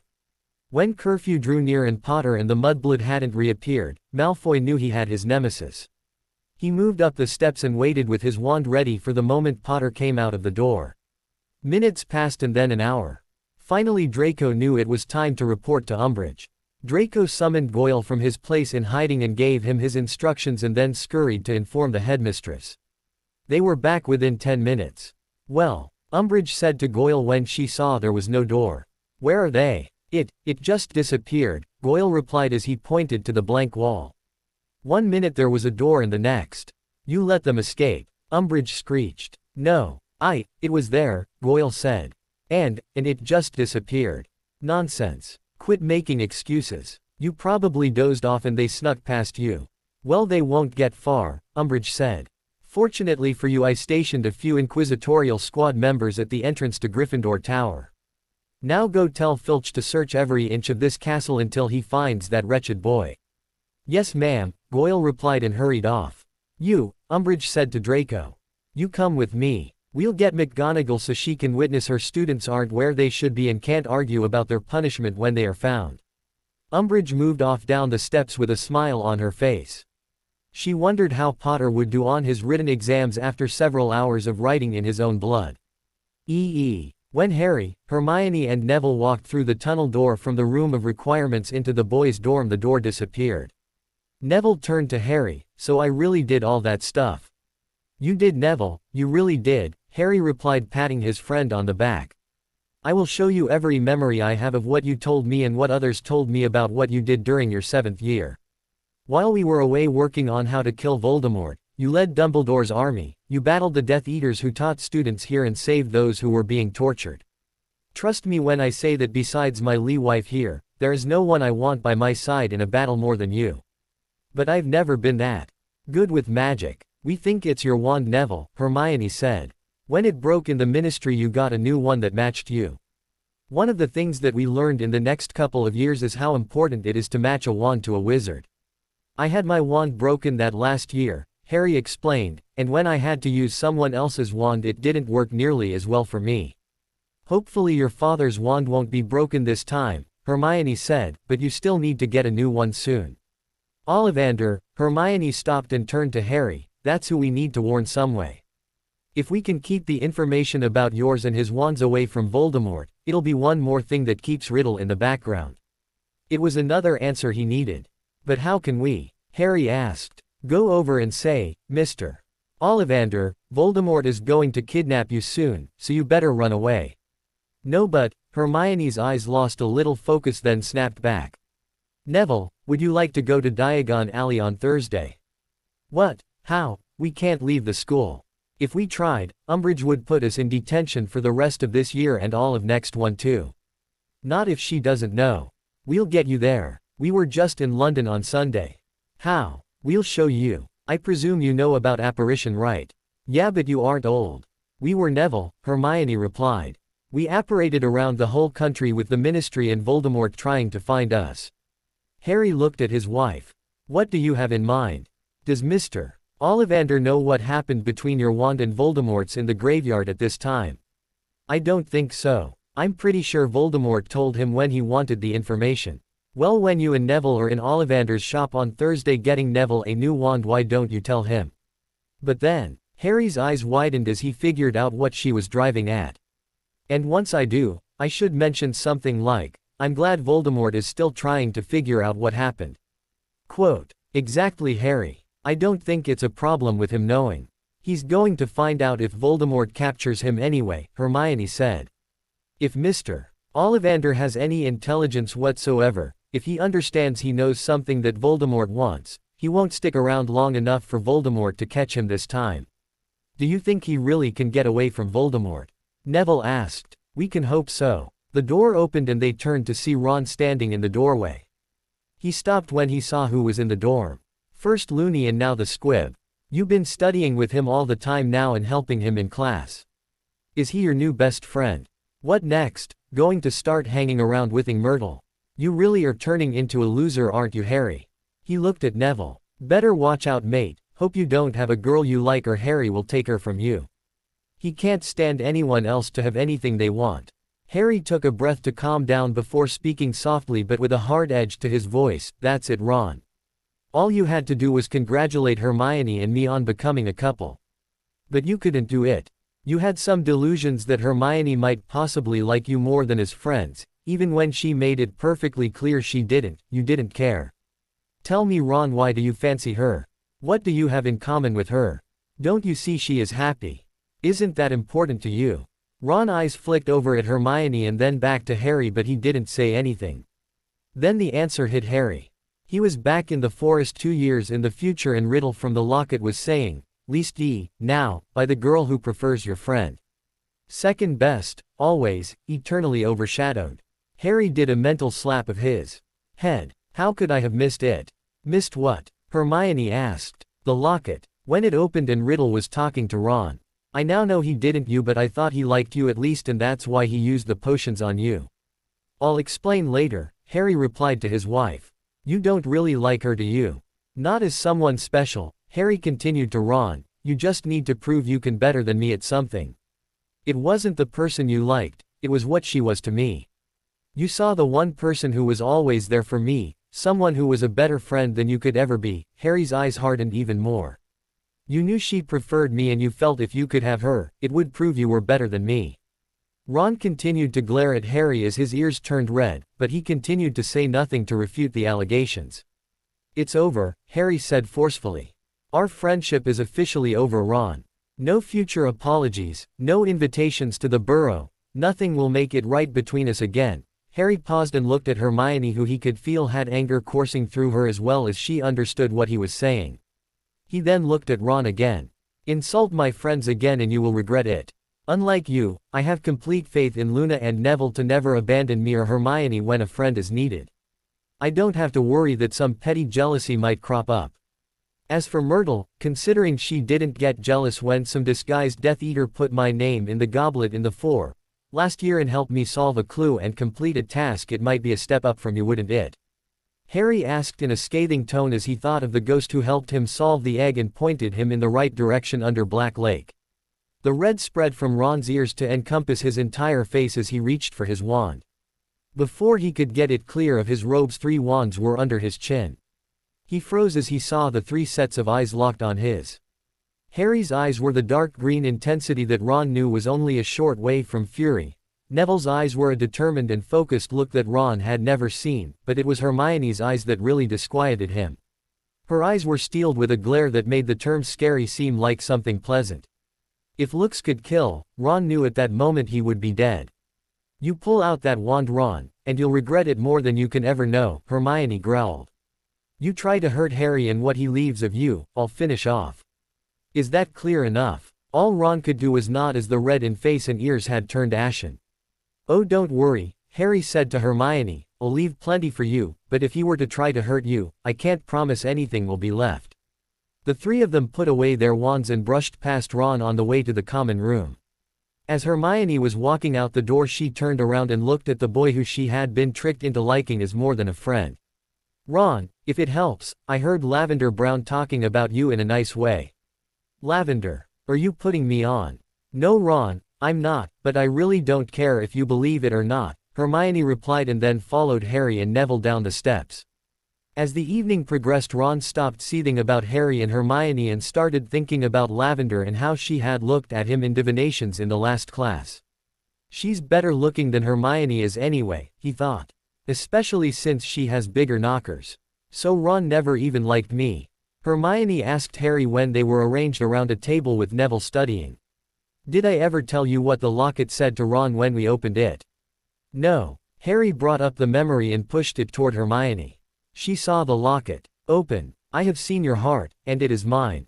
I have seen your dreams, Ronald Weasley, and I have seen your fears. All you desire is possible, but all that you dread is also possible. Least D, always, by the mother who craved a daughter. Least D, now, by the girl who prefers your friend. Second best, always, eternally overshadowed. Hermione saw the images of her and Harry rise out of the locket and it continued. Why return? We were better without you, happier without you, glad of your absence. We laughed at your stupidity, your cowardice, your presumption, Riddle, Harry said. Presumption, echoed the Riddle, Hermione. Who could look at you, who would ever look at you, beside Harry Potter? What have you ever done, compared with the chosen one? What are you, compared with the boy who lived? Hermione swallowed as the image came to an end. His desire wasn't me, was it, but not to be second to you. Harry nodded. I realized that upstairs. It just came to me. When it happened, he had just pulled me out of the pond, so I was thinking of Ron differently and that made me interpret the locket differently. But now I see that he thought if he could have the person who meant the most to me, he would finally be able to think of himself as equal to me if not better, Harry explained.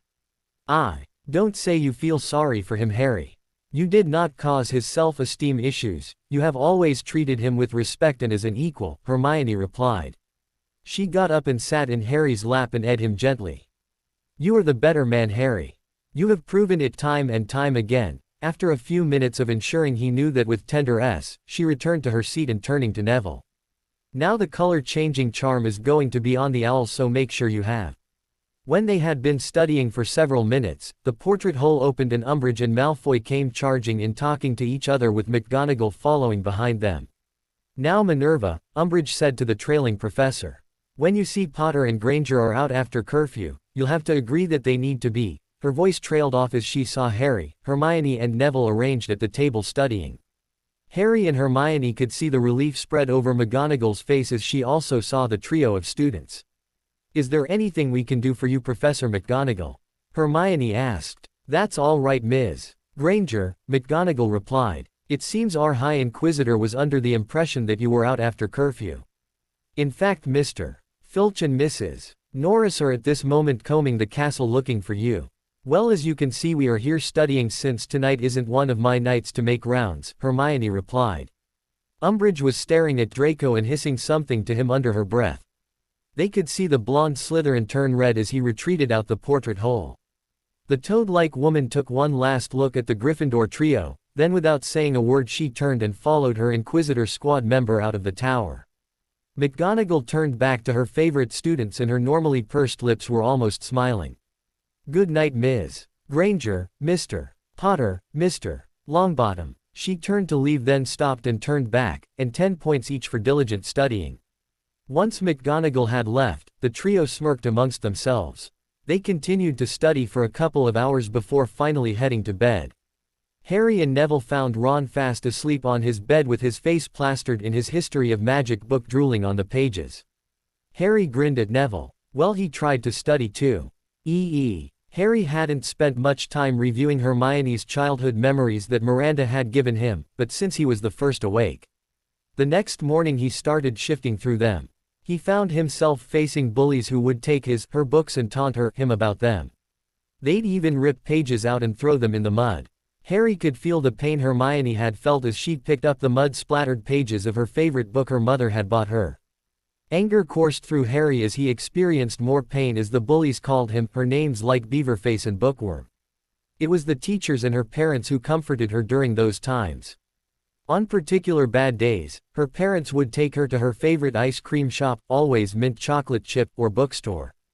Miranda had also given him some of Hermione's memories of the first couple of months at Hogwarts. He experienced her excitement in finding out she was a witch and was finally going to fit in somewhere. Then he experienced the loneliness his soulmate had endured as she tried to fit in at Hogwarts but couldn't. It was actually worse than her earlier childhood because there were no ice cream store or bookstore to soothe the pain and no parents to protect her. Harry felt ashamed that he hadn't been there for her earlier and now understood why she always looked to teachers for help. It was they who had protected her for years. It was the teachers and parents who had comforted when her heart hurt. I really wished I had been her friend from the train. Ron had brothers but she had no one, Harry thought. But it was still you who saved me, Hermione said softly as she had awakened and realized what Harry was doing. Did Miranda give you my memory of the troll? No. Then let me tell you instead of showing you. You saw how bad my first 2 months were. Well, when Ron insulted me it was the last thing I could handle. I was ready to contact my parents and tell them it was a mistake for me to come to Hogwarts, Hermione explained. I sat in the bathroom for hours crying that day about Ron and about everything else. Harry could feel the raw emotion she still felt for that day. No one liked me. Every time I tried to help someone they insulted me or just ignored me. I tried, Harry, but at the time I couldn't figure out why people didn't like me. Then when the troll came in the bathroom I was terrified and knew I was going to die. But after the 2 months I had here at Hogwarts, it really wasn't that unwelcome. Not that I wanted to die, but I remember thinking that no one except my parents would even care. Then you and Ron were there saving my life. Seeing you jump on that troll was, even after all this time, I still can't put it into words. I couldn't believe someone besides my parents cared about me. Not just cared but willing to risk their life for me, but there you were and you've been there ever since. Not always, not as you've been there for me. But I promise I will always be there for you from now on. As I will be for you, Hermione said, and then after a pause, my husband. Want a romantic dinner tonight? Room of requirement? Harry asked. Maybe more dancing and mint chocolate chip ice cream for dessert. Yes, I want that, but we can't. We have astronomy tonight. Can't skive. We need to go for the reviews. It's the last class before the owls. Okay, Harry replied, sounding a little disappointed. Thank you for thinking of it, and tomorrow night is wide open on our schedules. Then my lady, would you accompany me to the room of requirements tomorrow evening for a dinner for two? Harry asked. I think I would, to kind sir, Hermione replied. Remember that tomorrow before that date, we have to go see Sirius. Tonight's the order meeting, isn't it? Harry asked. Yes, so we should have an idea on Dumbledore after that, Hermione replied. You know he's not going to say anything, Harry said. We can hope one of the small changes we make will make him change, Hermione replied, but you're right that he probably won't, and we need to figure out what to do in the meantime. Umbridge. For starters, are we really thinking about killing them? Harry asked. We were fighting the same Death Eaters last week that we fought in the Ministry. Sending them to Azkaban did nothing, Hermione said.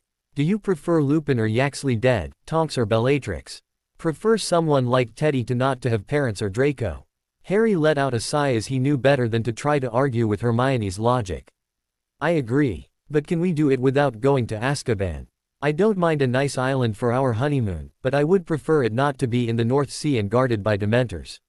Something tells me it would definitely destroy the mood. Hermione let out a little mental laugh. Already planning our honeymoon, Harry. While we are planning everything else like Voldemort, Horcruxes, and Death Eaters, can't we at least plan something that's enjoyable? I'd like that, Hermione replied. Where are you thinking? I don't know, Harry said. I've never really been anywhere. My uncle once mentioned Majorca though, would that be a good place? It might, but we'll get some books this summer and look them over. Are you planning on approaching my father this soon? Hermione asked. Not until Tom is dead and gone. I only need one person trying to kill me at a time, Harry replied. My father won't kill you, Hermione assured him. Just an extensive dental exam, I'm sure. At the thoughts coming from her soulmate, she giggled. I'm teasing. My parents know about you. They know all about you. That's why I had to hide them, remember? Of course the part about we each other and want to get married might be a bit of a shock, but they have always supported me. Harry and Hermione continued to discuss possible honeymoon spots for when the time came, but the one thing they silently agreed on about their future honeymoon, there would be no camping or tents involved. Harry was the first one in the common room later. As he sat in a chair lost in thought, a rancid smell touched his nose and he looked up to see Ginny trying to sneak through the room without being seen. Harry could see various spots where a white cream had been applied to her skin. He noticed that she had seen him look up. With a groan she quickly darted out through the portrait hole. Ginny just came through the common room and she smelled horrible, Harry thought to Hermione. Any idea why? Rumor is she has to put some kind of horrible smelling cream on herself because of a rash, Hermione replied. That's why we haven't seen her. She's been hiding in her dorm. Couldn't have happened to a better person, Harry chuckled. The day was too full to get much done. They had breakfast with Neville and Luna. Ron seemed to have taken the warning seriously and sat as far away as he could. Hermione noticed also that between shoveling furkfuls of food into his mouth he occasionally looked over at Lavender. I really can't wait for 1-1, she thought to her husband. It almost seems cruel, Harry replied. Yes it does, doesn't it? Hermione replied cheerfully. Now all we have to do is worry about Ginny. One wrong move on her part and she is toast, Hermione thought, the iciness she felt toward the youngest Weasley coming through. I know she's going to eventually try something, but will she go for the jealousy potion this time or something else? We'll just have to be careful until she shows her hand. Miranda says we are safe from potions, but I don't trust Ginny not to attack you magically if they fail. She'll regret it if she does, Hermione replied. I don't want to hurt her, but I will if I have to. I know you will, Harry replied. I just wished she wasn't so set on me. I don't like to be the reason for her doing what she's doing. You aren't the reason, Hermione argued. You have done nothing to encourage her. Thanks. You Mrs. Potter, Harry replied. And you. After eating, Hermione left for arithmancy while Harry copied more memories for Neville to see. Later the two of them, along with Neville, had their final Transfiguration class of the year. McGonagall praised Harry and Hermione for the perfect work and assured them they should have no trouble with the owls.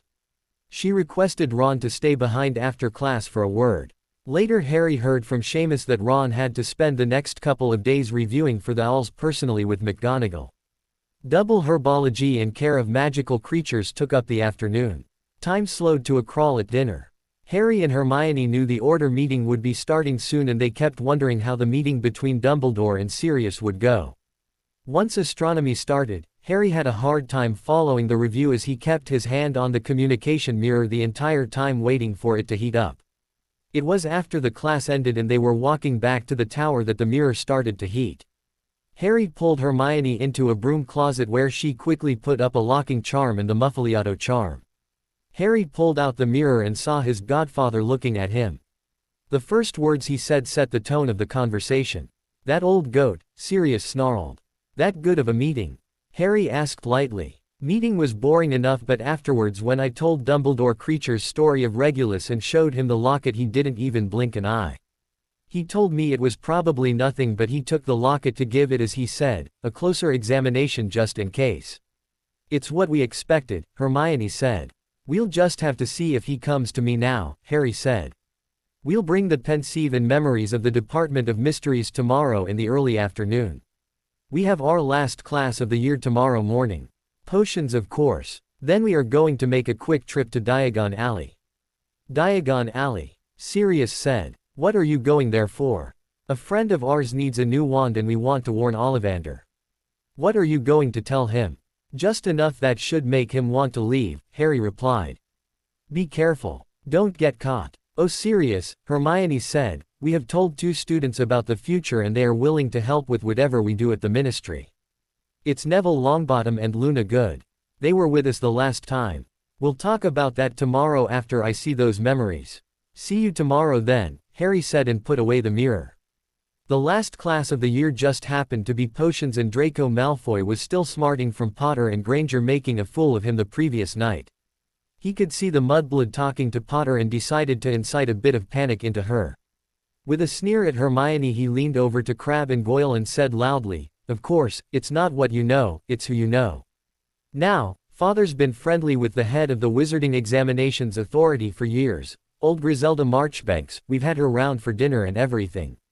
The same exact words he used last time, Hermione grumbled as she remembered the panic that had coursed through her 2 years ago when he'd said them. You'd think with what we've changed they would be a little different. Then again small minds have little imagination. Harry glanced at the ferret and turned back to his wife. He could feel her anger at Malfoy. Hermione had to bite down the retort she wanted to say to the pompous Slytherin. She knew it wasn't time yet. I really hate that ferret, she growled to her husband.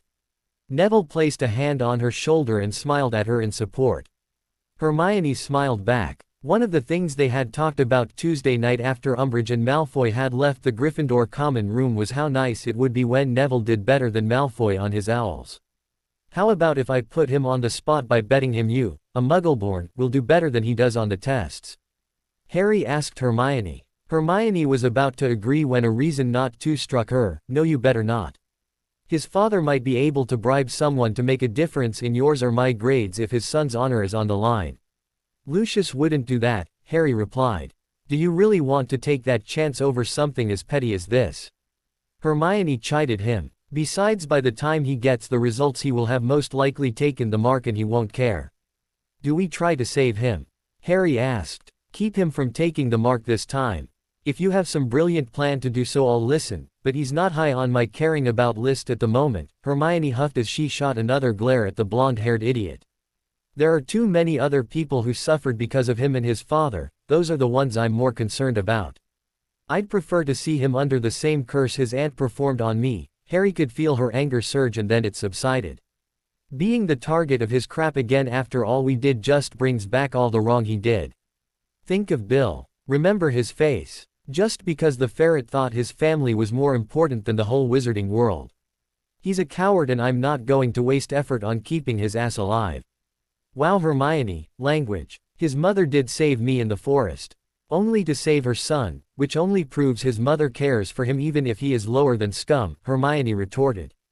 Remember how much your aunt's your cousin, it doesn't mean he or she is a good person does it? If your aunt had saved your life for the sole reason of protecting your cousin would that have made up for all the years previously? Harry stopped to think about the analogy and realized the truth of the statement. True, but let's see where that one leads. If we have some way to keep the mark off Draco without too much effort, we'll try it. Fair enough, let's get through this class and get things rolling. You and Neville to Ollivander's after class, and then you and I to Sirius, later today. Then dinner with your husband. Don't forget the dancing. I would never forget. Give me any reason to have you in my arms. The thought of being in Harry's arms again shot a shiver of delight through Hermione as she gave him a smile. You don't need a reason, Harry. The smile Harry had on his face the entire potions class infuriated Snape. It was the same smile James Potter had during the 7th year when he was dating Lily. Knowing Potter was now dating the intelligent Muggleborn brought back those painful memories of his father even more. The only good thing is Mr.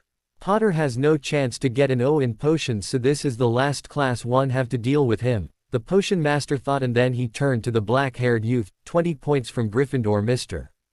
Potter, for staring at Miss Granger.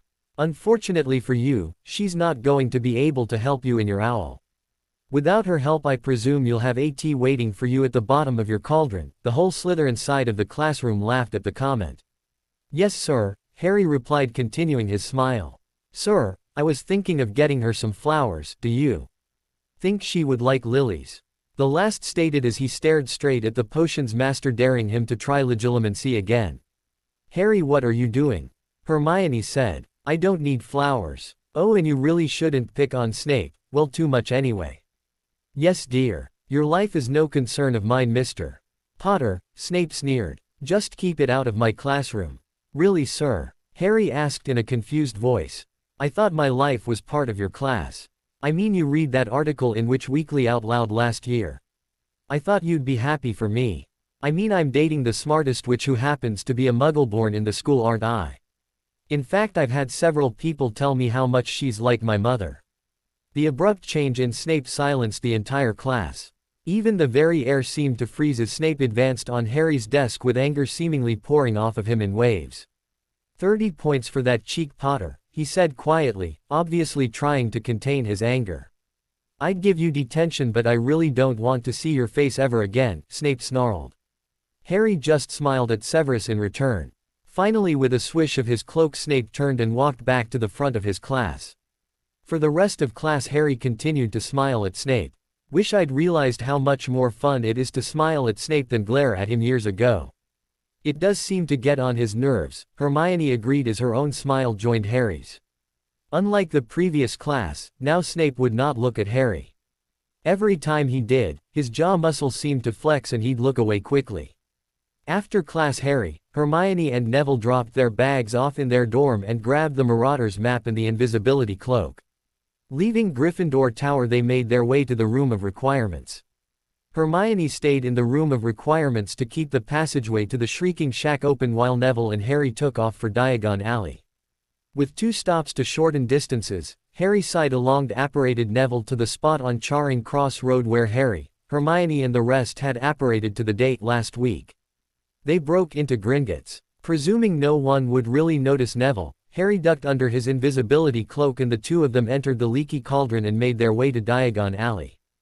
Just before they got to the small store near the end of the alley that had a single wand lying on a purple cushion in the front window, they slid into a side alley and Harry quickly removed the cloak. Once it was off, they quickly made their way inside the store. "Mr. Ollivander looked up from his examination of a wand to see who had entered the door. "Mr. Potter?" he asked with obvious surprise. "Shouldn't you be at Hogwarts?" "Yes sir, but Neville," Harry gestured to Neville, "needs a wand sir." "Neville Longbottom." "Yes sir. I expected you many years ago," Ollivander said. "Whose wand have you been using?" "My father's sir," Neville replied as he pulled out the wand and handed it to the wandmaker. "Ash, 10 inches, dragon heartstring," Ollivander said at once as he took the wand. "I remember selling this to your father. Tragic thing to have happened to him and Alice." He then glanced up at Neville. "If I'm not mistaken, you've not been doing very good work with this wand, have you?" "No sir." "How did you know sir?"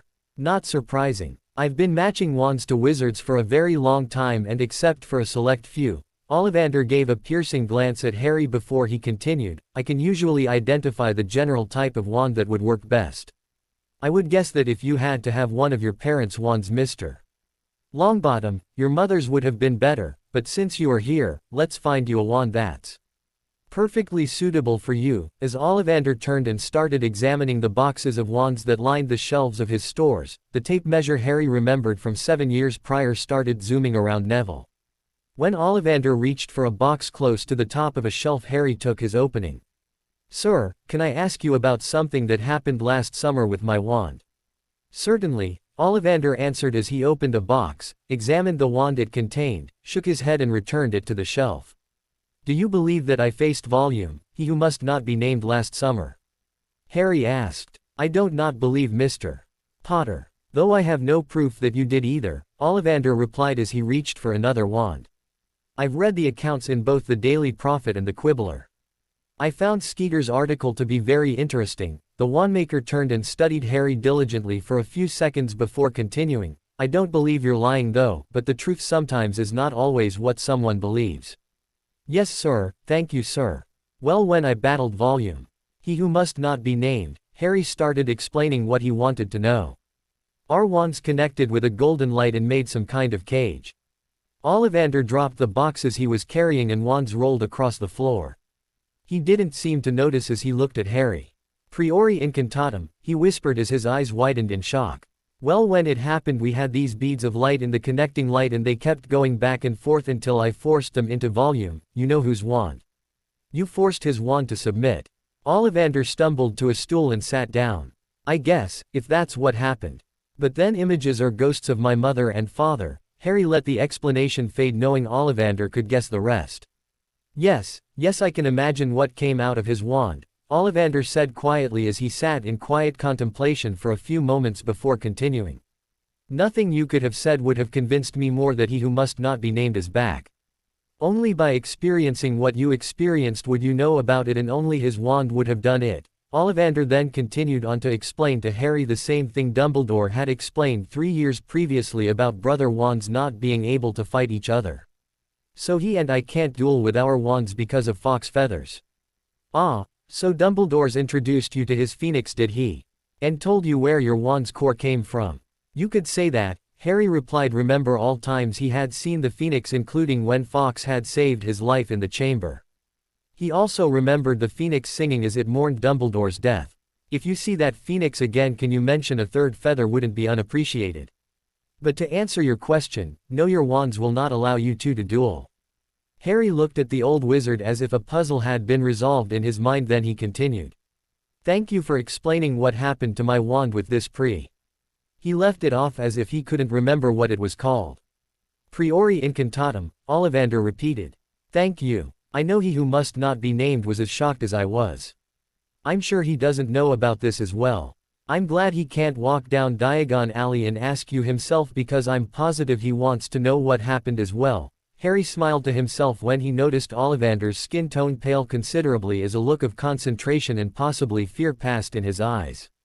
Yes, well, that's very good, and yes, it's good he can't do that. Not that I would ever, Ollivander looked toward the door nervously before he turned back to Neville. Yes, let's get Mr. Longbottom fixed up with a wand. I just remembered I have a lot of work to do, Ollivander said quickly as he looked once again at his door.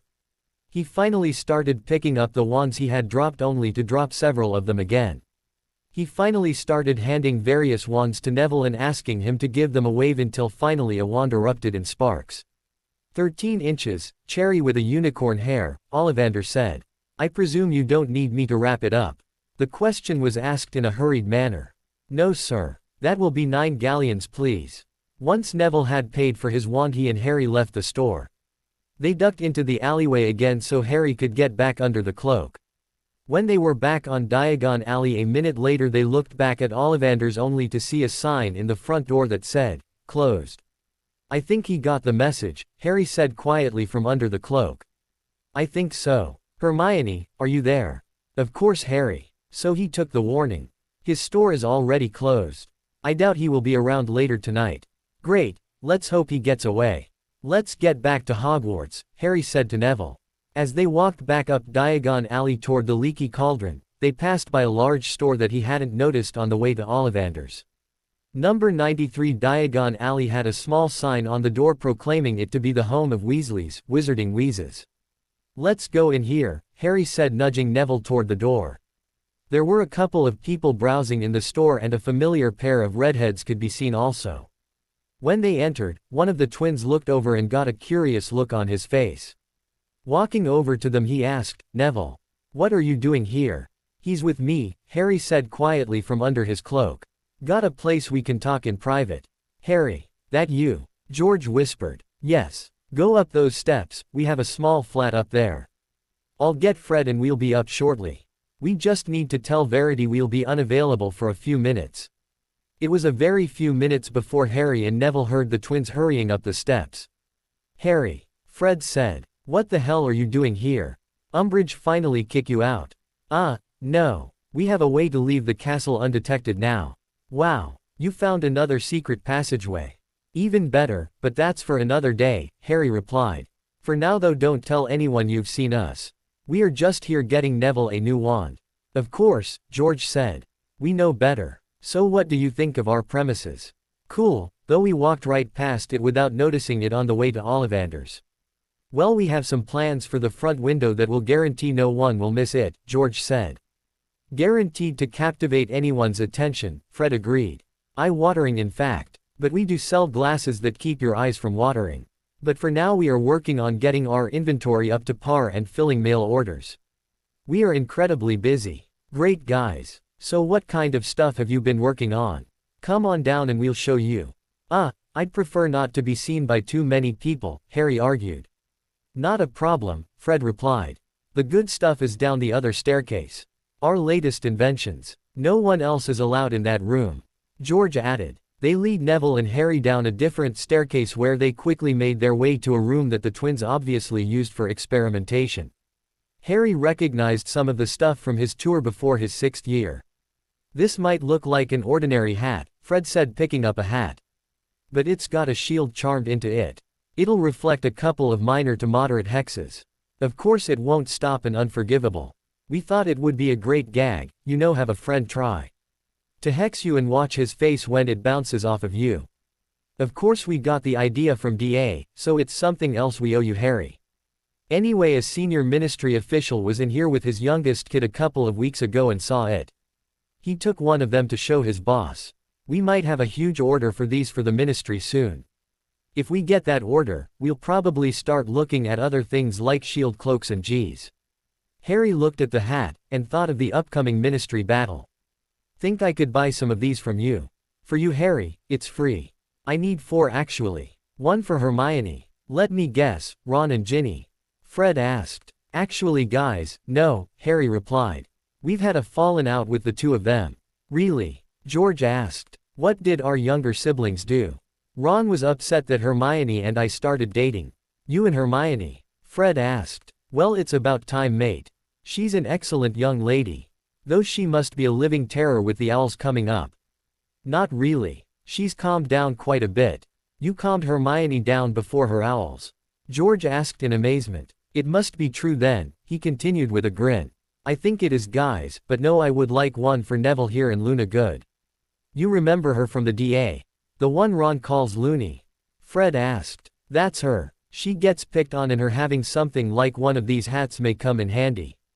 Sure, Harry, 4 hats it is. Let me show you these as well. George pointed to some objects that looked like horns scurrying about. We call them decoy detonators. Just drop one and it will run off and make a loud noise out of sight. And this is a daydream charm, George said, holding up a box. You can get a 30-minute high-quality daydream to make your classes pass as quickly as possible. Imagine, instead of listening to Professor Binns, you can be off in your mind being seduced by several scantily clad women. Don't even think about it, Harry. Hermione's voice echoed in Harry's mind. Of course we have several other daydreams as well. So you can make the daydream about anything. Mostly, Fred replied. We are having some trouble with the Vela one, but give us a few more days. Over the next half hour, the twins brought out several more items and showed them to Harry and Neville. By the time Harry had left the store, he had 4 shield hats, several decoy detonators, some instant darkness powder, a portable swamp, and a shrunken box that the twins asked Harry and Neville to deliver to Lee Jordan. As they left, Harry reminded the twins to not mention they had been there to anyone, which they agreed. Several doors down from Weasley's, Wizarding Wheezes, they passed a small jewelry store. A sign in the front window proclaimed a sale to end all sales. While another display of diamond earrings, necklaces and rings had a sign above it saying, "Why give just a gift, when you can give forever?" Another display had a pearl jewelry while its sign indicated pearls were the June birthstone. Come on, Harry said as he looked around. Seeing no one was looking at him, he threw off the invisibility cloak. I want to go in here. A young attractive witch looked up from a magazine she was reading. Welcome to Matilda's Fine Jewels, how may I help you today? Just looking, thanks, Harry replied. We're having a great sale on diamonds and pearls this month. Are you looking for something for your mum or maybe a young witch you fancy? Harry didn't bother to answer as he started to look around.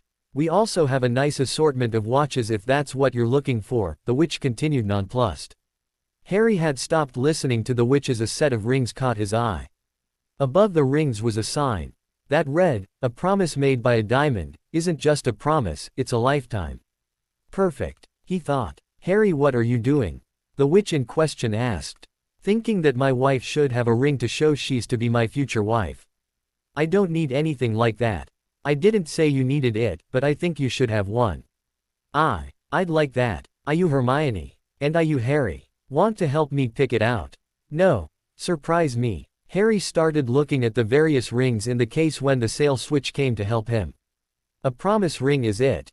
she asked. "So there is a witch you fancy?" "Well, I wasn't looking to give it to him," Harry replied, pointing to Neville. "Sorry, Neville, but you're just not Hermione." Neville turned red as the attention of the witch turned to him, but he stammered out, "Ah, Harry, and I thought that was why you dragged me in here." Harry smiled, knowing that even 2 days ago Neville wouldn't have been able to say anything. The sale switch's eyes flickered to Harry's forehead as soon as Neville said his name, and she immediately stammered, You're Harry Potter." Harry rolled his eyes. "Really? I must have forgotten since I looked in the mirror this morning." "I read your story in the Quibbler," the witch continued as her eyes were still wide in excitement. I'd rather not talk about it," Harry replied. "Of course. Wait until Mum hears I waited on Harry Potter. Look, I'd appreciate it if you'd not mention I was in here." Yes, of course," she replied, still staring. Harry ignored her and started looking at the rings. All the rings looked a lot alike and they were all nice. "Miranda, can you help me?" Harry thought. "I want it to be perfect for Hermione and I'm not sure." "Just follow your heart, Harry," the goddess of replied. "Your heart is connected to hers, just let her guide you and it will not fail." Harry wasn't sure what she meant, but he tried to think of the he had for his wife, the dream he had of their future, and as he gazed at the rings, one in particular seemed to call to him. It was simple silver ring with 2 interlocking hearts. Each heart had a single small gemstone in the middle, while where the 2 hearts joined there was a small diamond. The ring seemed perfect but not quite right at the same time. "Excuse me," Harry finally said to the sale switch, whose eyes hadn't left him. "Can I see that ring, please?" he asked, pointing at the one he had identified. "Of course," she replied, and quickly opened the display and removed the ring that Harry had identified. "Most people change these stones to be the birthstones of the young woman and man," she explained as she pointed to the 2 stones inside the hearts. "But of course they can be anything." "What are the birthstones of July and September?" Harry asked. "July is a ruby while September is a sapphire, at least in the modern era," the sale switch replied as she pulled out a birthstone display rack. "But many of our customers still believe in the ancient era stones." She pulled out another birthstone display. July was onyx then, while September was peridot. As Harry contemplated the different jewels, another gemstone caught his eye, the emerald birthstone of May. As he remembered Hermione comparing his eyes to that particular gem, an idea struck him. He quickly scanned the rest of the stones in both displays, but none of them seemed to match Hermione's eyes. "Do you have a light brown gemstone?" "I'm thinking of my girlfriend's eyes." It took 20 minutes to find the exact shade of brown in a chrysoberyl stone. When Harry picked it up and put it beside an emerald that the witch said was the same color as his eyes, he liked what he saw. The witch took the ring in the back and had the jeweler magically size the stones to fit and put an auto-sizing charm on the ring. "How does this look, sir?" the witch asked as she passed the ring back to Harry when it was complete. Harry looked at the ring and knew it was perfect for Hermione. "It's perfect," Harry replied and quickly paid it. "She's going to it, Harry," Neville said as they left the jewelry store. "I hope so," Harry replied. A few minutes later they were back in the Shrieking Shack, where they were relieved to find the door back into the castle still there. It was lunchtime when they arrived back in the room of requirements and found Hermione reading her History of Magic book. "Want it now?" Harry asked after receiving her welcome back that was passionate enough to cause Neville to blush. Harry knew she was trying to not ask to see it. "I can wait if you want to, but," Hermione replied, looking down and blushing. "I want you to have it, to wear it, to let everyone know what you mean to me." Harry pulled out the ring box and opened it, showing the ring to her. The look on her face instantly told him he had made an excellent choice. "Allow me," Harry said as he took the ring from the box. He took her left hand in his and as he gazed into her eyes he said, "I know we are married in the magical world, but this is my promise that you will be my wife in all ways someday. It is my promise that you are my future," and he slid the ring on left ring finger. Hermione lifted her hand and studied the ring. Earlier she had pulled out her History of Magic book and started revising just so she wouldn't see the ring in his mind, but as she looked at it now, she realized how perfect it was. The emerald matched his eyes perfectly when he looked at her. The other stone was the color of her eyes, and the diamond, though small, was brilliant and flawless. Tears crept into her eyes as she looked at it. She realized how much effort Harry had put into selecting the perfect ring for her, and the thought of how close she had come to having her life screwed up by a couple of the Weasleys crossed her mind.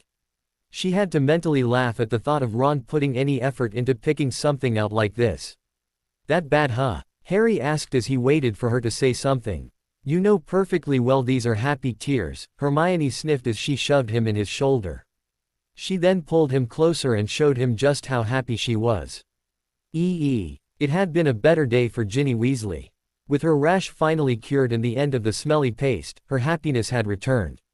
Currently she was sitting in the Great Hall eating lunch while trying to devise a perfect plan to get her Harry away from the bookworm. "I can be patient," she thought to herself as she took another bite of salad. "More than likely Harry will realize just how plain and boring she is.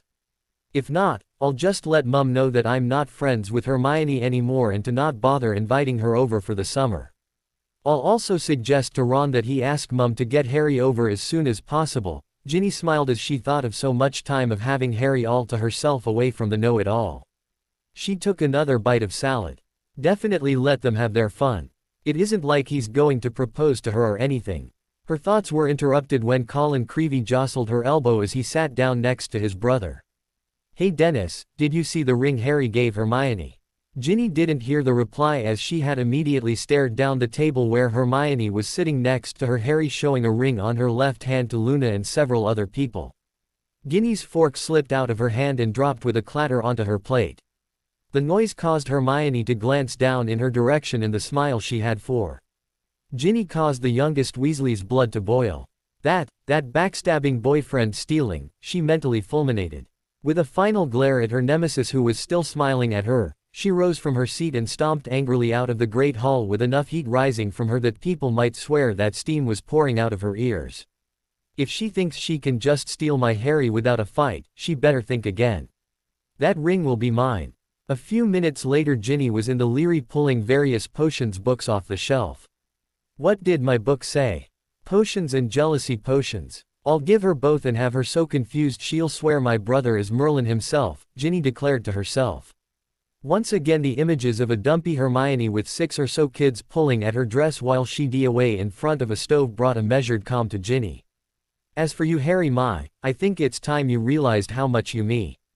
It worked for Mum, so it should work for me." Ginny hesitated as she considered, Hermione will probably see through a potion and warn Harry. She quickly dismissed it as she thought, "I'll give her so much jealousy potion she won't even think about my Harry." Did I forget anything?" Hermione asked herself as she looked inside her book bag. The pensieve was in there, surrounded by a cushioning charm as well as a collection of memories for them to show Sirius. She'd also included several of the items the twins had given Harry when he had stopped at their store. "I really need to recreate my beaded bag sometime," Hermione grumbled to Harry. "That's my project for the summer, but that's everything. We're ready to go." They were back in the room of requirements in preparations to visiting Sirius. Harry pulled out the mirror. "Sirius, pup," the mirror replied after a while, and Sirius's face appeared. "Ready to come over. Anyone there?" "Not anymore. Molly was here an hour back, but she's returned to the burrow." "What did she want?" "Making plans to move back in, of course," Sirius said. "Like last year, Dumbledore wants a full house to protect you when you show up. Got to keep me under his thumb while it looks like he's being nice and allowing me to have time with my friends." "Something like that," Sirius said. "Now come on over and show me those memories. We'll be there in a few minutes. Takes a little time to walk out of the castle. When this is all over you have got to show me that room." "If your father and I had known about it," a wistful look appeared on Sirius' face. "I know," Harry replied.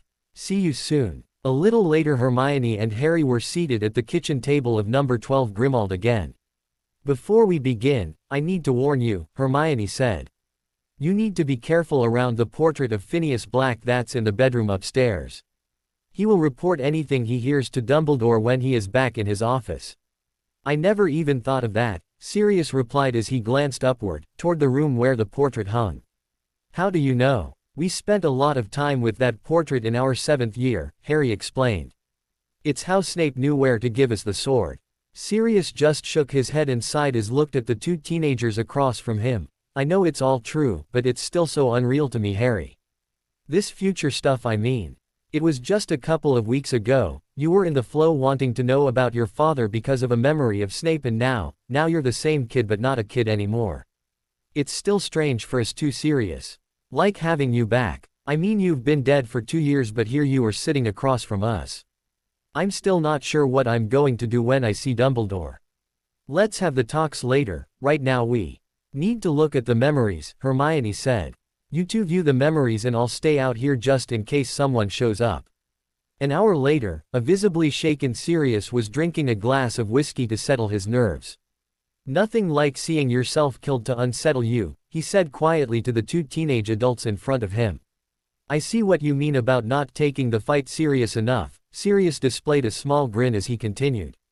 I always wanted to die laughing, but not quite like that. The joke died a horrible death as the three of them all looked down at the table. For several seconds the only sound to be heard was the ticking of a clock. Harry took Hermione's hand as he had just relived the same painful events with Sirius. Seeing his godfather go through the veil still hurt, even knowing he was not dead anymore. Sirius' eyes had followed Harry's hand and noticed the ring on Hermione's hand. Nice ring, Hermione. That wasn't there the other day, was it? Hermione subconsciously rubbed the ring with her thumb and smiled. It is, isn't it? Harry gave it to me earlier today. Remember, I want to be there when Albus finds out about your marriage. Or better yet, when Ron and Ginny find out. No promises, Sirius, but we'll try. Okay, Sirius said as he looked at his now empty glass. I need to go in again to study the memory. I need to know everything that happened.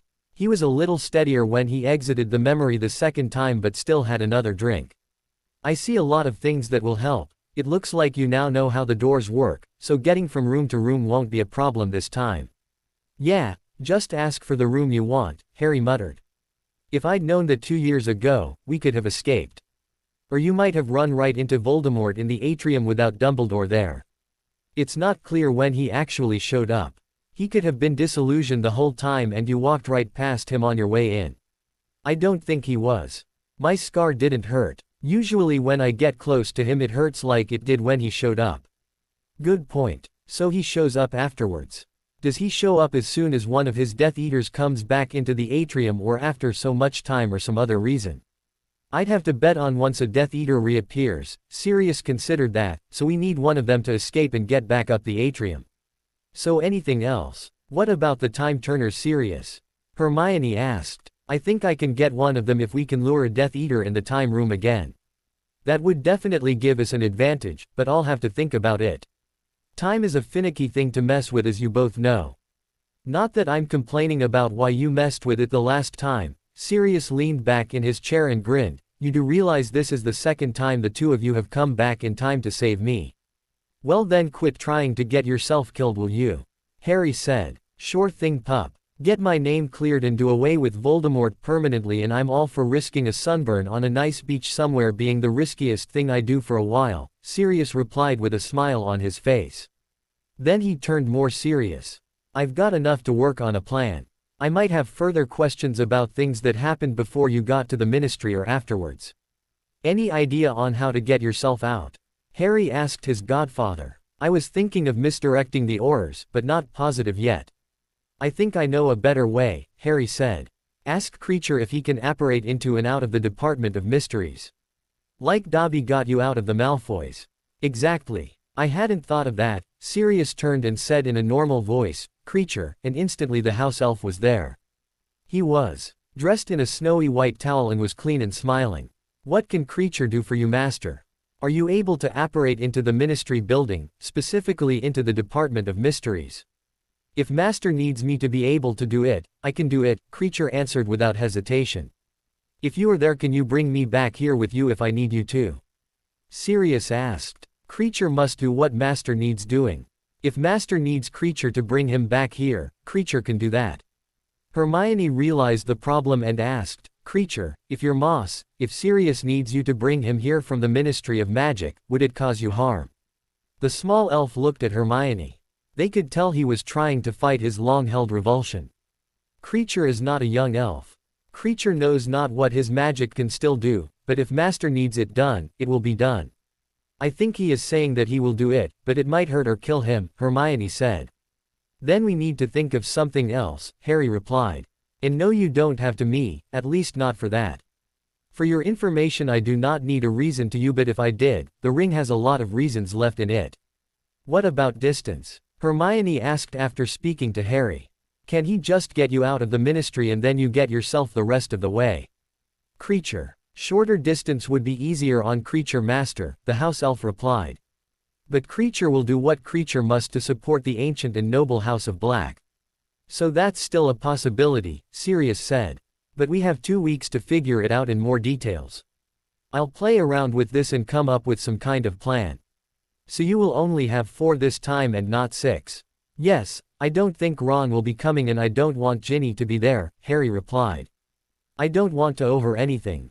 Harry distinctly heard Hermione mutter something under her breath that sounded a lot like cannon fodder, before she agreed that the 2 Weasleys would not be coming this time. But if you think we need 6 in your planning, I bet we could get the twins to join us. Oh, speaking of the twins, I got some other stuff that might help, Harry said. Neville and I stopped at their shop today. He reached into the book bag and started pulling stuff out. I've got some instant darkness powder. It creates a cloud of pure black to help you get away. This is a decoy detonator. It will cause a loud noise away from you to distract someone, and this is a shield hat. Fred and George said it'll deflect a few mild to moderate hexes. Sirius picked up the hat and gave a low whistle. This will block hexes. I bet the ministry would like a few of these. They're expecting an order from them anytime now, Harry replied, and then he reached into the book bag for the last item. This is a portable swamp. It creates a pretty large area of swamp land. We currently have one in the 5th floor corridor on the east side of Hogwarts. Filch is having to paddle students across it right now. That might definitely come in handy. Definitely a way to protect a door area, Sirius looked at his watch and said. You probably need to get back to Hogwarts. Before we go, there was one other thing we were going to ask you, Hermione said. Presuming Voldemort is found out in a couple of weeks, we expect Fudge to be forced out of office like he was last time, but we want to influence who is selected afterwards. I presume you have someone in mind. Bones, Harry replied immediately. Amelia Bones. She was fair to me at my hearing, but last time she was killed a couple of weeks after the fight at the ministry. Everyone thought she was going to be the next minister and it was suspected Voldemort killed her. You said Scrimgeour became the next minister? Sirius asked. Yes, and he kept trying to get me to support him, but he kept locking innocent people away, Harry replied. That's something I can relate to, not wanting to support, Sirius replied. I bet that losing both Amelia and Rufus out of the DMLE must have hurt their ability to effectively combat Death Eaters. Sirius sat back in his chair as a thoughtful look came over his face. He suddenly sat back up and said, okay, after the war is over I would to have Amelia as minister. She's fair and will do the right thing. But during the war one would want her still in charge of the DMLE. Continuity will be crucial in the fight. For the same reason Scrimgeour should stay head the Aurors. Besides, we can't afford to have either of those positions fall into Death Eater's hands. So who do you think should be minister? A smile crept onto Sirius's face. I think I'll vote for Fudge. Keep him in office. What? Harry and Hermione yell simultaneously. You can't be serious. Hermione asked. Actually yes I am, and yes I am, Sirius answered with a wry grin. Let me explain. If after Voldemort returns you can save Fudge's political ass Harry with some concocted tale of having been working with him to help lure Voldemort into the open, Fudge will bend over backward to appease you. You can manipulate the bastard for everything he's worth, especially if his buddy Lucius is caught.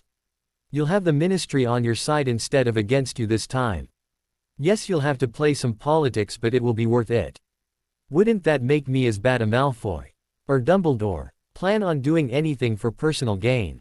If not, then no, you're not as bad as Malfoy. And as you've pointed out, the real problem with Dumbledore is his inability to share information and trust people. Your whole purpose of manipulation is to effectively give information as quickly as possible. I doubt very seriously once this war is over, you're going to continue trying to manipulate people. Okay, I see your point, Harry said, and then a thought struck him. If we have Fudge, we can get you a trial. Hell, Harry, you could probably just get him to sign a bloody pardon as long as we can make it look good for him. I'd prefer the trial to clear my name, but I'll take any way to get my freedom. We were thinking about you and your freedom. Has Dumbledore ever tried to find Peter? Hermione asked. He has a spy in the ranks of Voldemort. Can't Snape let someone know where Peter is and grab him? Snivellus, do something for me. You're dreaming, right? Sirius snarled. You've seen the way he acts around here, like he's the only person doing anything important, especially when it comes to me. Well, you did try to get Remus to eat him, Hermione replied. I can see where someone might hold a grudge for that, but you would think Dumbledore would try to get you freed. I mean, you'd have to be a much more valuable asset being able to get out than being stuck around here. He's never mentioned it. I guess I presumed there's nothing he could do to help me. We were wondering if Dumbledore is purposely not trying for Peter to help you, Sirius, Hermione explained. Peter owes Harry a life debt, and we suspect that Dumbledore wants to have Peter near Voldemort just in case Harry needs help. He wouldn't do that, Sirius cried out, then followed with a much quieter, would he? As we've said and you just mentioned earlier, Dumbledore thinks he is the sole decider of all things. He can and will throw away lives if it means getting done what he thinks needs doing. He let Draco stay in the castle knowing he was dangerous just so his soul could still be saved. It almost cost two very innocent people their lives, not to mention everyone who would have died the night Dumbledore did if Harry hadn't given us his Felix Felicis. The Death Eaters were in the castle because of Draco, and he was there because Dumbledore thought he knew best. Hermione blushed as she finished her rant.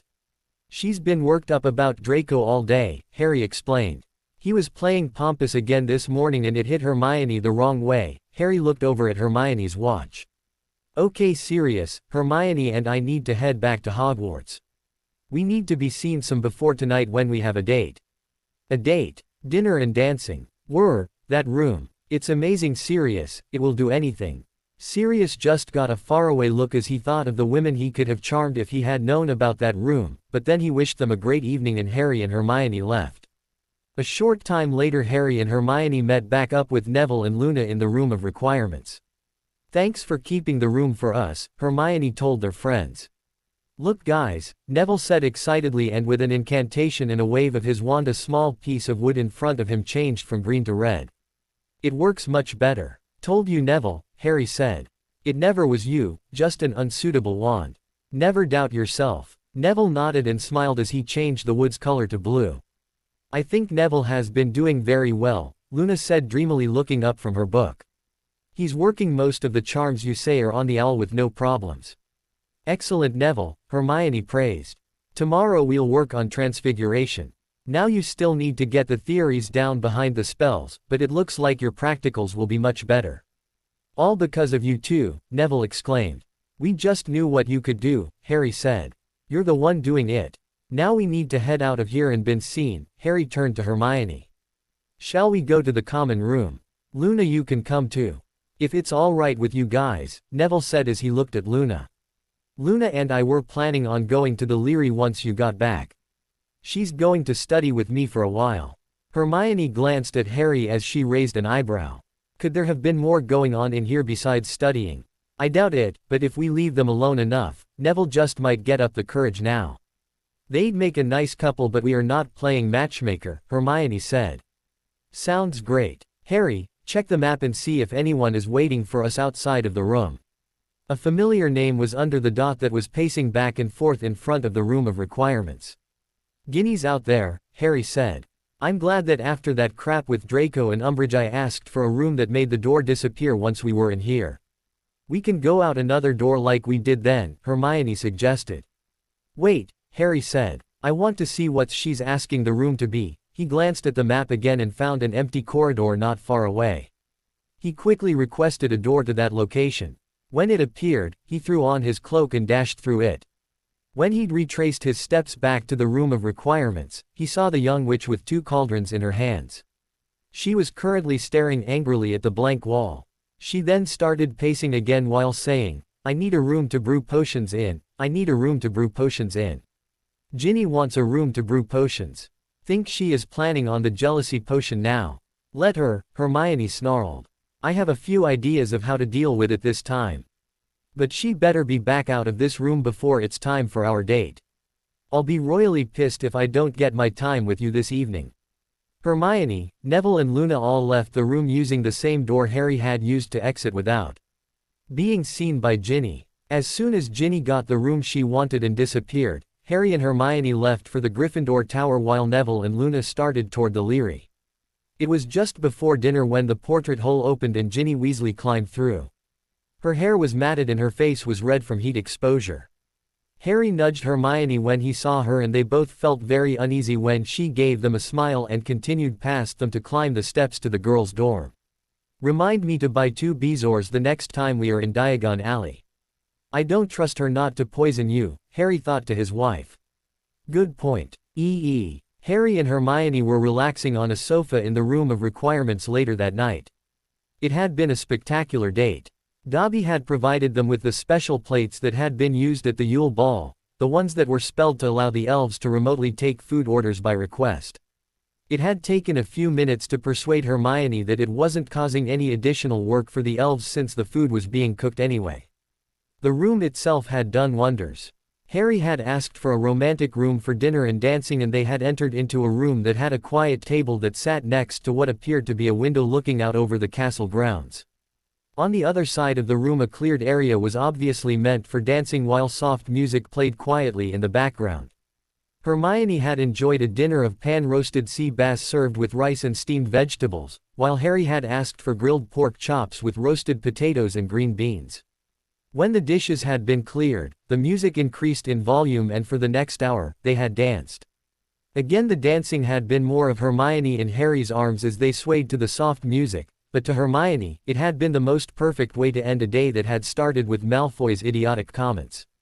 When they grew tired of dancing, they sat down to relax on the sofa. We better get back, Harry said softly as he stroked Hermione's hair. Neither of them wanted the evening to end. Stay with me tonight, Harry, Hermione suggested softly. What? I want to sleep with you tonight. No, not yet anyway, she said as she picked up his thoughts, just want to feel your arms around me tonight. Are you sure? You're my husband, my boyfriend, my best friend and my soulmate. I've never been more sure about anything in my life, Hermione replied. Their eyes continued a silent conversation that spoke more of emotions than of words.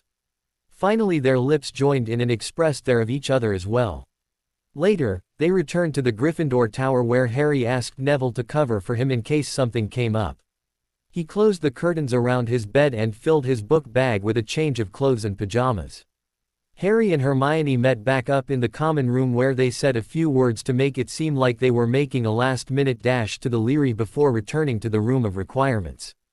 The room that was created for Hermione was a small bedroom with a fake window filled with moonlight, a bed with a down comforter, a couple of bed tables with flickering candles and a bathroom with a shower and a WC.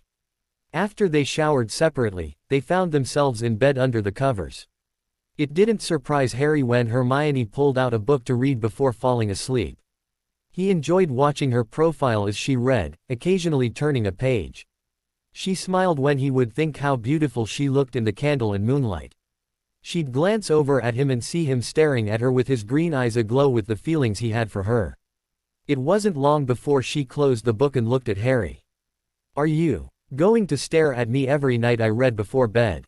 She asked. When I have the chance, yes, he replied honestly. You, and a book in your hand is the way I've seen you most of the time I've known you, Harry explained. He reached out his fingers and gently caressed the side of her cheek, causing her to close her eyes to the exquisite feeling of the touch. And you, my Hermione, are even more gorgeous right now. Hermione fell asleep with Harry's arm over her, with her final thoughts being how she'd being Harry's Hermione, just as she knew he was her Harry.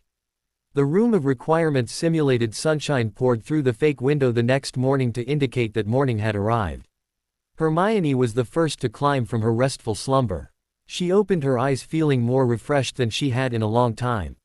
She'd only been awake a few seconds when she realized that she wasn't alone in her bed.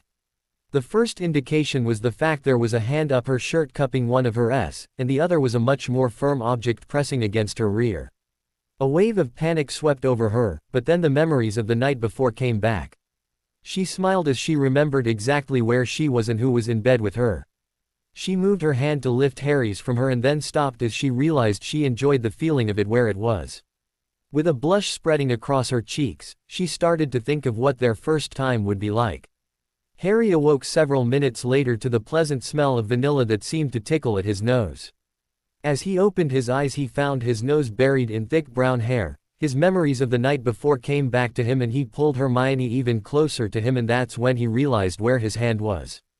Panic coursed through his mind as he pleaded for Hermione to still be asleep while at the same time he started to move his hand slowly out of her shirt. "Don't," Hermione whispered, but he was already moving it. "But, I'm sorry Hermione. I didn't mean to," Harry exclaimed as his hand came out of her shirt. "Harry, I've been awake for several minutes now. If I had not wanted your hand there I would have moved it myself," she explained. "I know you didn't do it on purpose, and even if you had," she turned over and looked him in the eyes as she continued, "I wouldn't have minded." To prove her point, she sat up and pulled her shirt up and over her head and threw it off the bed. She smiled when she turned back to Harry and found his mouth was agape. "You might want your glasses for this," she smirked. Harry was a teenage boy. Older in mind than in body, but still a teenage boy who had very little experience with viewing the female body. Once he had his glasses on he tried to look Hermione in the eyes. He really tried to look her in the eyes, but his eyes kept wandering lower to the perfect S that were right there in front of him. "I'll give you this morning," Hermione said with a knowing smile. "But I do expect more eye contact once you get over this part." Harry's eyes looked up at her face for a short time as he nodded, but it wasn't long before they made their way back to those beautiful, perfect S. It was one thing to get a glimpse of her S when they met Miranda, but for them to be right in front of him, with her permission to look, was entirely something else. It only got better when the next words she spoke were, "You are allowed to touch." Are you sure?" Harry asked. "I don't want to." "I'm sure Harry. No further than touching this morning, but I am sure I want this." Hermione relished the touch of Harry's hands as he gently and hesitantly started caressing. He started awkwardly, but it wasn't long until his hands were gentle but firm in their movements as he grew confident that she was enjoying what he did and really wanted it to happen. After a while she had him remove his own shirt and she ran her hands over his chest, bringing a whole new meaning to the word pleasure to Harry's vocabulary. She had seen an older Harry's shirtless body many times in the tent, but now she explored that body and the scars that permeated his torso and arms that were uniquely her husband's. From those scars that were made by his uncle during his childhood, to the bite from the basilisk, to the cut made by Wormtail to take his blood in the graveyard, she traced each one with first her fingers and then her lips. As she did that she let him know how much she did him, how each one was a part of that person she did, and how she wanted to share the pain each had caused him. Finally she ran her fingers and lips gently over his heart, knowing there were still scars there that she hoped to help him heal. To be continued. I hope you enjoyed this story. Also remember to subscribe and like this video. See you in the next video.